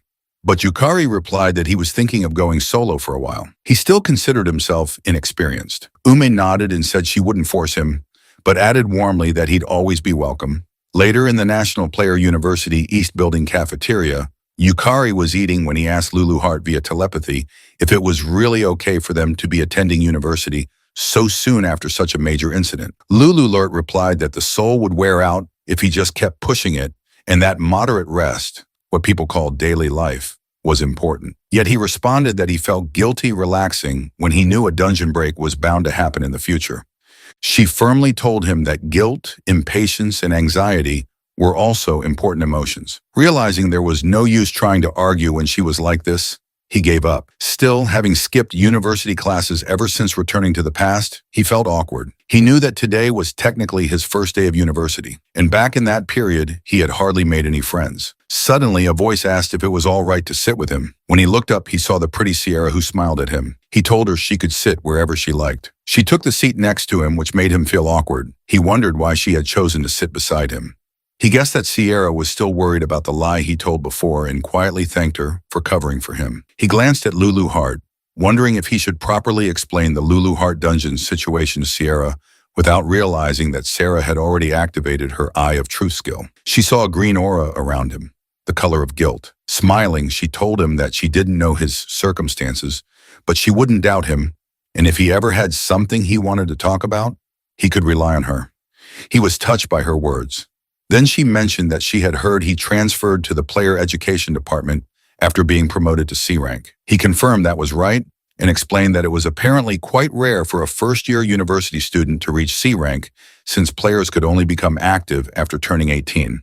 Aside from special cases like Sierra, most aim to rank up from FTO over the course of a year. Sierra, hearing that, thought to herself that she had finally caught up to him a little. But in reality, she had been left behind again. She figured she was probably nowhere near him. Her thoughts were interrupted when Yukari told her that he'd heard she had also ranked up to Dank and congratulated her. He was confident that she wouldn't just reach D rank, but would climb all the way to S rank. He assured her that she would surpass him in no time. Sarah silently confirmed that he wasn't lying. She wondered why Yukari believed so strongly in her and what kind of expectations he had for her because she had been curious for a while. Thanks to his words, her confidence was boosted once again. She swore to herself that she would live up to those expectations. She then asked if he had decided on his class and told him that she was in class 1. One next to him, Lulu Heart was yawning with exhaustion. He replied that he believed he was assigned to class 113. Sierra was visibly startled. He noticed her reaction and asked if there was a problem. She replied that it was nothing, but her expression clearly said otherwise. With no other option, she explained that Class 13 was formed based on ability, regardless of year, which meant it had a few, just a tiny bit unique individuals. He was confused by her words, but told her there was a dungeon clearing class orientation later with greetings from classmates. He said he was looking forward to it. Later, in front of the C-rank dungeon, Gusion, he was kneeling on the grass with a sign that read, "Today's baggage carrier." A female player was shouting at him, demanding to know what was going on and why a first-year small fry was mixed in. That woman was Iba Kamori, a C-rank player with the Berserker class and unknown skills. Suji Naruse, another C-rank player with the Knight class, casually replied to Kari saying, "How should I know?"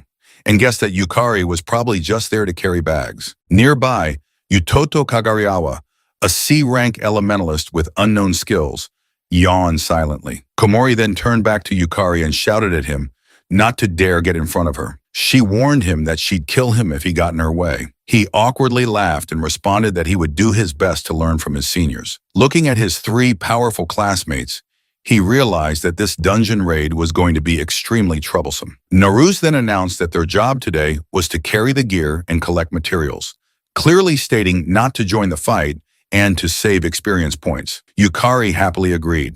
However, Lulu Heart wasn't having it. She questioned why she had to work with them and urged him to go to the dungeon by himself. He knew that to enter a C rank or higher dungeon, he needed to go with a party. Also, if he wanted to raise his player rank, he didn't have a choice. Before the reset, he had been desperate to be involved with dungeons and used to work part-time collecting materials near them. Right now, he couldn't publicly say he had cleared the Lulu Heart dungeon. And without any known achievements, he was in a strange position. No wonder his seniors were wary of him. Lulu Heart then asked if he remembered the conditions. Yukari listed the items not to bring, no swords or any gear other than the permitted ones, and no soul summoning. Lulu Heart praised him for remembering and told him he would be fighting the monster with his bare hands today, reminding him to focus his magic into his fists. Since he had been practicing martial arts over the past few days, He decided to demonstrate what he had picked up inside the Seiyang dungeon. Guju and Kumori wondered why not a single monster was around. Yoto then asked whether, if they cleared the dungeon, they would get the credit. Kumori agreed and explained that the university only wanted high-ranking players with real achievements. Suddenly, Yoto spotted something in the distance, a two-golem monster. Without hesitation, Kumori sprang into action and tried to chop down the golem, but it only left a small scratch. Naruse, not wanting to fall behind, joined the attack. Yoto followed up with an aqua spear spell, but the attack had no effect. Seeing an opening, Naruse attempted to slash the golem. Meanwhile, Yukari observed the battle. He noted there were two frontline fighters and one backline magic user, but their teamwork was a mess, like solo players thrown together. Their individual skills were high, so their teamwork just barely held. He was tempted to fight two and collect the golem's soul, but he had been told to carry gear, and stealing experience would be considered bad manners. Back on the battlefield, Kumori delivered a heavy blow to the golem. Immediately, Yoda followed up with electric magic. Kumori then leaped into the air and finished the job with her rampage crush, destroying the golem into pieces. Without wasting time, she ran toward the next golem.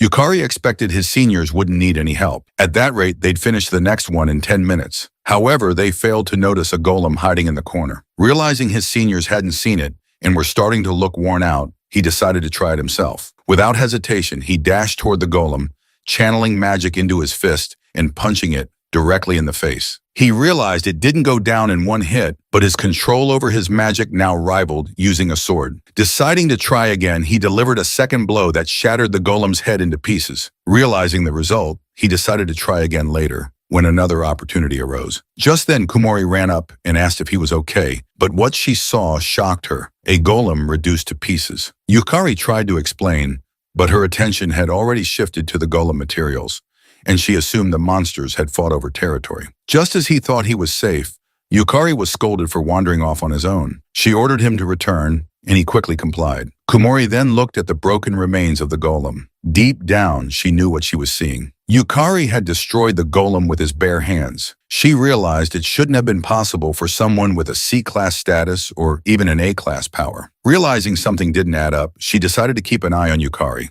As they ventured deeper into the dungeon, they encountered another golem. Naruse blocked the attack using his iron barrier skill. He then signaled to Yuto, who quickly trapped the golem's foot using Ice Fort. Kumori leapt in for the kill, slashing the golem in half with Beast Fang Flash. Just when it seemed over, another golem charged from the side, but Naruse intervened using Justice Taunt. The skill provoked the target, forcing it to attack him and increasing his defense upon activation. Uto followed up with an Ice Spear attack while telling the others to coordinate. Both quickly agreed. Kumori then activated her Blood Mist combo, a skill that drains health and increases attack speed while performing a rapid combo. Naruse used Brave Strike, a powerful downward slash with a chance to knock back the enemy. Kumori finished the job with another Beast Fang Flash, destroying the golem. Seeing this, Yukari praised their firepower. Kumori explained that they had exploited the golem's weak point, increasing their critical hit rate. Curious, Yukari asked what she meant. She explained that her Berserker class multiplied damage several times. In simple terms, the critical rate increased each time certain conditions were met, such as attacking vital points or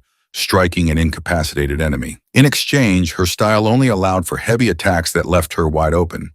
This was why Naruse, acting as the knight, managed the enemy's attention, while Uto, as the elementalist, provided support and secondary damage. Once they had analyzed the weak points and created an opening, Kumori delivered the finishing blow. Yukari thought that the golem fight would be difficult for his seniors, but he realized they had developed their own rhythm through experience. He had been worrying for nothing. Naruse then inspected the golem's remains and commented that the monsters were tough but not numerous. However, it took too much magical power to defeat even one. He proposed retreating or taking a break. Yu disagreed, pointing out that the dungeon didn't have many enemies and they didn't have time to spare. Yukari, confused, asked what he meant. Naruse explained that they were already in their third year and it was scouting season. Right now they were only C rank, but if they didn't reach at least B rank, they wouldn't be able to join a good guild. Yu added that even if they managed to get in, they'd only be treated as bottom-rung members. This surprised Yukari. From his perspective, just being able to make a living as a player was amazing. Even Sakurako, who was from the same university, had already reached S rank by the time she graduated. Naruse wasn't surprised, having heard rumors that she had cleared the Lulu Heart dungeon. Yukari was shocked and asked for clarification. Naruse explained that it was just a rumor, but when it came to clearing that dungeon, he couldn't think of anyone else. Yukari realized that this was what the public believed, and he didn't want to stand out until he solved the mystery of the dungeon break. In that sense, this misunderstanding worked in his favor. Suddenly, Yuto became serious. He warned Yukari not to interfere in their battles and reminded him that he was only there to observe, not to do anything unnecessary. Yukari was surprised, but agreed. Later, as they walked, Yukari reflected on how he had been soloing monsters for a while. He decided he'd learn by observing how his seniors fought. Though he badly wanted to collect golem souls, he was excited to see a different side of the monsters. Suddenly, he felt an ominous presence. He quickly turned around and shouted for everyone to run, but it was already too late. They were surrounded by golems. His seniors were shocked. They couldn't believe they were surrounded. Yukari had suspected something was wrong. There had been suspiciously few monsters. He now wondered if it was a trap designed to lure them deeper. If so, there might be an intelligent monster behind it. Kumori, realizing that monsters were coming from all directions, decided they had no choice but to push forward. Yukari realized his seniors weren't suited for fighting multiple opponents and told them to leave it to him. He would hold the golems off. This confused Naruse, who shouted that they couldn't possibly win against that many and that they were retreating. Suddenly, a golem launched an attack between them. As Naruse struggled to stand up, Yuto ran past him, declaring that they were leaving Yukari behind. Naruse was stunned and asked if they were really abandoning him. Uto cold his eyes, stated that Yukari was just a newcomer who had barely made C rank, and if he could buy them some time, that was enough. As Yukari dodged the monster's attack, he urged the others to go. He told them he was good at running away. Kumori asked if he could really handle it. Yukari assured her to leave it to him. Kumori saw it as a good opportunity to gauge his ability. She ran off, telling him she'd leave it in his hands. Naruse, with no other choice, turned and followed her. As Yukari assessed the situation, he counted around 30 golems. He realized that if he left his backpack on the ground, it would be crushed. So he tossed it into the air and called out to Luluart, asking her to infuse him with magic while he drew the golem's attention. Luluart agreed and remarked that he was as soft-hearted as ever, but Yukari disagreed, saying his body had gone dull from just watching. Then, with a determined expression, he declared that now was the time to collect souls. Several days earlier in the Holy Dungeon Church, Kumori was praying when someone suddenly approached her. It was Irugami, and she greeted her. Kumori was glad to see her. Urugami explained that the reason she had called Kumori was to request a favor. Kumori, as unhinged as ever, told Irugami to command her however she wished. She would fulfill the task, even at the cost of her life. Hearing this, Irugami was pleased. She asked if Kumori still attended the university. Kumori confirmed that she did. Leaning closer, Urugami told her that she wanted her to get close to Yukari. Kumori's expression turned serious as she asked if this was a new elimination target, but Irugami clarified that it wasn't. She explained that Yukari was an important piece in achieving their long-term wish. However, as a vessel, he was still immature with a fragile soul. Therefore, he needed to be honed. With a crazed smile, she instructed Kumori to push Yukari to his limit, strip away all the unnecessary parts, and sublimate him into something perfect. Kumori, confused, asked how she was supposed to do that. Irugami calmly replied that she just needed to drive Yukari to the brink of death. There was no need to hold back, and if Yukari died, then that would simply be the extent of his potential. Back in the present, Yukari was being charged by golems.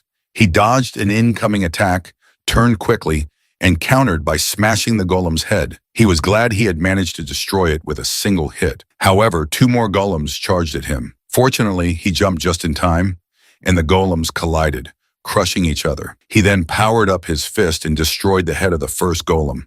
Without wasting a second, he took down another. Leaping through the air toward the next one, he crushed its head with a single stomp.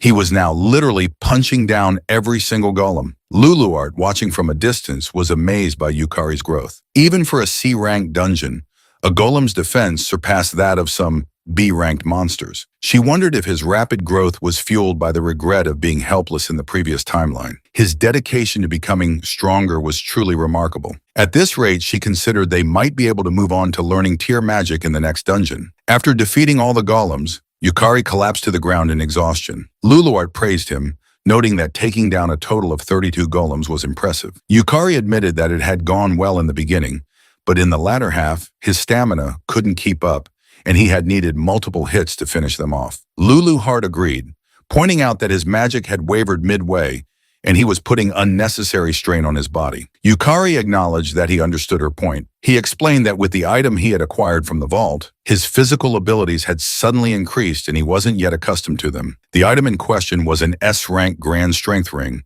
which increased the wearer's physical strength and power. The second item was the S-rank Harden Ring, which increased defense and reduced physical damage. The third was the S-rank Windblaze Bangle, which increased speed and quick evasion, as well as enhancing consecutive attacks. Yukari still vividly remembered the battle between Irugami and Sakurako. He was painfully aware that he was far below their current level. Determined, he resolved that he needed to catch up. Otherwise, stopping the dungeon break would remain a pipe dream. He stood up and decided to rejoin his seniors. While running, he hoped they were safe. Lulu Hart informed him that she didn't sense any magical power nearby, so they were likely safe as long as they hadn't entered the boss room. Elsewhere, Naruse told his companions that he was going back. Uto asked him if he was sane, pointing out that doing so wouldn't erase the fact that he had abandoned Yukari. Naruse, visibly frustrated, admitted he agreed. He confessed that he was already irredeemable scum for leaving his junior behind, but at the very least he wanted to retrieve Yukari's body. Kumori disagreed. She told them they were heading to the boss room, which confused both Naruse and Yuto. She explained that if they defeated the boss, the dungeon would collapse, and if by some miracle Yukari had survived, they could save him. But if they went back and faced dozens of golems, there was nothing they could do. They were better off defeating one powerful boss. That was how they could prove their worth. In truth, Kumori remembered Irigami's order to push Yukari to the brink of death. Helping him would be inconvenient. Utio agreed with her, telling Naruse that what they needed was results, not sentiment. Dwelling on the dead wouldn't help them. Naruse replied that he understood. As the two walked, he felt a growing sense of cowardice, realizing it was fear that had made him abandon Yukari. He was overwhelmed with guilt. Even so, he told himself that if he could defeat the boss, he could at least bring back Yukari's body. Suddenly, Yukari arrived and asked if they had been waiting for him. He was glad he had caught up. The two were shocked, but Kumori eyed him with suspicion. Naruse was shocked to see that Yukari was still alive. He had assumed Yukari would be dead, but Yukari simply told them that he was good at running and had survived by sheer luck. Not wanting to stand out, he kept quiet about defeating the golems. He also didn't want to believe that one of his seniors might be the traitor responsible for triggering the dungeon break. Still, he knew it was better to stay cautious. Naruse apologized and admitted that he had panicked. Yukari assured him it was fine, adding that he was the one who had given them the idea in the first place. Yu then approached him, warning him not to turn into one of those thieves who run around collecting experience points. He called Yukari a brat who had just gotten lucky. Yukari responded that if all he wanted was experience points, he wouldn't have bothered to fight at all. Meanwhile, Kumori silently watched Yukari. She wondered whether he had really escaped from the golem herd and if he belonged to a stealth class, but she dismissed the thought. No assassin or thief should have that much power. She considered what to do next, reminding herself that she had to fulfill Irigami's order no matter what. Still, she didn't want to involve her teammates, so she concluded she had no choice but to isolate Yukari in the boss room. She was confident Naruse would follow her lead and decided to leave Utio outside. Calmly, she asked how long they planned to keep arguing, then informed them that they should scout the boss room first if they wanted to win. She ordered Yuto to stay behind, claiming he was too on edge. Utio protested, shouting that he could increase the casting speed of his spells, but she reminded him that his magic was already at its limit, rendering him speechless.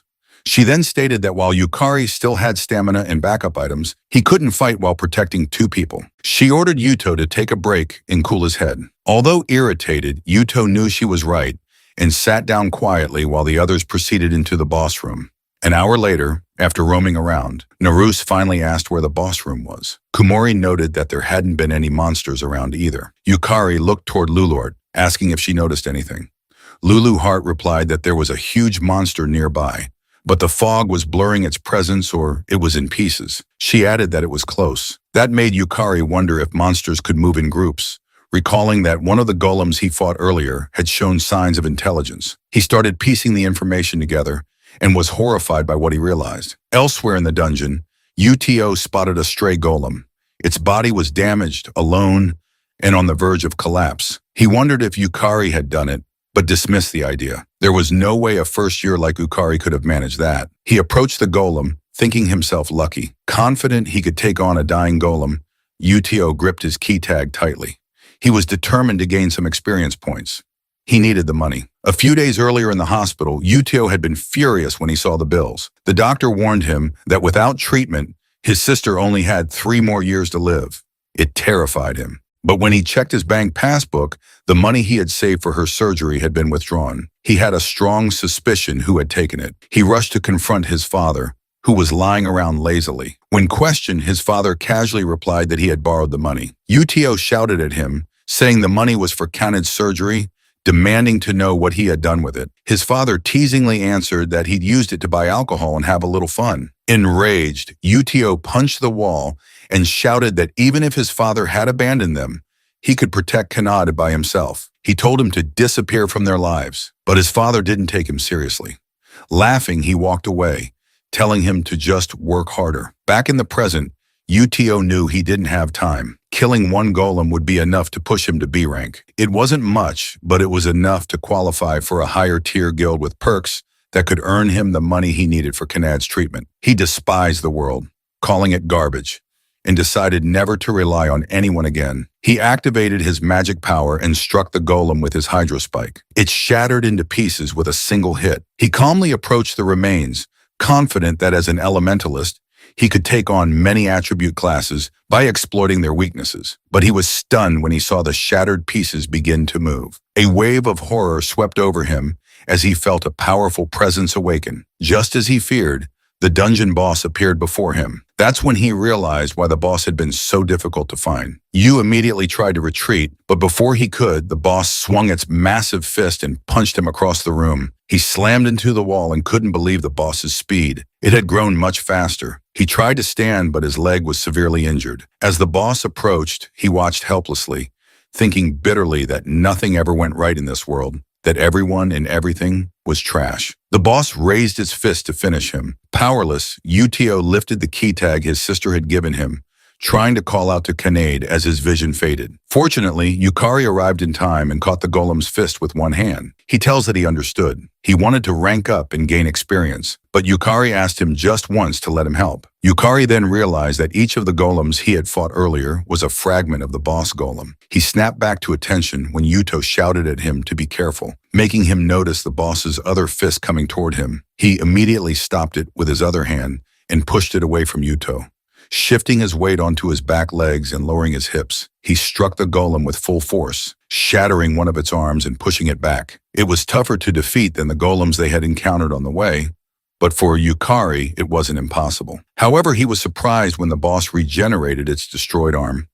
Lulu Heart informed him that since the boss golem was formed by combining golems, regeneration was not unusual, but that didn't make it invincible. He then activated his soul trial ability to increase his mana and applied debuffs to himself. Raising his fist, he punched the boss, then immediately activated Lost Man to remove the debuffs and punched again. The force of the strike pushed the boss backward, and before it could respond, Yukari unleashed a rapid barrage of strikes. Uto was stunned by his movements and wondered if Yukari was truly the same conch as them. The others arrived shortly after, and Naruse admitted that he thought that they had caught up.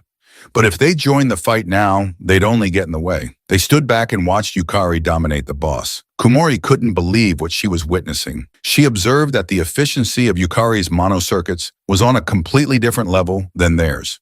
She was amazed at the amount of mana he was releasing and questioned what kind of mana absorption and circulation efficiency could produce such power, especially when the number of mana circuits should be the same among them. The boss growled in frustration and summoned its soldier golems. They realized the boss had mass summoned its golems, and once it finished, ordered them to attack Yukari's seniors. Yukari immediately looked back and summoned Harble, who responded with a wave of apathy, stunning all the golems. Yukari rushed in, destroying them one by one with single blows. Uito couldn't believe that he had summoned a familiar capable of using action-inhibiting magic, an area of effect stun with such long duration. It was overwhelmingly superior to his own magic, leaving him to question whether Yukari was supposed to be a warrior class or a summoner. Meanwhile, Yukari summoned his S-rank summons, Skull Lich Lord and Water Element, and ordered them to protect his seniors. Both summons complied. Kumori was shocked that he could summon multiple spirits at once, and that each of them was stronger than the entire team. While still in battle, Yukari noted that with the mana he had gained from Serendiana,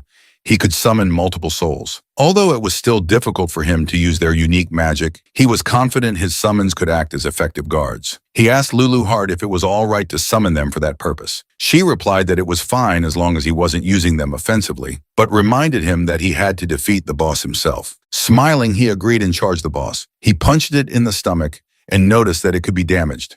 However, despite the significant damage, the boss regenerated instantly.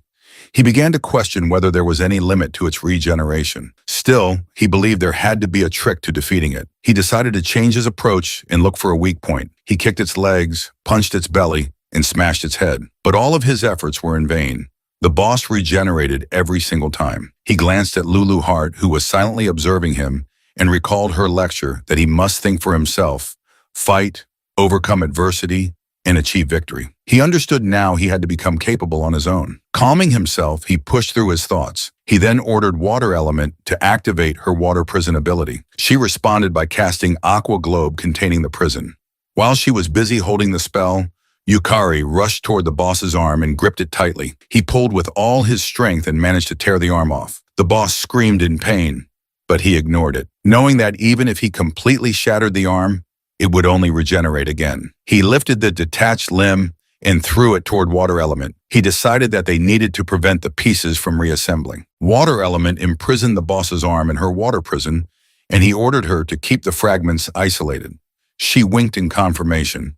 Turning back to the boss, he told it that it could no longer regenerate. Activating Soul Trial, he warned the golem that he was about to destroy it. Yukari then punched the boss's left arm to sever it and threw it into the water prison. He struck its torso and continued attacking relentlessly, placing each severed piece into the water prison as he went. Lulu Heart was surprised that Yukari would use the water prison solely to prevent regeneration. She noted that he wasn't attacking mindlessly, but was instead searching for a more efficient approach. She was impressed and amazed at the rate of mana absorption, the efficiency of his mana circuits, and the strength of Yukari's soul were all coming together perfectly. This led her to consider that it might be time to send Yukari back into the Lulu Heart dungeon, as the situation there was likely growing more serious by now.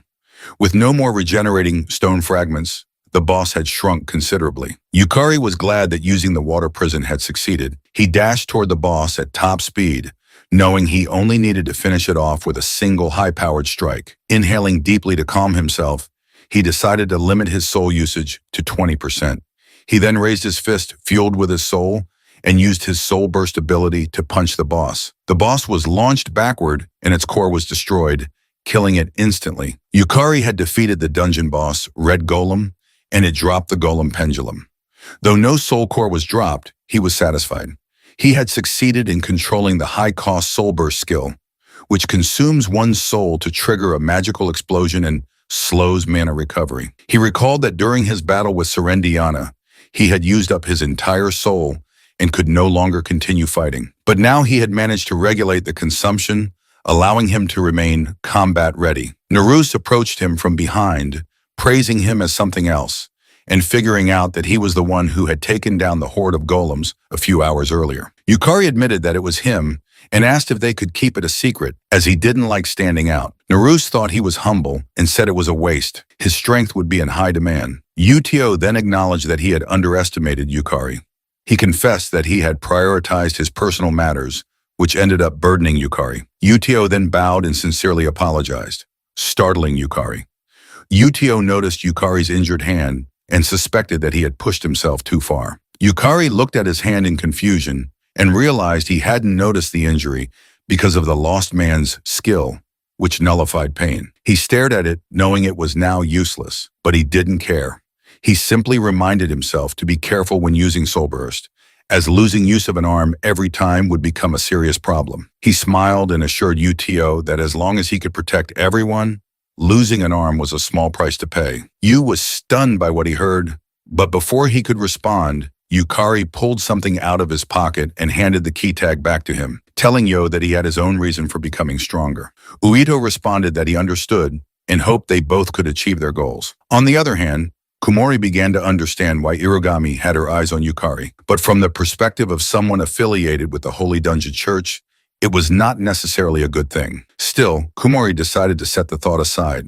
She knew that an interesting junior had just joined them, and she couldn't help but be intrigued. Meanwhile, in the church used her saint dominance, a skill that allowed her to control the vision of subordinate sisters and observe Yukari from a distance. She confirmed that Yukari's mana had already reached the level of an A-rank mage. He was forcefully enhancing his physical strength by channeling his abundant mana, leading her to wonder just how much experience he had accumulated to reach such a level. What intrigued her more, however, was that despite having C-rank level mana circuits, Yukari was manipulating A-rank level mana. She knew that with only 8 C-rank circuits, there should be a strict limit to how much mana one could handle. That left her questioning how Yukari was compensating for it. She proudly declared that it was endlessly fascinating. Turning to the man standing in front of her, she asked if he agreed. Kayakuzuki and Frank, with the nightmare skill, agreed in a sinister voice that Yukari was indeed the best. His tone made happy. She said she was glad to see him understand Yukari's value, which made rescuing him worthwhile, even if it meant crossing Hyakuren and earning Sakurako's resentment. She then asked for his opinion and suggested that he abandon his boring habit of newbie hunting and get himself a class. He replied that he didn't hunt newbies for fun. It was just the quickest way to dissect players. What he truly wanted was to understand what skills and classes were and where they originated. Laughed and called him a wonderful philosopher. She told him that with his ambition and talent, it was only a matter of time before he reached S rank. He then asked her if she was really sure about letting him dissect Yukari, even though Yukari was her favorite. Excitedly, she told him to call her when that time came, explaining that she too was curious about what was inside Yukari. He sighed, realizing that Irogami was genuinely looking forward to it. He asked how he could obtain one of those classes, and she assured him she had the perfect method. He only needed to leave it to her. She then enthusiastically explained the method to Akazuki. He smiled, thinking it was a crazy idea, but he also understood why Irogami was feared as a witch. Akazuki knelt in front of her as they sealed their deal and confirmed that he would serve under her. From the day Akazuki had lost to Yukari, he had never forgotten the look in his eyes. He wanted to see him again, to meet him, and to discover what was inside him. Akazuki swore that the one who would dissect Yukari would be him. The next morning, Kuzuki Fujimin, in F-class rank with the Manhwa skill, and Yukari's best friend, greeted him. Fujimini informed him that he had ranked up to C-class and said he never thought someone like him, with no skill, would rise that far. Fujimini was Yukari's one and only best friend. He did possess a skill, but he had never chosen to live as a player because he believed he was just an average guy who couldn't risk his life going on adventures. Because of that belief in the world before regression, Fujimin had tried to stop Yukari from becoming a player and constantly reminded him that he had neither the talent nor a skill. Yukari recalled how Fujim had hardened his heart and discouraged him from chasing his dreams. He was lost in those memories when Fujimin called out and softly slapped his back, telling him not to zone out. Fujimin then proudly declared that Yukari was a celebrity now, a prodigy, the first since Sakurako to reach C-class in under a year. But Yukari irritably told him to cut the flattery and get to the point. Fujimin asked what favor Yukari wanted, and Yukari replied that he wanted him to team up with him. Fujimin asked if it was just to fill a party slot, which Yukari confirmed, explaining that to challenge a C-class or higher dungeon, they needed more than one person. He convinced Fujimin by saying he didn't need to enter the dungeon and could just wait at the entrance. Fujimini agreed,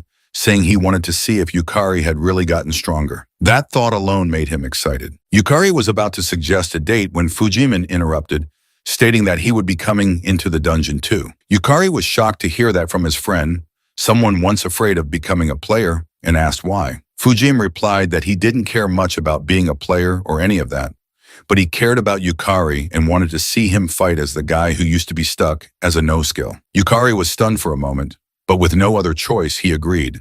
He then called Lulu Hart to ask her for permission to go all out this time so that Fujimin wouldn't get hurt and could feel safe. She agreed and informed him that she would act separately from him this time because she had a few matters to take care of. He was confused. It was rare for her to act on her own, but decided not to question it and just asked her to return soon. As Lulu Hart left while he chatted with his best friend, she knew it was time to let Yukari start practicing independence. She had always wanted to watch over Yukari until the end of that world. but unfortunately, it was something she could not do. The next day, in the C-class dungeon, Umecho and Sierra were together. Saya rushed toward the goblins in front of her and slashed them using her maid's culinary techniques. She easily defeated a few of them, but more goblins kept appearing. In no time, 6 goblins were approaching. She activated her maid's work tools, which materialized exclusive maid equipment and summoned various items. She took out 5 shining long swords. Kicking 3 of the swords at the goblins in front, she threw one from her hand into the goblin in the middle, successfully piercing its head. She then dashed at the 2 remaining goblins and slashed them down together, defeating all 6 without breaking a sweat. Umeo, watching from behind, was amazed by Sierra's precision and seriously impressed. Still, she knew she had to work hard too. Gathering strong energy in her blade, she shouted to Sierra that everything was set. Yume's skill, Elegant Intercept, allowed her to switch positions with a designated party member, boosting her speed for a limited time. Sarah immediately dashed out of the way, and when the path was clear, Umecho swung her blade down. The unleashed power shattered the goblins and cleared the way. Moments later, as they were collecting the drops, Umecho praised Sarah for moving like she was threading a needle and asked how she did it. Sarah replied that her class was maid, which had an ability called flawless movement, allowing her to perfectly replicate any movement she imagined. Asked if that meant she could never make a mistake and teased her, calling it cheating. Sarah responded that Umio's skill was even more incredible. Umio then proudly asked if she met her genius class and explained that as long as she met the requirements, she could learn any class, something that really helped with her short attention span. Sierra complimented her again, saying that her skill was insane. Umeko, lacking any sense of humility, confidently agreed. She went on to say that there were limitations. For instance, she had tried out Assassin during the last expedition, but it didn't suit her. Then she tested the Race Saber class, which felt better, but the charge time for attacks was too long, so she decided not to use it again. Sarah realized that Umecho adapted her class depending on the dungeon, and her talent was the ability to instantly master any class. Without a doubt, she thought was a genius with the potential to reach rank someday. Umeko then asked what Sarah thought Yukari's class might be. Sierra admitted she had been wondering the same thing, but had no idea. Was surprised, even Sierra didn't know. She recalled that just before entering the dungeon at Oryu Guild, Kira had informed her that the first floor of the Lulu Heart dungeon had been cleared. Based on what he sensed, over 20 guilds and factions had gathered there. She was shocked. She hadn't noticed anything at all, but Kira explained that was because they had advanced scouting and stealth abilities. He also informed her that all those forces were closely observing the battle between Sakurako and Irigami, and at the center of that battle was Yukari. She was horrified to hear this, realizing that it meant Yukari was in serious danger. Kira added that the reason so many strong players fought with him, caught in the middle, was because they were interested in him. That alone made Yukari a key figure in their world. Kira also explained that if he, as the master of the Uru Guild, were to approach Yukari any further, it would be like publicly declaring Yukari as someone of importance. Umeo understood what her brother was telling her and realized that this was where she came in. Kira agreed and said he wanted her to officially investigate Yukari on behalf of the Oryu Guild. Kira firmly ordered her to figure out who Yukari really was, what kind of skill and class he possessed, and most importantly, the hidden secret that lay between Yukari and the Lulu Heart dungeon. At the same time in the C-class dungeon, he warned Fujim never to leave Harbel's side and told Harbel that he was counting on her to watch over Fujimin, to which Harbel agreed. Fujimin commented that Harbel was cute and assumed Yukari's class was a summoner. Yukari explained that he could do something similar and assured him that Harbel was incredibly strong, which meant staying close to her would keep him safer. Fujim extended his hand to greet Harbel respectfully, and before Harbel could move, Yukari warned her not to bite Fujimin. A moment later, Umecho and Sierra were hiding nearby when they felt a strong presence even from a distance and noticed that Harbel's magical power was outrageous. Sarah also realized that Harbel was not at a C-rank level. It was far above, and she guessed it could be a rank or even S-rank potential. Umeko asked if Harbel was communicating, noting that they had a summoner in their guild too, but summoned monsters usually acted like puppets. Sarah agreed with Umeko, stating that was how summons should typically behave. At first, when Umeko asked Sarah to help investigate Yukari, she felt uneasy about it, but now that she was witnessing Yukari's strength firsthand, she understood Umecho and figured that from that day on, Yukari would become a target for many factions. Umeo admitted that when her brother told her Yukari might have cleared the first level of the Lulu Heart dungeon, she thought it had to be a joke. But now she believed it was true and asked if they should head back to report to her brother. However, Sarah disagreed and told Yumameko they should watch just a little longer, as removing the danger surrounding Yukari would require a clearer understanding of his true strength. Sarah knew she had been protected many times during dungeon raids. Even if her strength couldn't match Yukari's now, she still wanted to find a way to protect him and be someone brave enough to defend others as Yukari did. Umeko agreed and informed her that the class she had chosen was Shadow Stalker, which had high stealth capabilities. But with a monster like Harble, who was stronger than both of them, getting any closer would definitely get them noticed. The two girls decided to continue observing from a distance for the time being. Meanwhile, Yukari knew they couldn't afford any mistakes in the dungeon ruin and decided to be extra cautious, prioritizing safety above all. He summoned Soul Servitude, Armored Knight Soul, Skull Guardian Soul, Flame Knight Soul, and Skull Lich, Lord Soul, all at once and ordered them to explore the dungeon. He instructed them that if there were monsters, they should defeat them all. The summons agreed. Yukari was confident that his summons were stronger than ever due to his increased magical power.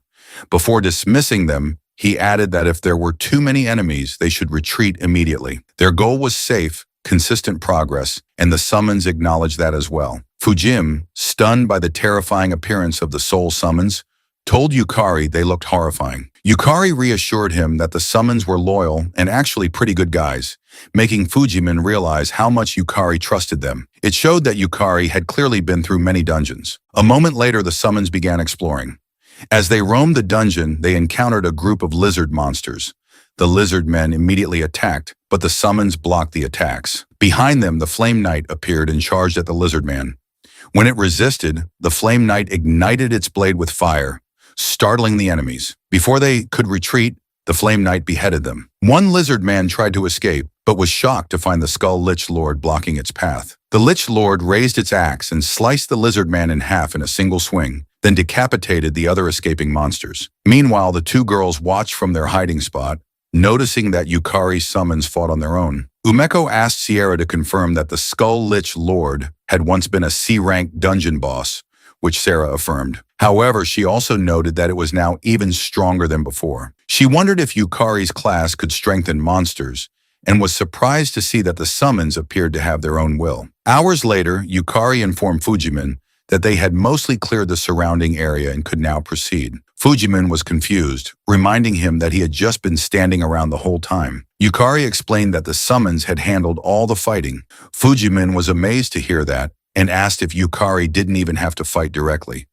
Yukari simply said that he still needed to confirm the kills and collect materials. As they walked, Fujimin asked how much crank monster materials were worth. Yukari replied that it depended on the type of monster and the condition of the materials. For every 10 monsters, the total value could reach several million yen if the materials were of high quality. Fujimin was shocked. Frustrated, Fujimin said that frank materials barely sold for over 10,000 yen. Yukari explained that although frank materials had more utility, materials from C-rank in higher dungeons could be used to craft powerful weapons and armor, or even generate rare items. Naturally, the rarer the materials, the more attention they attracted from collectors. He also informed Fujimin that while the current dungeon didn't seem to contain any, if they found magic stones, the value would skyrocket. That made Fujimin feel disheartened, realizing that his daily wage of 8,000 yen felt rather pitiful by comparison. He asked Yukari if he planned to keep farming C-rank dungeons to make money. Yukari responded that he didn't plan to stop at C-rank dungeons, which confused Fujimin even more. He asked if Yukari wasn't already strong enough. Yukari replied that he wasn't. He still considered himself weak and needed to become much stronger. Fujimin was surprised but accepted it. Then Yukari was suddenly startled when one of his summoned monsters was defeated. Fujimin worriedly asked if it was a stronger monster. Yukari immediately ran and guessed it was the dungeon boss's doing. He ordered Harble to retreat. A few minutes later, they reached the dungeon boss room and saw one boss with 10 underlings. Yukari thought he might be overreacting, but he couldn't afford even the slightest mistake, not with Fujimin at risk. He reminded himself that it was better to be safe than sorry. He activated Soul Servitude again, manifesting Harble, Water Elemental, Thunder Elemental, and fire elemental souls. Fujimin couldn't believe he was summoning even more. The two girls, watching from afar, realized that these were different summons from before. Both were stunned, understanding now what Kira meant when he spoke of Yukari's power. Meanwhile, Yukari focused entirely on defeating the enemies, precisely and safely, giving everything he had as he stared into the eyes of the dungeon boss. He then ordered his summons to support him as he headed for the boss in the middle and told Harble to take care of Fujimini. Both girls were shocked to see that he would take on so many enemies head-on and were worried, knowing it was suicidal, but they didn't stop him. He dashed toward the enemies, determined to finish it as fast as he could. One of the lizard men tried to swing its blade at him to stop his charge, but before it could land a hit, the fire element burned it to death. Yukari ran past it, shocking the other lizard men. He then swung his sword forward, chopping off the head of another lizard man who was in his way. The boss, seeing its soldiers scared, growled in anger. With no other choice, the remaining lizard men rushed in to stop him. But unfortunately for them, the water and lightning elements stepped forward and electrocuted and drowned them to death. Thanks to them, in just a few minutes, Yukari reached the boss. He leapt at full speed, appearing behind it with his sword lifted high, and swung it down on the boss, slashing it continuously within seconds. Fujimin was amazed as he watched. When Yukari was done, he looked around to check the area for safety. He calmed down when Fujimin shouted proudly that it was over in an instant, and praised him for being so strong.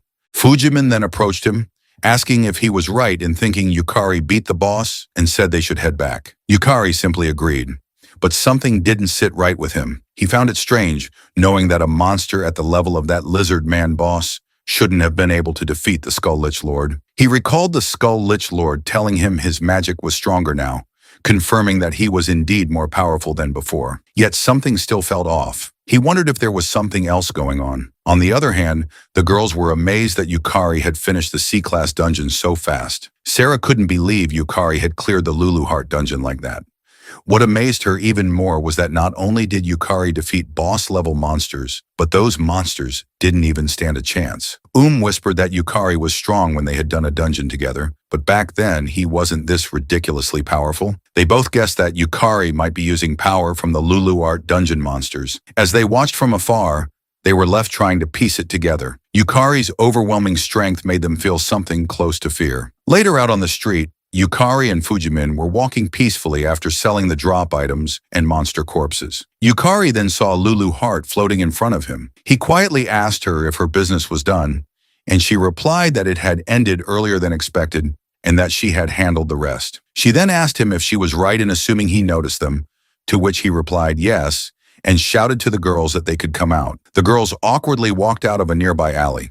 He told them he had sensed them inside the dungeon, and Sarah immediately explained that they didn't do anything to feel guilty about. He calmly assured her that he believed them and that they were probably just worried about him and Fujimine, earning a look of disbelief from Lulu Heart. Umeko, feeling guilty, quickly agreed and nervously shouted that C-class dungeons are dangerous. He then asked if they had sensed anything disturbing back in the dungeon, which shocked Lulu Heart. Umea responded that she hadn't noticed anything, and Sierra said the same. Suddenly, the sky above them opened and a huge demon eye appeared. A powerful magic circle materialized in the air. Yukari panicked upon feeling the massive surge of magical energy. Knowing that something incredibly dangerous was coming, his instinct to protect everyone activated immediately. Dark power began to spread around them, and before it could manifest fully, Lulu Heart rushed him to use his Lost Lust ability. Confused, he asked what was happening, but Lulu Heart just shouted that she would explain later. He agreed and immediately activated Lost Man to erase the lust. Multiple magic circles then appeared in the sky, unleashing a powerful force that destroyed everything in the area. The energy splashed in their direction, and before it could hit the others, Yukari blocked it with all his might. But it was too strong. He was slammed into a nearby building, leaving his friends deeply worried about him. Lulu Heart proudly told him that even in an unexpected situation, he stayed calm, and she praised him for how much he had grown. He confirmed that with that level of magic, even one mistake would have killed him. He then asked Lulu Heart if she knew what was going on because he wanted to understand the situation. She informed him that a demon king had come to meet them, and hearing that made him feel a chill of fear. She explained that before his regression, the world had gone straight to hell, and the real cause behind all the dungeon breaks was the one who ruled the S-class dungeon, the pinnacle of Septim Milani, corrupted by lust. She added that the disease that spread through solitude was the demon king of lust, and she had come for him. The demon lord of lust then introduced herself as Kararan, the ruler of the dragonkin. Her race was a dragon succubus hybrid, and she was affiliated with September Magnus. She greeted both Lulu Heart and Yukari. Yukari was surprised that Kararian could see Lulu Heart, but Lulu Heart calmly praised Carmian's flashy entrance and asked if she wanted something from her. Kararian replied that she had come to erase her, asking what other reasons she could possibly have. Yukari realized that Kararian's target was Lulu Heart and asked why she was after her, but Kararian simply asked if she really needed to kindly and politely explain anything to someone about to die. Lulu Heart teasingly asked if she truly believed Yukari would lose to someone like her, which angered Carmian. She snapped that Lulu Heart talked big for someone barely clinging to life. Kararian then taunted them to take her hellfire and assured them that if they survived, she would answer their questions. Lulu Heart informed Yukari that among all the demon lords, the demon of lust was the strongest. However, forcing herself out of the dungeon must have limited her power. She assured Yukari that she would read Kararian's movements and give him directions. She told him to focus on her thoughts and her voice because they would defeat Kararian together. He simply replied that he understood, trusting Lulu Heart more than anyone. He was ready to face Karm, but then she disappeared, startling him. Lulu Heart immediately looked around, but Kararan reappeared on his right side and aimed her fire at him. He panicked but managed to raise his hand in time. Yet Kararian cast her spell faster, releasing a strong fire blast that exploded around them. Sierra called out to him in worry while Umeko tried to evacuate the others. The two girls attempted to attack the barrier, but they couldn't get close.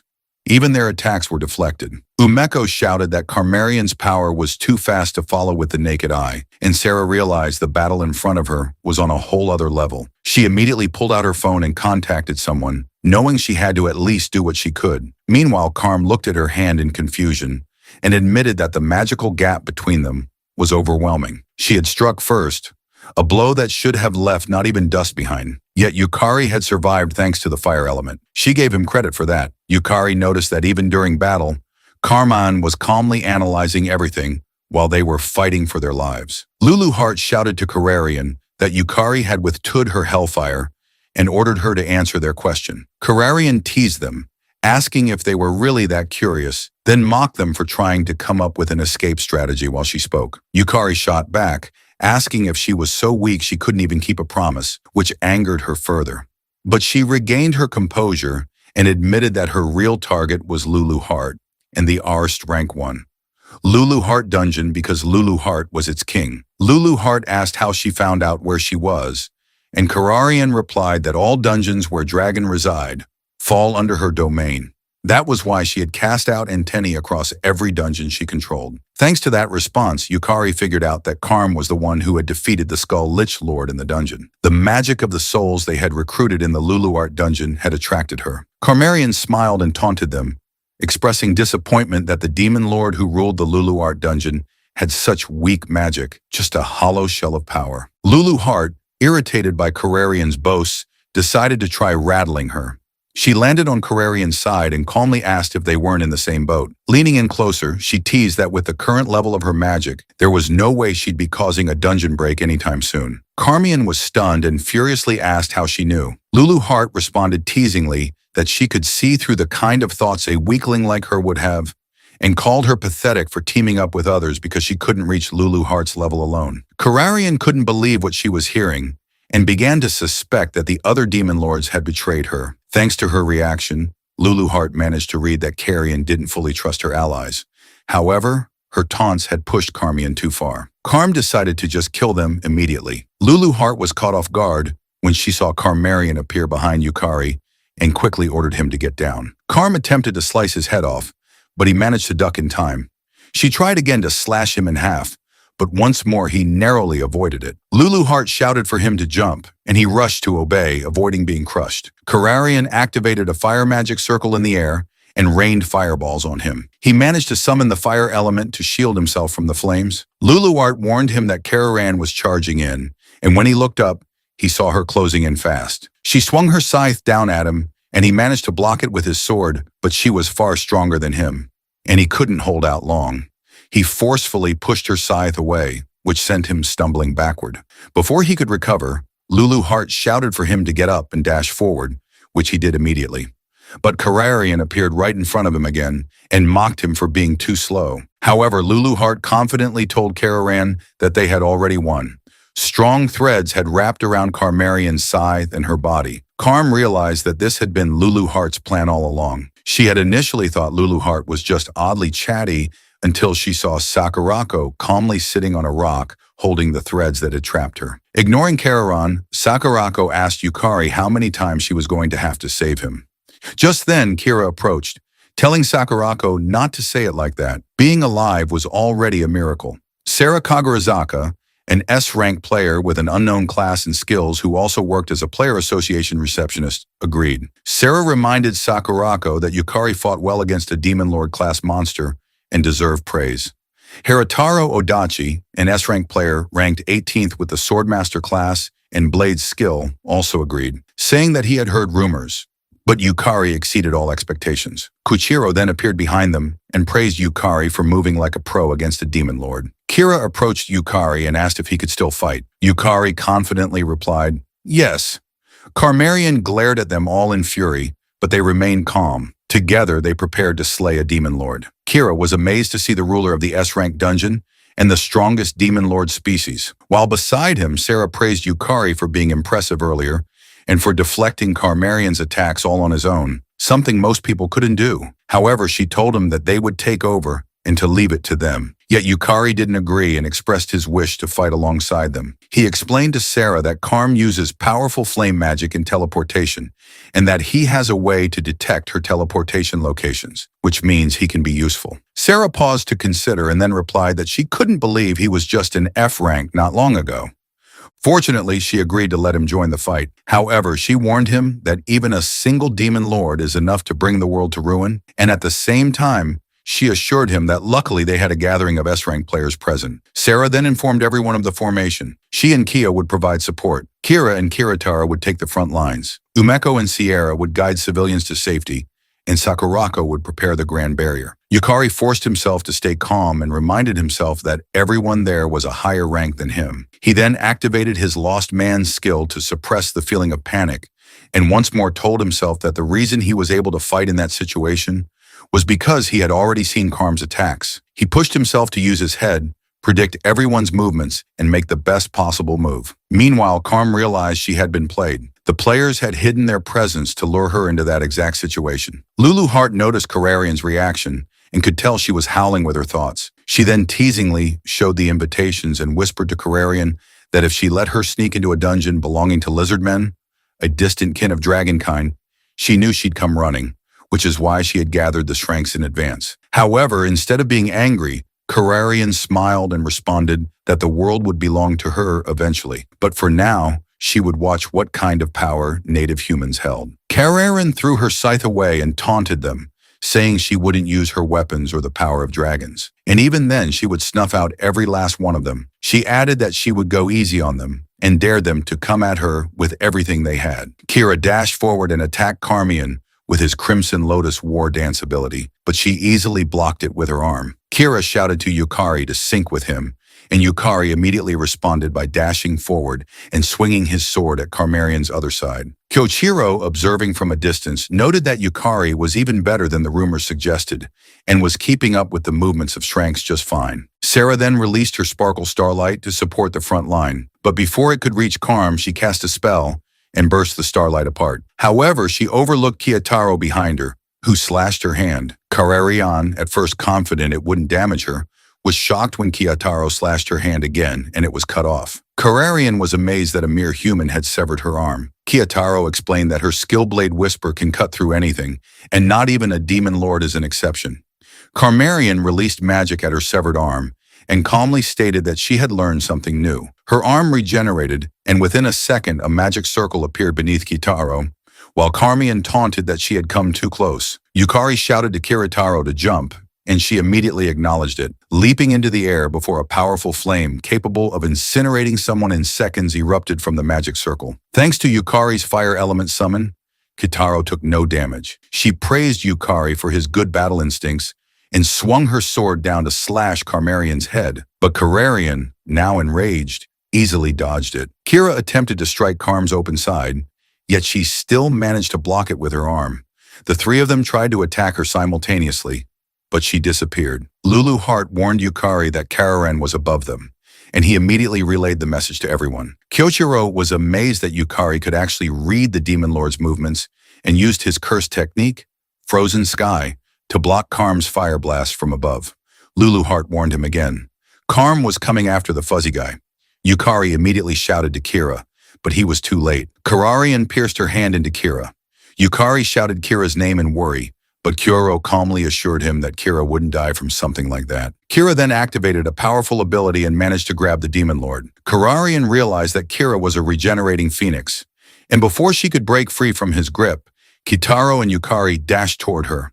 As Kitaro closed in, Kararian hastily activated a magic circle to protect herself, overlooking Yukari. He rushed forward, aware that his physical ability was more than 2 levels below the S-rankers, which meant Kararian would naturally prioritize Kiritaro's attack. In that moment, an opening would appear for him. He activated his soul resonance ability, which synchronized with a soul under his control and allowed him to wield its power. By syncing with an S-rank monster, his stats would skyrocket, enabling him to use that powerful magic directly. Karm felt a strong danger approaching from her other side and turned in a rush. But what she saw shocked her. Yukari's magic power surging directly toward her. Unfortunately for him, she still managed to block his attack using her scythe, which startled him even more. He was sure he had boosted to S-rank status through his soul resonance. But even with the complex elemental magic memorized from the Serendiana battle, it still wasn't a fatal blow. Lulu Hart assured him that his spell was fine and explained that Kararan was using over 90% of her power just to manifest in that world. Thanks to his defensive spell, they were able to severely drain her mana. Kira was amazed that Yukari could use 2-element magic too, but Yukari was frustrated that he couldn't finish Kararan off and didn't have enough mana left to fight. Kira, however, boosted his confidence by pointing out that he managed to release that much power even with only 8 circuits in his C-ranked man flow, and that he had contributed more than enough. He added that Karm even panicked enough to pull out the weapon she said she wouldn't use. On the other hand, Karm realized she had been completely outplayed and looked at Yukari as unworthy of following in Lulu Hart's footsteps. Karm trembled in anger as she acknowledged she had disgracefully broken the rules she had set for herself by resorting to drawing her scythe. However, she suddenly began laughing uncontrollably, prompting Kira to ask the others if they had driven her mad from the pressure. Karm decided to reflect on her actions and floated into the air, opening a massive magic circle above her. She calmly warned them that she was going to get serious, startling everyone. Kira rushed to cover Yukari, and everyone gathered themselves to fight. Carmarian then calmly released Karma Catastrophe, and a tremendous force of power burst out from the magic circle, heading straight in their direction and destroying everything around them in just a second. When the power subsided and the destruction was laid bare, Yukari was lucky to still be alive.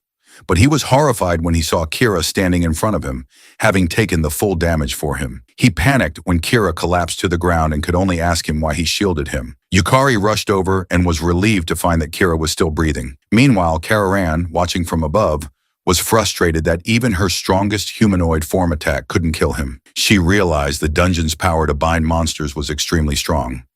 Calmly landing on the ground, she decided to take her time killing Yukari. Suddenly, 4 bright lights appeared above her. When she looked up, she was startled to see 4 foxwhale barriers rushing down toward her. As they landed, they unleashed the power of the spirit sky barrier. Kararian looked around in panic, but nearby, Sakurako calmly told Sarah that it was finally her turn. Sarah stepped forward, her crisis gauge ability finally full, which meant she could now go all out. Yukari was relieved to see the 2 girls were safe. Sarah apologized to him for putting such a burden on him, and sincerely regretted letting things reach such a disastrous point. She then explained that her class couldn't unleash its true power unless she was cornered, and she requested him to keep everything he saw confidential. Sarah then activated her class, and he was surprised to see her release such a bright and overwhelming power. As she began to transform, she explained that she hadn't wanted to transform at 30, one of the reasons she had retired from being a player. But given the situation, she had no choice but to go all out. She transformed into a cute magical girl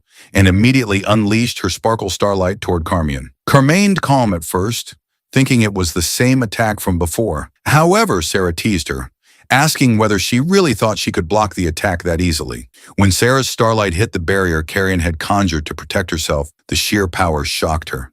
She couldn't believe a human could wield that much magic. Then Sakurako activated her Foxfire, 8/10 bloom ability. From her barriers, powerful flames erupted and surged toward Carrion from all directions. She panicked, realizing there was no way to block all of the incoming attacks. The strikes hit her successfully, destroying her magic circle. Sarah commented to Sakurako that while the grand barriers were effective, they paid a heavy price. Sakurako explained that what the others did was only natural, and added that compared to countless S-rankers, she alone was stronger. Sakurako then ordered Yukari to stand up and not let Kira's sacrifice go to waste. She asked if he intended to accept defeat so disgracefully. He replied that he could still fight and forced his shaking legs to stand. He assured them that he would read all of Carrarion's moves precisely, and even if he died, he would not lose. Sarah released shooting stardust and a strong, brilliant power surged toward Carrarion. She managed to block it once more, but Sakurako followed up by adding his Fox Lightning 8/10 bloom to Sarah's attack, pushing Carrarion back even further. Within seconds, she could no longer withstand it, and her shield shattered into pieces. She realized that Sakurako's barriers not only weakened her physical form, but also amplified Sakurako's magic. Magic was being released from every Tori, making everything within the barrier a target. The sheer amount of magical power didn't feel human. Carrion had thought Sakurako was just a weakling, watching from the sidelines, but now she realized it had all been a ploy to buy time for summoning the Tori. Suddenly, Yukari appeared behind her, startling her. Though she still managed to block his slash with her scythe, she was surprised by how much Yukari's speed had increased. Even though she was supposed to be the stronger one, she noticed Yukari was following Lulu Heart's instructions precisely, which meant she still hadn't finished off Lulu Heart. Sarah praised Yukari for the well-timed flank and released shooting stardust again. Carrarion, knowing that taking it head-on would be fatal, immediately leapt away to avoid it. At the same time, Yukari and Lulu Heart both shouted that she was above them, surprising Lulu Heart, who noticed that Yukari was now reacting almost exactly as she predicted. Even in such a high battle, he was clearly growing stronger. Sakurako activated Foxfire. 8/10 bloom and a powerful tornado of flames reached toward Carrarion, but she vanished again. Yukari shouted a warning. Carmion had reappeared below Sierra. Acting fast, Sierra fired shooting stardust once more. Though Carrarion managed to shield herself, the force of Sierra's magic was too overwhelming and caused a massive explosion. Before she could recover, Yukari appeared behind her. This time, he unleashed his soul resonance attack, landing a direct hit and making Carrarion scream in pain. Carm is frustrated that everything was going completely off script. She wondered when exactly her dungeon break plan had been discovered. Her thoughts were jumbled and she chose to teleport away to create distance, but was shocked to find Yukari and Sarah already there. Having predicted her destination, they attacked her simultaneously. She tried to block with her shield, but the pressure from their combined assault was too much. Her shield finally shattered. From above, tornado flames descended once more. When they hit the ground, the impact caused large-scale destruction.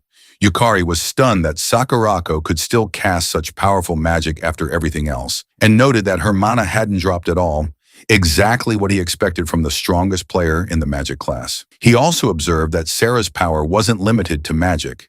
Her speed and strength matched those of an S-rank warrior class. With them at his side, he began to feel sure they could win. However, a much larger and more ominous magic circle suddenly appeared in front of them, just as Carrarion vanished. Yukari panicked at the sight and stuttered, asking what was happening. Lulu Heart quietly answered, saying she had thought Carrion would retreat before it got to this point, but never imagined she would go that far. A powerful blast of energy erupted from the magic circle. Sarah rushed in front of Yukari to shield him. From within the circle, a massive claw began to emerge. A moment later, a piercing eye glared at them as a dragon's arm forced its way out. Yukari trembled in terror. He recognized the dragon from his past life. Just as he feared, the beast began to push its way out from the barrier, growling. Sakurako was in disbelief. Her barrier had cracked. Sarah too was stunned that Carrion still had enough power left to summon the dragon. Despite the fear, Yukari steeled himself and raised his sword, ready to fight once more. Lulu Heart smiled, pleased by his reaction. She had expected him to panic, but Yukari knew this time was different.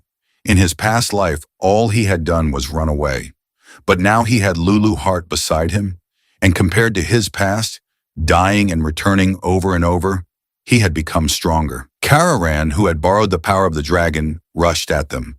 And right away, Sarah cast a milky shield to protect him, but it was too heavy for her. It then swung its tail around, trying to destroy the barrier. Sakurako immediately attacked it with her tornado fires, but her attack just triggered it even more, and it rushed at her. Sakurako cast a quadruple barrier around herself, and Kararian tried to destroy it using its claws. Lulu Heart followed Yukari as he dashed away and told him that Sakurako was quite capable. He knew that even if Kararian was weakened to seal her meant Sakurako was allocating a huge amount of resources to maintaining the barrier and was also continuing to protect the humans who were too slow to escape inside it, which meant it was going to be a slow defeat for them. Sarah used her milky shield to back up Sakurako, but she couldn't handle Kararian's claw, and her shield was easily destroyed. Sakurako thought carefully for seconds, while Kararian kept trying to destroy her barrier.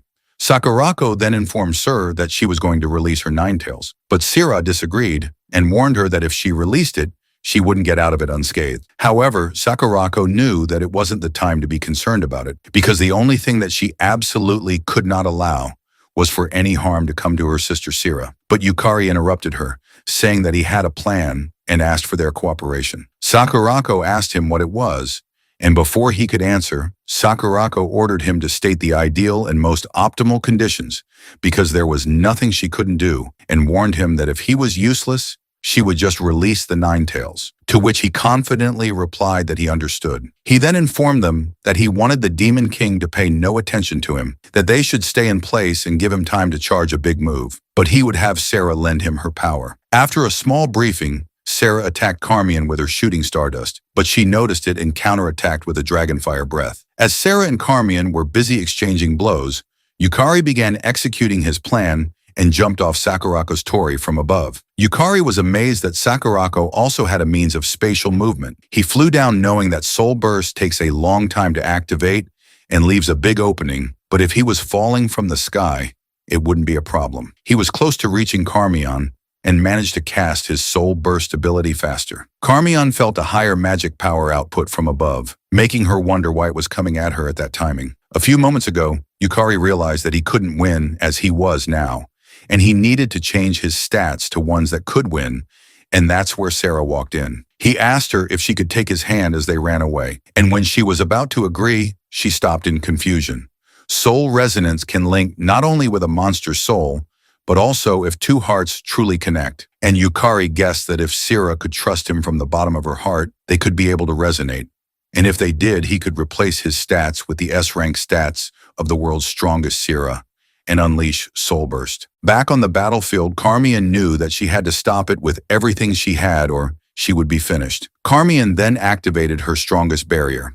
And as the combined power of Yukari and Sarah, who believed in him without a second thought, they managed to break through Kararian's shield together and caused a strong explosion around them. Sur waited for the smoke to disappear, but unfortunately, they just shattered Karmarian's shield, but did not kill or damage her.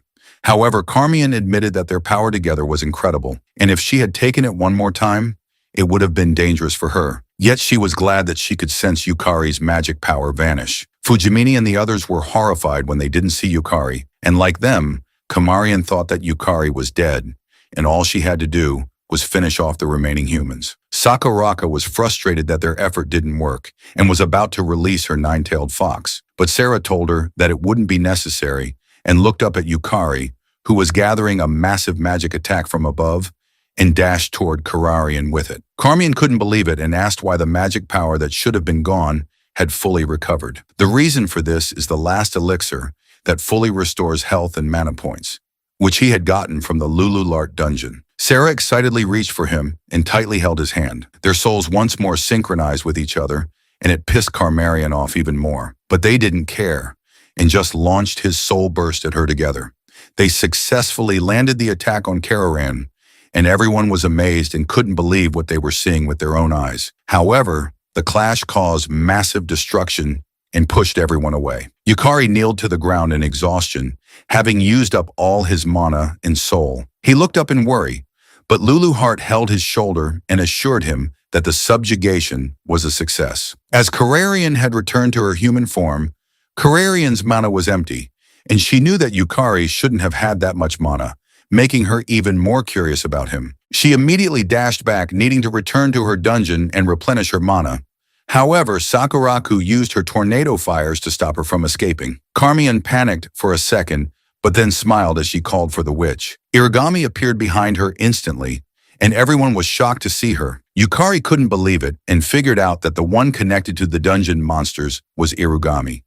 While Sakurako was furious at seeing her nemesis's face at the worst possible time, Kararian ordered Irigami to retreat and was frustrated, thinking that her retreat was an utterly disgraceful route. Irigami reminded Kararian that she had warned her many times that it was a trap. Still, Iami knew nothing could be changed and activated a teleportation spell to escort Kararian back to her dungeon. Sakurako and Sarah both aimed their weapons at them, but Irigami only laughed at their reaction and released her huge blades, reminding them that they were both extremely exhausted, which meant they shouldn't resist, then warned them with a sweet smile that she had no interest in slaughtering the weak, which enraged Sakurako even more. She threw her flames at her.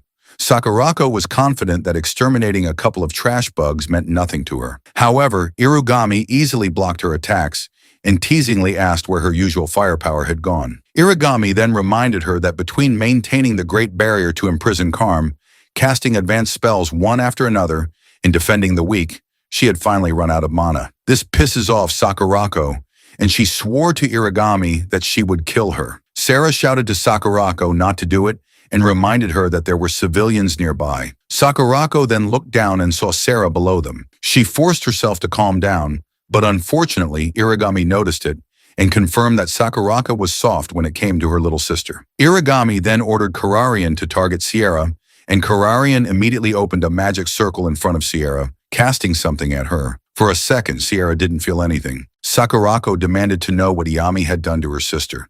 Irigami just laughed at her and informed her that nothing would happen as long as she behaved, yet warned that if she tried anything suspicious, something dangerous might befall her dear little Sarah. This made Sakurako about to lose her temper and tried her best to calm herself down for Sarah's sake. Yukari asked Irigami why she was protecting Kararan and why she was siding with the monsters, greeted him first and praised him for growing stronger. She added that his growth always excited her. He shouted at her to answer his question, but she only laughed creepily and responded that it was for the same reason as him, shocking him and making him wonder if Iami had seen through his connection with Luluart. Irigami then asked him if he understood her now and told him she had prepared a surprise just for him. Sakurako, unable to contain her rage, warned Irigami that she had made a fool of her and swore once again to kill her.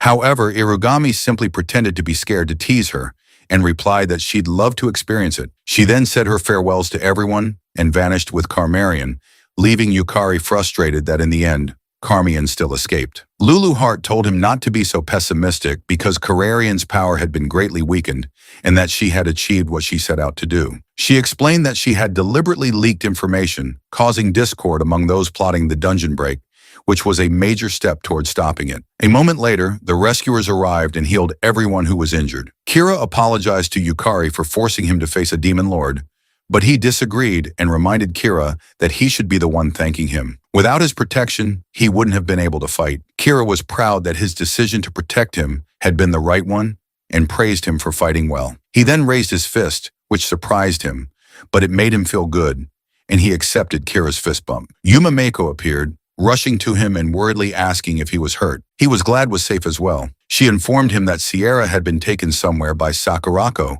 leaving him wondering if Carmarian had done something to Sarah. Fujimin also appeared, worrying about him. Yukari apologized for dragging him into the mess. Fujimin cried as he told him the battle had been so fierce along the way that he thought he might have died. He then showed him his phone. Yukari saw a video of himself on YouTube with a swarm of comments, amazed at his strength. Fujimin proudly told him he had broadcast his achievements to the whole world with tears in his eyes. However, it shocked Yukari as he was someone who never wanted to be noticed. A few days later, Yukari headed to the association building for his B-rank promotion exam. Sarah informed him that there would be a practical combat test after the written exam, to which he agreed without hesitation. Sarah assured him that he would be fine. After all, he had even defeated a demon lord, and she sympathized with him for having a hard time after the Lust Demon Lord battle, especially since his fight had been broadcast worldwide and was still trending on social media. Yukari personally didn't like standing out.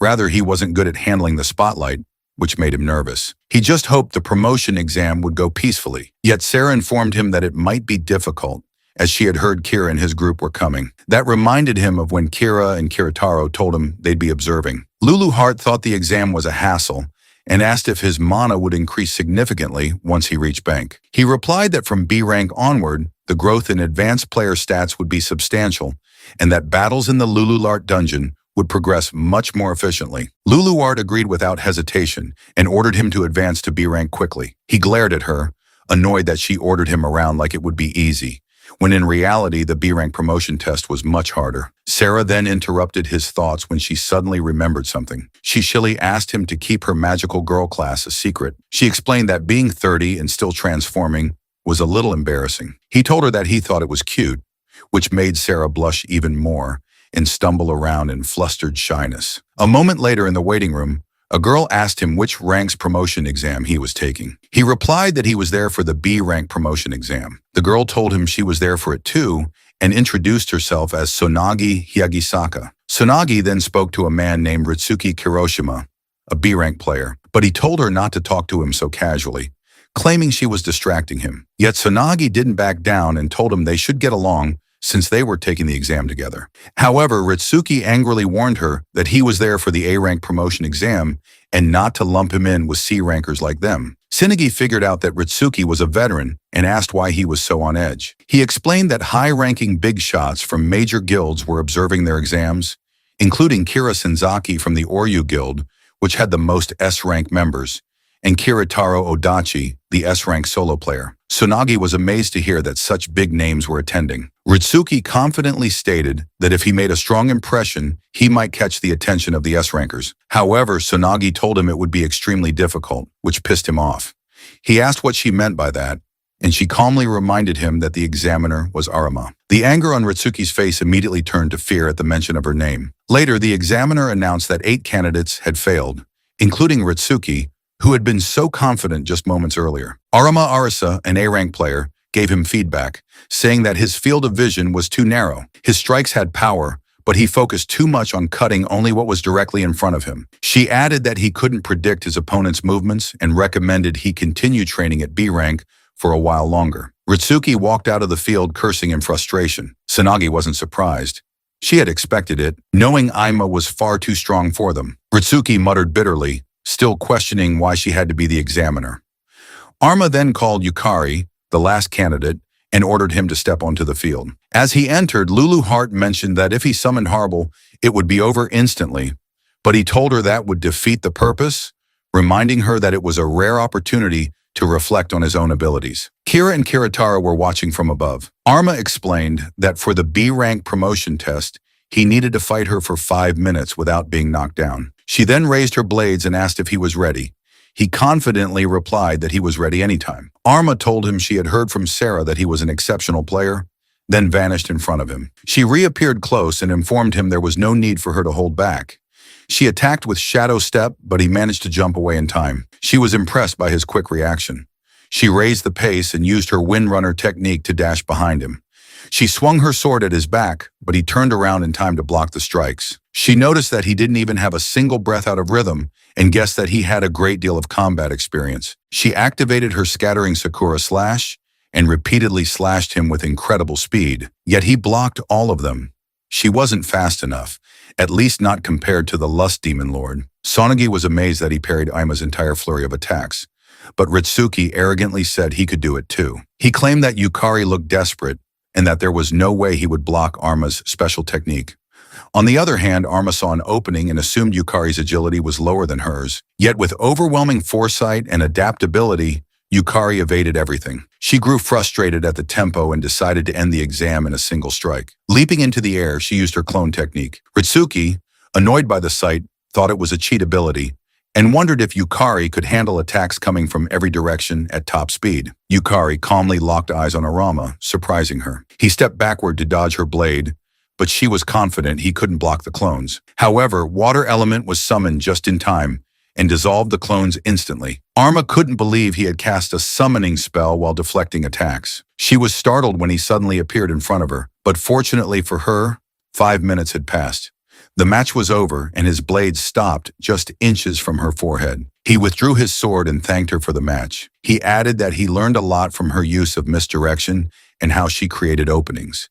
He said enthusiastically that he'd be happy to receive feedback as well, causing everyone to laugh. Arma replied that there was nothing left for her to say. She extended her hand and officially announced that he had passed the test. A few minutes later, Sonagi excitedly approached him and asked if he was really C rank. She then congratulated him on passing the exam. He thanked her, but admitted he had mixed feelings. He explained that it was because he had seen other people's fights and already knew Arisa's fighting style, which meant that if he had seen the clone technique for the first time, he might not have been able to counter it. Ama responded that she didn't like it when people were humble and asked if she was right in assuming he could have defeated her with just his summoned beast. He looked away guilty, but Arma could tell that the water element he summoned was on a level that wouldn't be out of place in an S-rank dungeon. Sonagi asked if that was for real, and Arma replied that she was dead serious.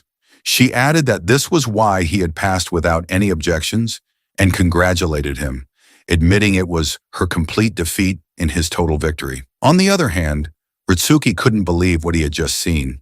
He knew that Arma had taken her match with Yukari more seriously than when she fought him. Yet Yukari had handled her with ease. Ritsuki realized it went beyond just skills or class levels and feared how a C rank could move as if predicting the future. Suddenly, Kira and Kiritara walked toward them, praising Yukari for a good fight. Tsunagi was shocked to see two powerful S-rankers knew Yukari and was about to ask, but then realized that he was Yukari, the real deal. She recalled watching his last battle on YouTube. He explained to her that it was all thanks to the support of S-Class members. However, Kira added fuel to the fire by announcing that Yukari was the player who defeated the Demon Lord, making Yukari even more uncomfortable as he never wanted to stand out. Suddenly, Kira noticed someone mysterious walking out from behind the benches, but laughed when Kyoto told him not to trouble a promising young man of the future. Kyoto praised Yukari as well, and told him that his situational judgment was truly remarkable. She advised him to hone it even further, and said they would be waiting for him in the Shrank. He was surprised to hear it and recalled that in his past, becoming Shrank had been a far-off dream, but thanks to Kayataro's praise, he began to believe he could really reach it. Lulu Heart reminded him that it shouldn't be a guess because he can reach it. She also reminded him that Shrank alone wasn't enough to stop a dungeon break. What he should aim for was beyond that.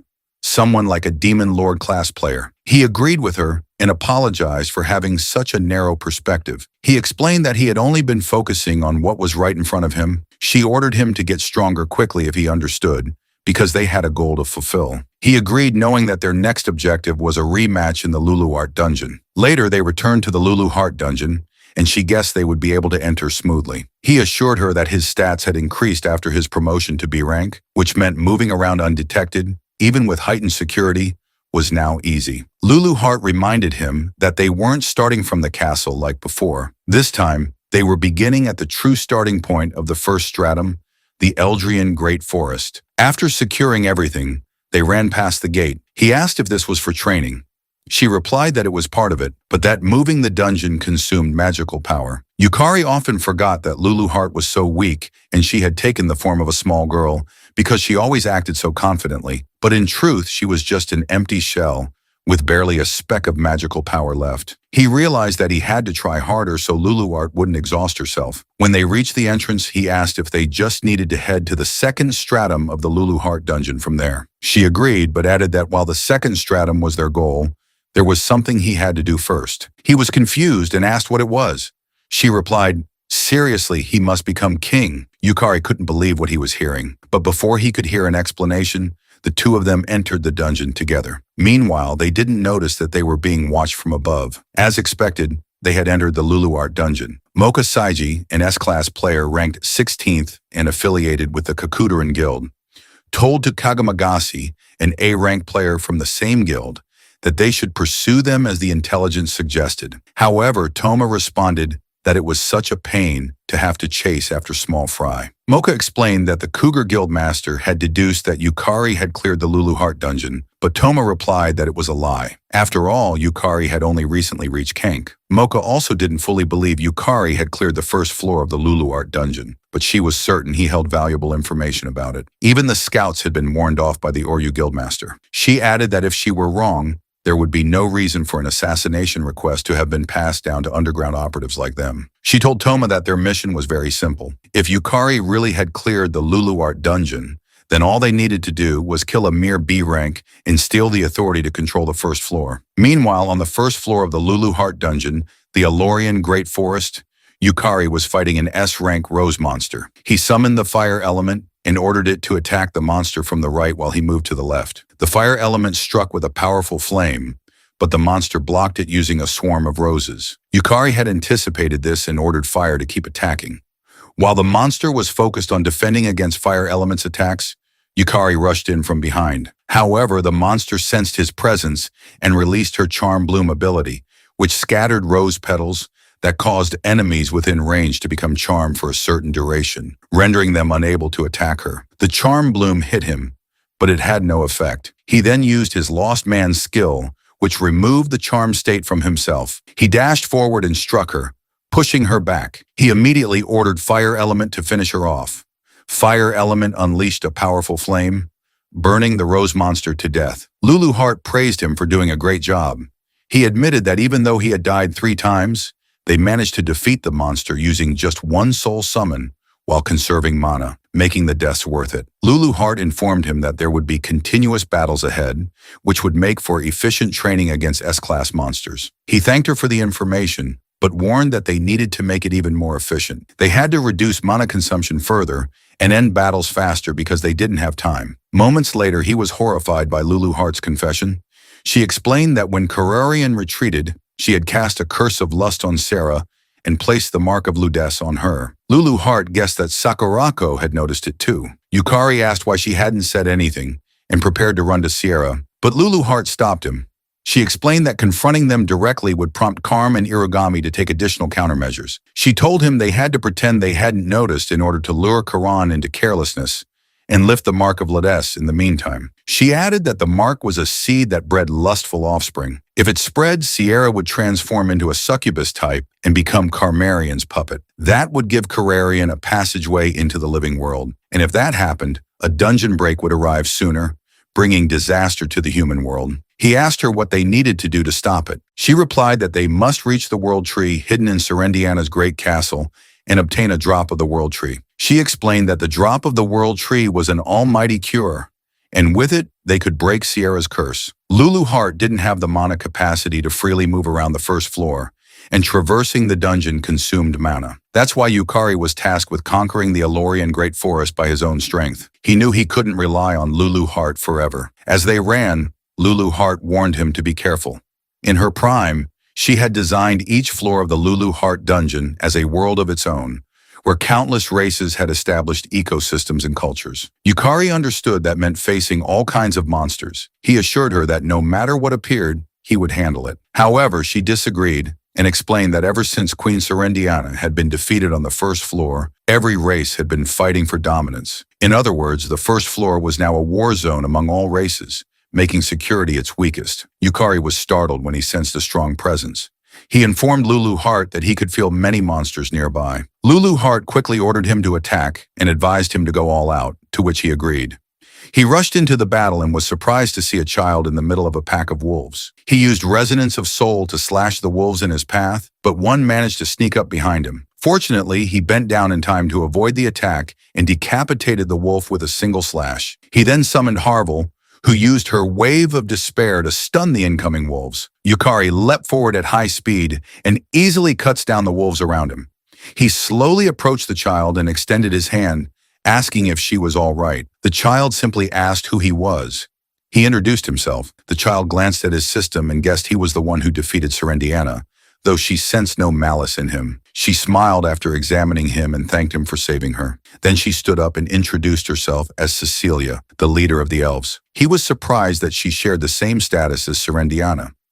Unfortunately for him, Cecilia already knew that he was the player who had defeated Serendiana, and the reason their world was now falling into ruin. She then smiled eerily and told him to take responsibility. Suddenly, 2 more elves appeared behind him. However, Cecilia pleaded with him not just to become the king of the elves, but the ruler of the first floor itself, and save their world. Yukari recalled that Luluart had told him to become king, but she had never explained the details. Yet he knew that since it was Lulu Heart, there must be meaning behind it. Cecilia assured him that she wouldn't harm him and asked him to listen to her for a bit. Yukari didn't sense any hostility from her, but he glanced at Lulu Heart, wondering if he could trust them. Lulu Heart told him to answer and explained that the path to saving Sarah lay in Cecilia's hands. She assured him that she had secured Ring de la Ringba, a special ring that allowed communication beyond language. He nodded in agreement and extended his hand to Cecilia, asking her to tell her story. Cecilia called him bold for seeking friendship from an unfamiliar race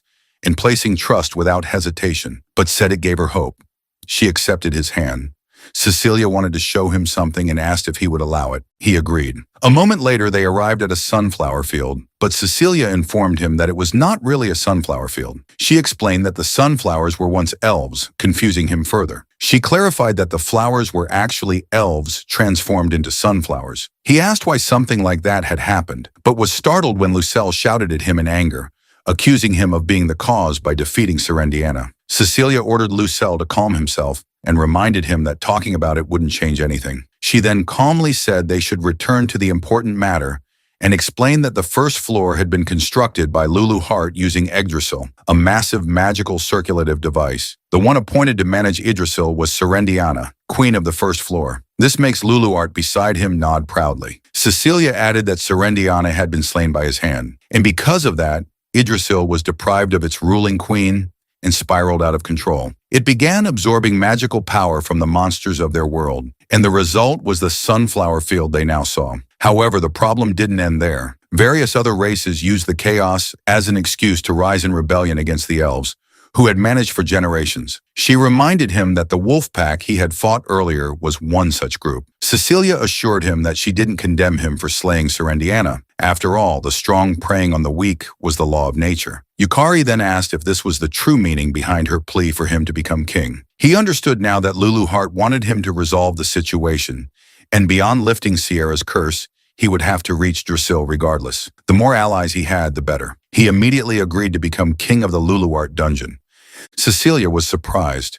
She had thought it would take more convincing. She warned him that there would be consequences reaching outside the dungeon, but he assured her that he already had business with Yggdrasil and couldn't turn his back on people in need. Cecilia was surprised that he was such a soft-hearted fool and was about to grant him the throne.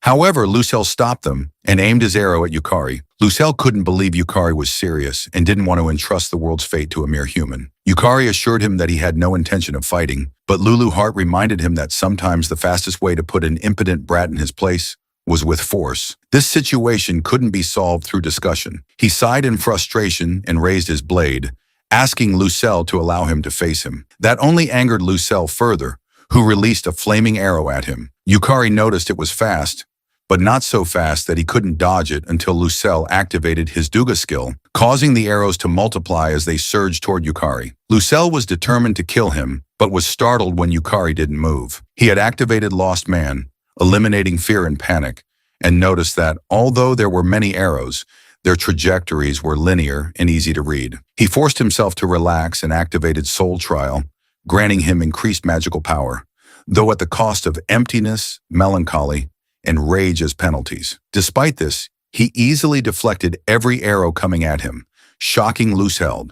He then used Lost Man again to purge all debuffs and dash forward toward the remaining 5 arrows. Lucelle couldn't believe he was charging straight through and wondered if he truly had no fear. Yukari pushed himself to stay calm and dodged one of the arrows. When 3 more approached, he slashed them in half. He then caught the last one and with great force hurled it back at Lucelle. Luckily for Lucelle, he managed to dodge it in time. Lucelle thought Yukari was insane for grabbing the arrow and throwing it back. He tried to stand, needing to regain his posture, but before he could, a sharp blade was aimed at his head. With one move, he would be dead. Cecilia announced that Lucelle had lost. Though he couldn't accept it, Cecilia threatened him again and firmly repeated that the battle was over. Terrified of his leader, Lucelle finally admitted defeat. Cecilia then turned to Yukari and said that her people should now understand that his strength was real. She asked him if they should head to Yggdrasil. The scene shifted to an elf girl firing a bunch of arrow into a charging pack of wolves, and the elf girl announced that there are way too many of them, questioning why they keep appearing close to the castle. She mutters that, with their territorial instincts, they shouldn't even be in this area in the first place, which Cecilia counters, saying that the world tree lies beyond the giant castle. She thinks that the pack of wolves truly intend to wipe them out, saying that there must be at least 50 Fenroas alone. Veronica said that they must run for it, but a creature suddenly scares her from behind. She thought she was going to die until Yukari jumps in to save her. Yukari fought the pack of wolves, asking her if she's all right, and told her that he'll draw the enemy away. Veronica mutters a thank you, while Yukari asks Lulu to pour her mana to attract some of the monsters. She responds that it will pull in quite a number, but he said that he can manage it. A bright violet light then erupts behind Yukari, attracting all the monsters in his way. The elf guy shouts that Yukari had drawn in too many targets, but the only thing in Yukari's mind right now is to focus. He then swiftly slashes all of the monsters, shocking the elf couple. Lulu thinks that Yukari movements isn't bad at all, and that Cimmerian affect him a lot. Yukari thought that there's still too many monsters, and he needs a way to finish them all faster. Accidentally stomping on a puddle, he thinks of a plan that could work. He shouts at the both of them to fire more arrows. The both of them went silent for a while, before Veronica shouts to leave it to her. She told Luciel to also help, but the only scoff, asking why he should cooperate with a human. Veronica told him that this is no time to argue, and the both of them agree to finally help Yukari, striking a powerful skill. A bunch of arrows strikes the ground as Yukari activates Soul Resonance, charging his lightning element to the maximum output. A powerful ball of lightning appears in the sky, revealing that Yukari's plan is to combine it with a spread of water, creating a massive spell to the sky and a big explosion. Veronica opens one eye, saying that they luckily managed to overcome the crisis, while the land in front of them turns unnoticeable by the destruction. She mutters a soft thank you to Yukari, and he responds that he's glad everyone's safe. Cecilia noticed that the monsters are likely targeting him, saying that they must have sensed that someone with the right of the throne has entered the dungeon. An ominous voice speaks for them to not say such ridiculous things like a human seizing the throne. Yukari and the others' face turns pale as Cecilia said that to think someone like him would come out is unexpected. The creature speaks that if only the elves hadn't intervened, the throne was his to begin with. Yukari's face turns shocked at the sight of the creature's enormous amount of magic and realizing that it's comparable to Serendiana. Cecilia, with a stern face, said that playtime's over while the other elf ready their weapon. Yukari could only mutter a question about what the being is, and Cecilia said that the creature is the ruler of the great forest, a being that can stand on par with Serendiana, the great king Fenrir. Fenrir then roars, showing off his blue powerful aura. In a temple, Sakurako can be seen sitting down while someone tries to heal her sister. The healer, trembling, said that it's no good, while Sakurako can only thanks her for the effort. The healer then leave, while Sakurako thinks about the powerful curse placed by the Demon King, and that even an S-ranked healer could not heal it. He scoffs internally, hoping to find some other means. Irugami Yoriko then suddenly appears behind her. Sakura, quickly turning back, shouts her name out loud, only for Yoriko to jokingly speaks about her flames that would burn anyone to the bone. She then creepily says that the killing intent of Sakurako is truly a class of its own, and that it even sends a chills down her spine. Sakurako then unleashed her foxfire technique, 7-quarter bloom, but the skill doesn't affect Yoriko as she unleashed a powerful skill of her own. Yoriko said that despite the murderous intent Sakurako had, her heart remains calm, saying that if she kills her right now, she must understand that her sister won't be saved. Yoriko then happily utters that she has came to tell her how to lift the curse, but Sakurako, hearing that, only give a look of doubt. Yoriko then continued that the Demon King mark of lust cannot be dispelled without another Demon King level skill, but tells her that if they use an S-rank item born from the World Tree, the curse can be broken. Sakurako listened carefully, thinking about the World Tree inside Lulu Heart Dungeon, and Yoriko continued that the S-rank item can only be obtained by the king of the first floor of Lulu Heart Dungeon, saying that, in other words, she must kill the king of Lulu Heart Dungeon and become the king of that world herself. Sakurako asks about the price of the information and what Yoriko seeks to get, at which Yoriko utter a laugh, saying that she has no such ulterior motive. She said that he merely wished to witness the fight between Sakurako and the king of the Lulu Heart Dungeon. The scene then immediately shifts over to the main examination room, where a frantic red-haired guy explicitly told two other members that Yukari had officially entered the dangerous Lulu Heart dungeon. He urgently tells them that Yukari has been consistently ranking up and successfully clearing every dungeon at a completely unprecedented speed, and that he can even effortlessly summon highly dangerous monsters.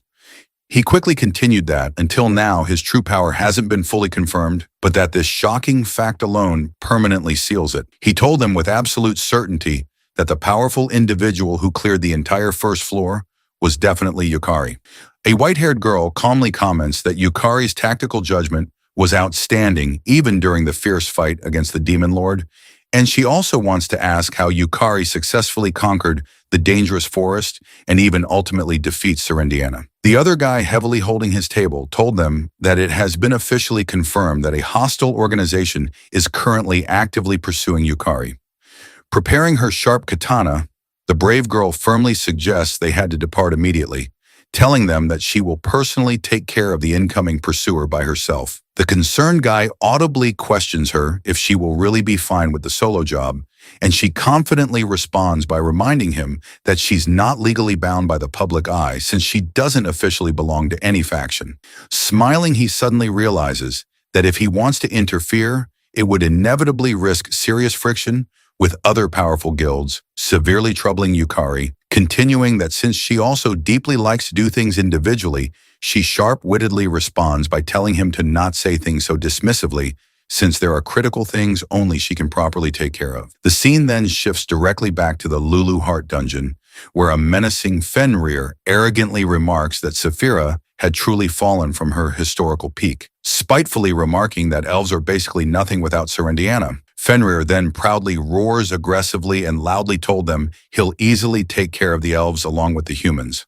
Saphira desperately waves her hands at Fenrir, frantically shouting at Yukari to immediately run away. She carefully told her that if he somehow survives, there might still be a viable chance to solve the world's deep problems, only for Yukari to flatly reject her cautious advice, telling her to leave the mighty Fenrir entirely for him. He then quickly summons a massive water element monster, skillfully forming a dark cloud that starts a heavy rain around the entire zone. Saphira, in complete shock, genuinely asks the reason he decided to form a cloud, and Fenrir mockingly laughs that Yukari's supposed big move is only simply making it rain. Lucheld sharply sneers that humans really are completely useless after all, swiftly pulling out his combat bows, loudly shouting at Saphira to stand back before releasing a powerful glowing arrow heading directly at Fenrir, only for the fast arrow to be instantly reflected by Fenrir's heavy barriers. Lucheld can only helplessly open his mouth in total shock by what just catastrophically happened, while Saphira softly mutters that his magical barrier is still active after all, explaining to him that there's a mysterious protective barrier wrapped tightly around Fenrir designed to protect Fenrir against all incoming dangers. And as long as the glowing barrier holds, they can't deal any real damage to him. Fenrir aggressively counters by asking them if they really believe weaklings like them can ever hurt him, proudly telling them to humbly bow and know their proper place. Yukari, by pure instinct, successfully dodges a deadly strike by Fenrir, heavily shocking the monster that his supposed-to-be perfect surprise attack doesn't work. Fenrir secretly thinks that he just got lucky, fiercely swearing to finish him as he rapidly unleashes another massive strike, only for Yukari to smoothly block all of it with his trusty sword. With a visibly pale face, Fenrir internally questions on how incredibly powerful Yukari really is. In his own head, Yukari calmly thinks that at first Fenrir's invisible attacks were incredibly tough, but because he had carefully collected enough data to read the complex patterns, he can now easily block all of it. The scene shifts back to the distant past at a beautiful field full of flowers, where Yukari curiously asks about Fenrir, and Lulu Heart softly told him that Fenrir is a rare species of great wolf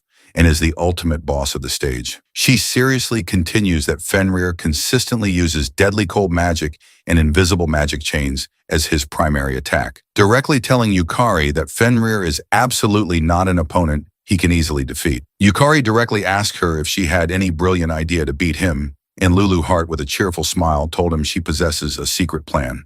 Back to the chaotic present, Yukari clearly informs everyone that Fenrir had invisible attacks, and the specific attack is a set of 8 transparent magic chains.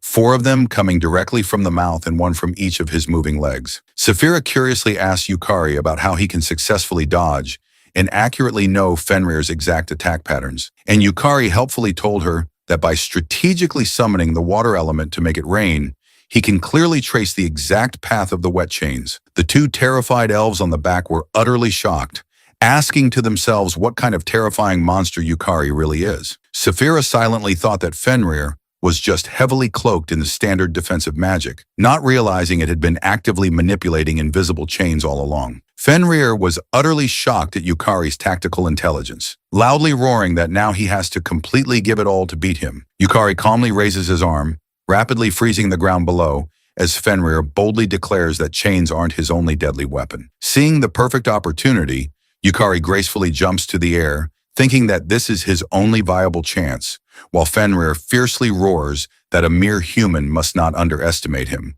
He suddenly releases the ultimate skill, Absolute Zero, and Yukari loudly shouts at his loyal summon to immediately release massive water, successfully blocking Fenrir's cold aura. Fenrir is in total shock after clearly seeing that Yukari creatively uses his freezing skill to turn the rushing water into a solid shield of ice. Yukari then fiercely uses soul resonance, loudly shouting that the battle officially ends here, and as soon as he said that he powerfully releases Soul Burst, aiming to permanently eradicate Fenrir's entire existence.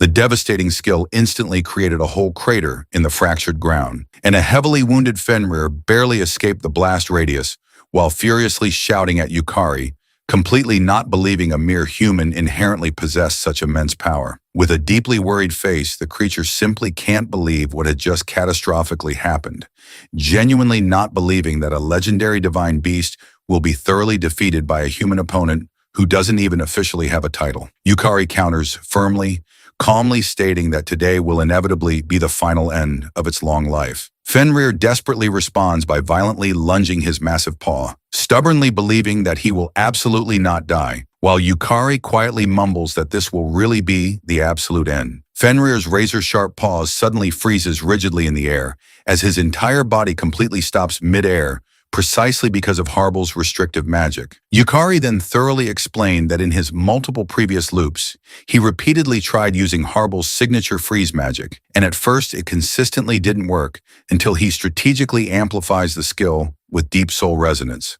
Swiftly slashing Fenrir's thick fur, he clearly states that this clever trick can only be successfully used once because the enormous amount of mana required. Weakly collapsing, the defeated Fenrir can only bitterly laugh inside his fading mind, thinking how incredibly funny it is for a cosmic entity like him to die to a mere human. An official system message abruptly appears before Yukari, warmly congratulating him for successfully defeating the divine beast Fenrir and safely obtaining Fenrir's rare soul, while Yukari silently thinks that all the countless agonizing deaths has been completely worth it, because he had finally acquired a highly powerful soul. Yukari then cheerfully asks at the panicked others if they're entirely unharmed, and a stunned Lushel dryly responds by telling him he's literally the only one doing the fighting. Saphira solemnly states that Yukari is far beyond her highest expectation, still not believing that he really defeated the legendary Fenrir. Yukari seriously questions if the 4 of them should immediately head to the mysterious world tree, and the curious elf girl softly asks back if he doesn't desperately need a break. Yukari directly responds by telling her he had completely lost the natural sensation of fatigue, and the girl can only mutters a quiet, okay, in total confusion. He deliberately continues with a creepy face that deeply worrying about him would just be a total waste of time, at which a concerned Lulu heart heard with a visibly worried face. The scene then swiftly shifts to a massive ancient mansion where the majestic world tree permanently reside, and Yukari curiously asks Lulu heart if she's the original one who made it, deeply questioning how is it even intricately structured. Lulu Heart explicitly tells him that the world tree strictly has a complex system that continuously circulates dangerous monsters within the dungeon, carefully reconstructs souls of monsters that have recently died, directly telling him it's essentially a comprehensive soul reset mechanism. Yukari logically concludes that inside Lulu Heart dungeon, there really is an entire hidden world, and Lulu Heart confidently counters by telling him it is entirely her world. With a confused face, he blankly asks what does she truly mean, and she mysteriously responds by telling him that he'll understand completely soon. She firmly continues that, more importantly, The massive tree is currently overflowing with ancient energy and is easily strong enough to permanently lift a demon lord curse. Saphira clearly tells Yukari that the magical preparation is fully complete, carefully handing him a sacred staff, strictly commanding him to raise it high towards the world tree. She gently states that the three of them will patiently wait outside, while Yukari High raises the staff, and a bright yellow light suddenly starts completely surrounding the area, rapidly swirling around Yukari and the staff. He intensely questions the massive flood of hidden information rapidly pouring inside his overwhelmed mind, and the scene then immediately shifts to a vivid flashback of Lulu Hart while she was still a terrifying dungeon boss, fiercely fighting against highly powerful hunters. Lulu Hart successfully managed to swiftly defeat the very last elite hunters, and a yellow blinding light suddenly appears out of nowhere. Yukari appears in the vision and silently thinks these ancient memories are from when she was a feared demon lord. Lulu Hart heavily rests her massive sword into the bloody ground, quietly muttering that everything is finally over. But a giant glowing eye suddenly appears in the dark sky, clearly stating that he had completely defeated the last standing hero, and them who was supposedly supposed to save this tragic world is dead, making Lulu Hart the absolute last remaining being in this empty world. Lulu suspiciously asks who the mysterious being is, and the glowing eye directly responds by telling her it is the legendary round table system. Their primary purpose is the strategic salvation of countless worlds that have already tragically ended. Lulu Hart directly responds by giving it a highly serious glance, and the cosmic being clearly continues that there are many different worlds completely different to this specific one, and they actively exist to save such dying worlds. She humbly kneels, quietly stating that she fully understood that her world has already permanently ended. The Supreme Being told her that yes, her home world has reached its absolute limit and that it has already completely ended. Due to the very rigid nature, no further future change can possibly occur in her dead world. Hearing this terrible truth, Lulu Hart can only sadly mutters that she completely understood. But the powerful being immediately gives her a brand new hope by explicitly telling her that they will successfully summon her into a vibrant new world, and that in that parallel world, she will successfully obtain the rare ability to start completely over again, clearly telling her that they are generously giving her the golden chance to fully conquer another world, directly asking her if she truly wants to see her beloved loyal subordinates again. Lulu Hart highly suspiciously asks how exactly does this benefit them, and the being directly said that what they fundamentally seek is the continuous evolution of humanity. Lulu Hart instantly understands that what the cosmic being wanted was just to mercilessly sacrifice the helpless natives, and she firmly states that it's perfectly fine as long as her original world can be fully saved. The being softly chuckles, saying that it's very good that she completely understands, only for Lulu Hart to fiercely threaten that she will inevitably devour their souls as well. Yukari, deeply looking at her hidden memories, now completely understands what Lulu Hart's true objectives truly is.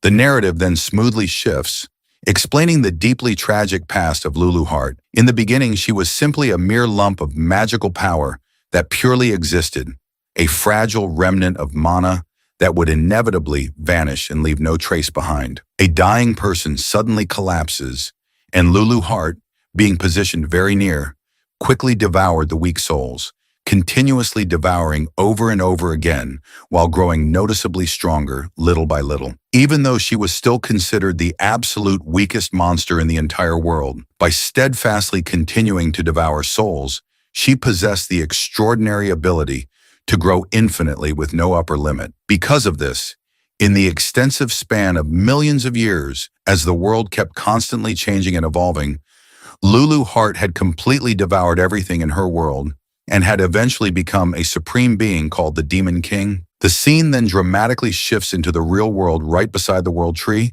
and Lulu Hart softly utters that the ancient magic inside Yukari unintentionally shows him completely unnecessary things. She then directly asks Yukari if he clearly saw her past, in which Yukari quietly answers a quick yes. Lulu Hart then playfully asks him if her dark past was truly a bad sight, but Yukari firmly stands up and directly tells her that she desperately wanted to restore her own fallen world by forcefully conquering his. Lulu Hart can only quietly mutter while looking down dismissively, deeply reflecting about the tragic time that her world had officially ended. She then suddenly looks up and with a bright smile loudly speaks that she fully intended to revive her original world by any means necessary. Yukari visibly looks down by what she just openly said, but Lulu Heart gently tells him that at the exact same time, she sincerely wants Yukari to be there with her too. She looks down and with profound conviction says that to her, Yukari has undeniably become like the essential other half of her own soul. She curiously asks what Yukari personally thinks about all of this,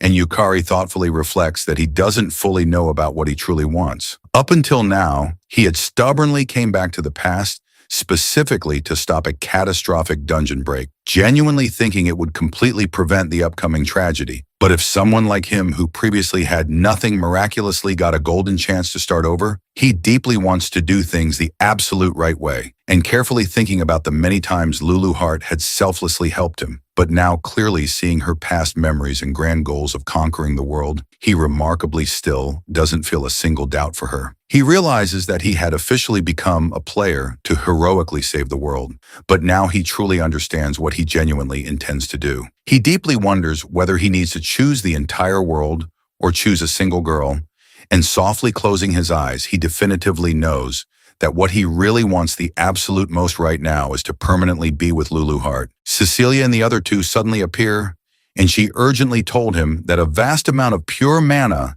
is rapidly flowing into him directly through the world tree, and if he patiently waits a little bit longer, everything would be fully complete. Yukari quietly closes his eyes, logically thinking that now is certainly not the proper time to foolishly drown in his own sentimentality. The supreme top priority is to permanently break Sarah's deadly curse, and besides, without actively cooperating with Lulu Heart, they simply can't effectively stop the massive dungeon break. Cecilia respectfully bends her knees, politely asking him if they should immediately proceed with the official coronation ceremony, loudly shouting at Luchheld and the elf girl to promptly do the same. The three of them dutifully bend their knees while carefully preparing for the grand coronation, but Yukari awkwardly scratches his cheeks, timidly saying that he's really not fit to be the rightful king. Cecilia directly asks in utter puzzlement, pointing out that he just decisively defeated both Serendiana and Fenrir, so he is obviously perfectly fit to be the king, and with that sacred Serendiana staff, they should be fully able to resolve the heavy stagnations in the world tree's mana flow. If they precisely adjust those magical stagnations, the unfortunate elves that were cruelly turned into sunflowers can finally go back into their normal physical forms. Yukari calmly says that he thoroughly understood and promises that they'll successfully restore the elves and set them completely free first, but Sakurako suddenly appears directly from behind, sharply asking him with a terrifyingly scary face what he's secretly doing. Yukari violently jolts in shock, completely not understanding why Sakurako is mysteriously here, and Sakurako coldly utters that she finally understands how in F-rank nobody gained that vast amount of power, suspiciously asking him if he was secretly on the monster's side all along. Yukari fiercely shouts that he's definitely not, and the three loyal elves immediately stood up, bravely shielding Yukari and firmly defending him. This protective gesture only made Sakurako even more deeply suspicious, coldly saying that she's genuinely grateful he saved her sister and for successfully driving off the Demon King of Lust. But now, since he's apparently a monster, and as a dedicated guardian of humanity, she has no other viable choice but to ruthlessly eliminate Yukari immediately.